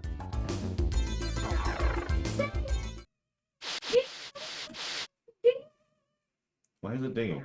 Because the frozen stuff's done. Also, the bowl has been cleaned by the dishwashers. Game, chat, meet, hang on. Game, review, charisma, chat. That's the 4. She puts on. She now needs to prepare the ice cream with her knife. She puts her gummy on the table so you can eat the gummy. It's your water. She's one of those people who does like the ice cream rolling. She's rolling up the ice cream. Why is she rolling ice cream? That isn't the ice cream. But why? She's rolling it up, How do you not know? It's your character. and after she rolls it, she forms it with her little washed paws. She has paws, not fins. Although she also has fins. But she forms it into regular ice cream, flat, and then she scoops it up and pops it on the cone and places it on the plate. She has prepared you a meal. Spit upon it, Patooey. You are going to be Secretly, I really like the meal. I just don't want her to think that. I don't want her to know how much I like her cooking. The next night, you wake up and you see her. With a knife. I said you were right. Oh god, why are you killing me? Why are you killing me? No! I liked your meal. I liked it. No! You're just saying. It's not true. That's impossible. The most amazing meal ever created in the history of the ever. Great choice. Yeah. No! Just kidding. Wait, he's poisoned me? No. Dang it. She eats the ice cream leftovers. But it's poison. You just poisoned it. It's not poison. Why did you poison She your never own bought food? poison. Why would you poison Did you your own ever food? hear poison on her grocery list? Yes. Where? It was the second item, right after the poison antidote. No. The second item was the ice cream packet. Oh, okay. That makes a little bit more sense. Secretly, it still makes no sense. It was the ice cream. The ingredients for ice cream. That was the second thing on the list. So, poison. No. Was not an ingredient to make ice cream. No, it's what you make ice cream out of. It's poison.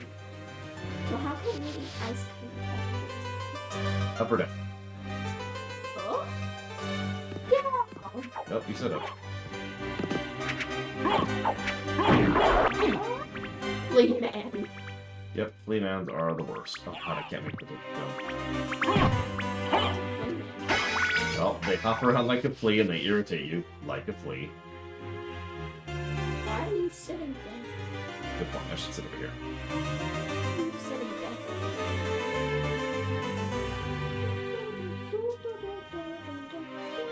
Why are you sitting there? Trying to open a door. Player 2. We need to find a flea man.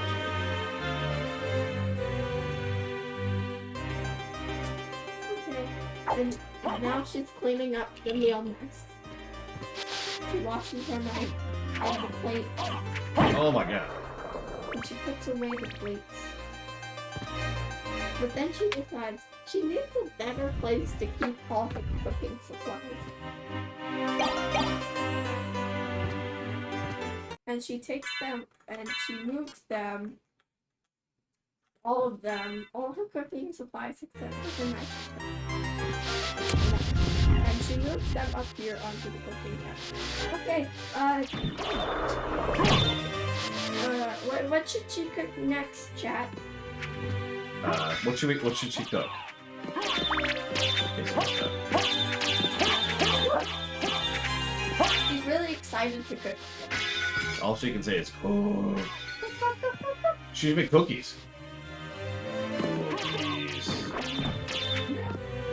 Cookies. Cookies.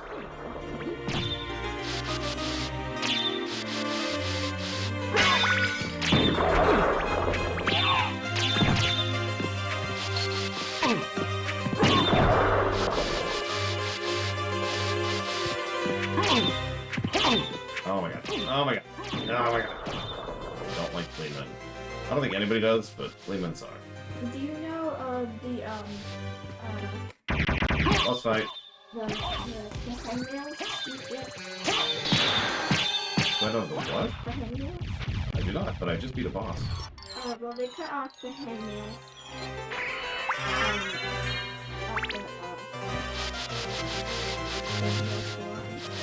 And one of the ladies cut off my hangnail and accidentally cut my toe.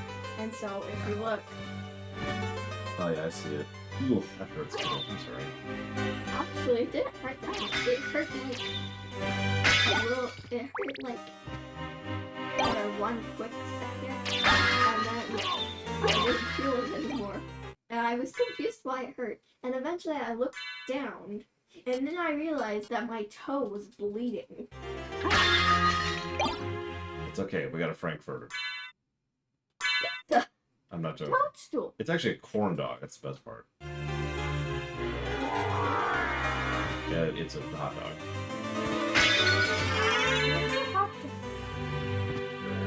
What are you trying to go back? Well, when a mommy bat and a daddy bat hate each What's other. a mommy bat? What? That's a mommy bat. What's a what? Honk. What's a conch? Honk. What's a Frank. What's a crank? Koyo. What's a coil? What? What's that? I give up. You win. You win. You have defeated me. As usual. My favorite question I asked was, what's a hot dog? Well, you see, is Soten the best Castlevania? What's a hot dog? I can't think of a Castlevania game that actually contests Soten. Granted, I haven't reviewed any of the others, but I feel reasonably comfortable saying that Soten sits at the top of that list. Hot dog. Like, I'm not sure if there's a Castlevania game that even comes close, honestly. What's a hot dog? It's this. This is a hot dog scene. No! Disallowed. Now we have the friggin' fairy. You can summon the fairy. Yeah, actually we can. The fairy is level 1, and all the fairies suck. Or all the fairies. All the familiars suck. Okay, oh wait, what's Quinn cooking? What's she? I told you, cook cookies. No, I don't Cookies. know. Cookies. Yeah. Are delish. Oh, she's going to make a hot dog. First table. She has set out table mats for you. Oh, thank you. I'm never gonna use them, but I appreciate it.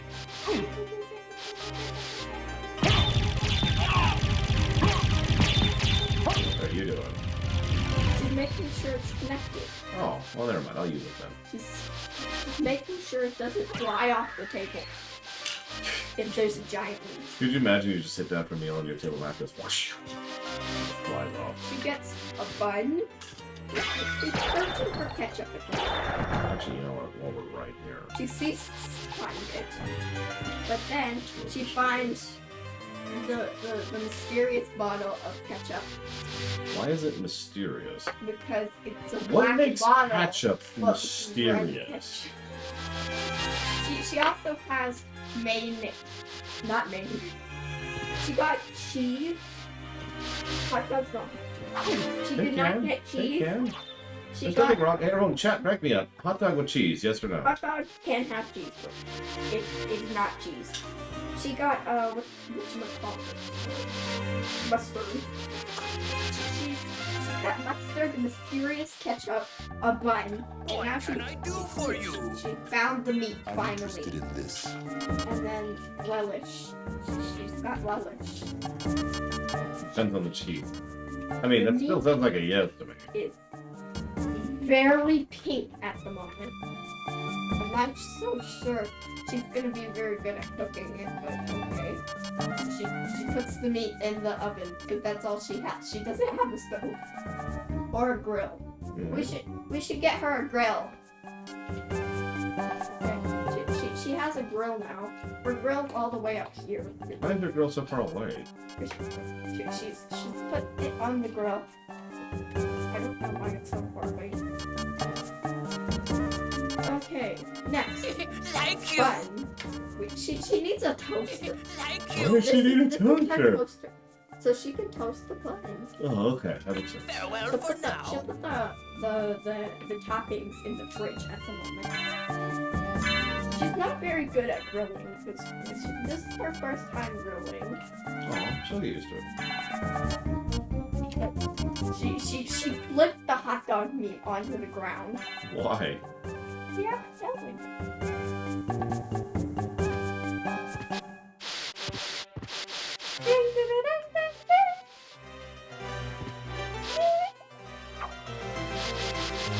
The meal has been prepared. I need it in one inhale. She put the meat on the table and it's still pink. Why is it pink? Why didn't you cook it properly? Oh, that's okay. I cook badly all the time. I mean, literally 100% of the meals I've made here have had some issues or another, including the one I ordered out for. That's pretty early. Not good. But it still counts. It counts. Oh no, the pink meat fell down the ravine, and so you're just gonna have to eat the bun. Very well. I will eat bun, mayonnaise, and cheddar. That sounds terrible. She brought back the pink hot dog. Okay, so here's your mustard, ketchup, but mysterious ketchup, and well. Please eat up. You're delicious. Oh. Oh god, it's horrible. Ugh. Ugh. I died. She throws away the pink meat because it's pink. And it's supposed to be brown. This is a insane thing to do.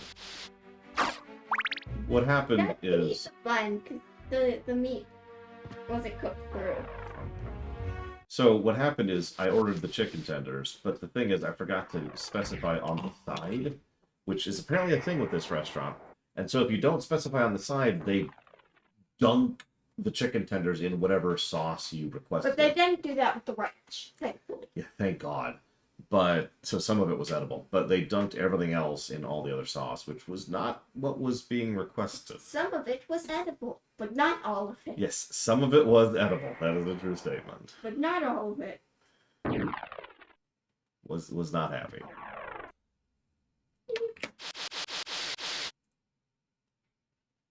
She has decided she's going to open a restaurant. Wait, really? Yes. What's it gonna serve? I do like Her food. random daily food. I guess it's not daily because she does it every single day. But here's where you order. I would like one food, please. Also, you get a table setting over here with a TV you can watch, which is secretly a Tamagotchi that works as a TV for some reason. Listen, Tamagotchi TV is where it's at. I don't know what you're on about. Here's the Tamagotchi TV. You watch from your table setting. You get to order. One food, please. Okay. What would you like to get to drink? So you have water and potions and ketchup. Wait, please. What would You gave me one drink. I'll ask for one drink. potion? No! Well, what drink do you want? Ketchup. Here's your mysterious ketchup, sir. Wait, what makes it mysterious? It's in a black bottle. Everything in a black bottle is now mysterious. Very mysterious. Even if it is just ketchup. It's Mountain Dew. I don't know, it's ketchup. Why is this area upside You know down? what? Mountain Dew, because I can get you some Mountain Dew. I do like Mountain Dew, but no, I'll go with my mysterious. Here's your Mountain Dew. Thank you for shopping at Kroger. Why is this? Okay, we're gonna make pizza now for you. I've got that. We need some tomatoes, of course. Tomatoes are the rare, mysterious purple tomatoes. They're not mysterious, they're just regular. We also have Oh my god. green stuff. Oh my god. Oh my god. Was not ready. We got some green stuff. Why is there Don't green stuff? forget- Why is there green stuff? Oh god. Have your garlic bun ready.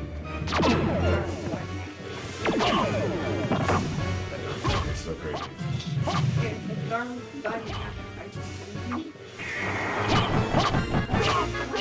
Oh, we got salt and pepper for you as well. The salt and pepper is actually just the black and white guy. The white side's the salt and the black side's the pepper. There's so many peppers. So that way it takes less. Okay, I guess we're gonna have to squirt some ketchup on your pizza. You don't have to. Leave the cheese.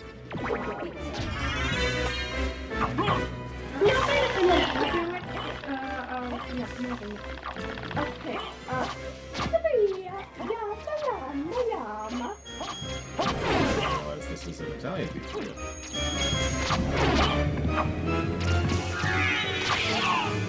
Baking? who is that?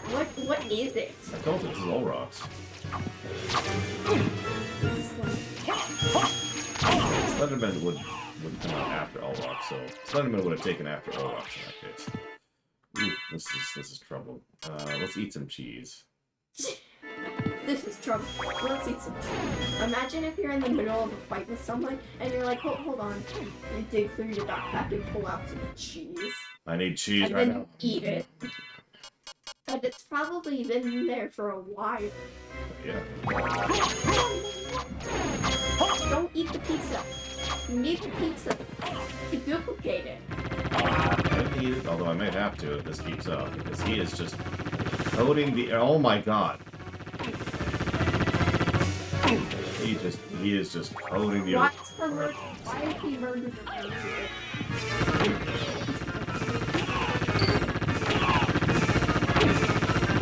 Now she's going to put the tomato sauce. She's mixing up the tomato sauce. But does she need a bowl for something else? No, she's fine. She'll put the cheese in a bowl.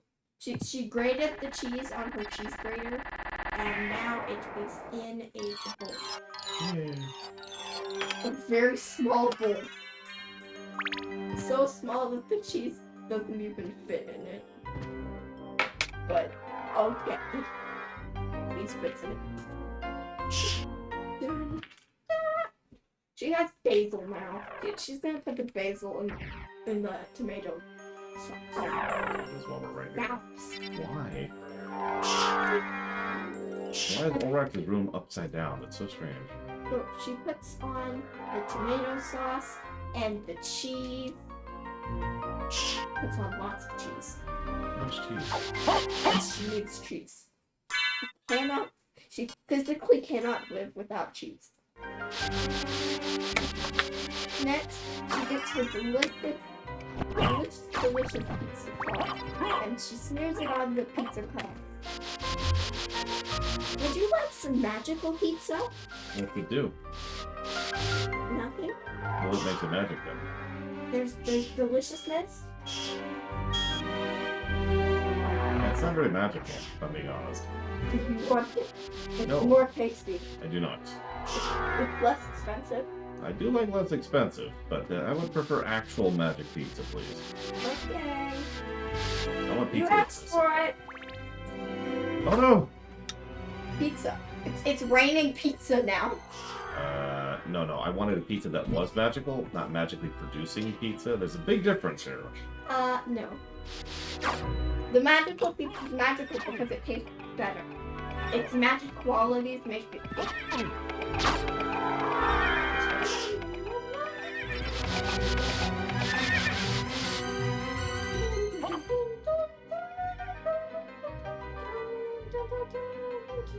Why is it slowly getting redder? What did you do? What did you do? Oh, okay. I think there's just a town here in the middle of the castle. Like, think about the geography. This is like, well, it's not smack dab in the middle, but this is above the Colosseum. Below the clock tower, to the right of the staircase, which is at ground level, to the left of the outer walls. This is a really big castle. It is a very large castle. Okay, we're just putting your pizza in the oven now. It is magic still, right? Yes. Okay, makes it tasty. The magical properties of the pizza makes it even tastier when you put it in it. But, like, does it add flavor or does it augment existing flavor? It increases flavor and increases the taste. It makes it better than the previous flavor. You might be lying to me. It No, might be. no, I'll give you some actual pizza. It's some frozen pizza. That's gonna taste terrible though, because it's frozen pizza. Okay. There's nothing think it's good I'll frozen make you pizza. I'll make you a non-magic pizza. Okay. We have your non-magic pizza, but we need to cook it first. So I'll just cook it on the grill. You can grill pizza? In this world, you can. How do you grill pizza? How do you physically grill pizza? No, she places bricks around the grill, which she places the pizza on. And then it cooks the pizza. Does anybody live in this town? I sure hope not. They get killed by zombies. Or me. Or the bloody horseman. Yep. There's just a lot of things that do a killing around here. Or the fairy. Your fairy. Why is the fairy killing? No. The little kids, they play by the river, which is in the castle. Oh, okay. And then they get eaten by frogs. Get. Get the shortcut, get the shortcut, get the... Okay. That's Olrock's dead. We still don't have any of the 3 items we need to progress, including the shoes. Shoes? Mhm. You need shoes. We do, yeah. Okay. All the pizza has been prepared. You ordered 2 pizzas for some reason. Listen, I'm really hungry. Okay. You didn't really order the 2 pizzas. You just got the 2 pizzas because Sort of demanded 2 pizzas. It's probably more accurate way to put that. you got the 2 pieces of pizza because you wanted to see if the magical pizza actually tasted better. If it does. It in fact does. But first, you're gonna have to guess which one's the magic pizza. And I'll give you a free dessert if you guess which one's the magic pizza. What's the dessert, out of curiosity? Cheesecake. Metamorphosis! Whoa, that boss looks cool. Yeah, I'm trying to use a spell. And I'm failing. You're making the fairy get stabbed. Okay, the fairy's fine. Nope, that's not the spell, although I'll take it. You learned how to shoot fireballs. Oh my god. I like the background of this. I am screwing up on this really hard. We need to talk at some point about the nature You're of wearing the inputs. shoes that make you super close. That's why you got this. Oh, dang it. Poof!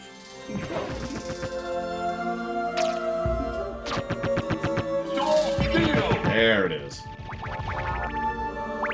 Jesus. So anyways. What's I doing? Oh right. I'm going down and left. Down.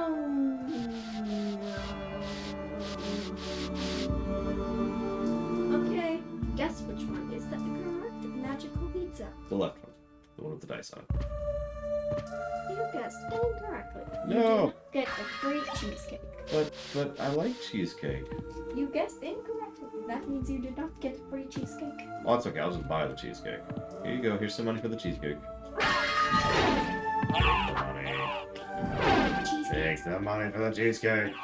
Cheesecake. Okay, fine. We're preparing you a frozen cheesecake. No, I don't want a frozen cheesecake. I want a good cheesecake. Well, that's what you get. What? What? No, we're taking away your pizza. You can keep the magic pizza, but you can't have this pizza. Now, eat your food. Hang on. I'm going to get this stupid item. Oh my god. Okay. In the meanwhile, I'm going to go warm up your frozen pizza. I mean, not pizza. Your frozen cheesecake. Pizza has disappeared. Wait, what? You ate the pizza. Well, oh yeah, I was hungry. And the mountain dew. She cleaned up your magic, leaving and all of the salt and pepper. which is hers because she owns this restaurant. She stole her own soul from her. Why? Well, that makes sense.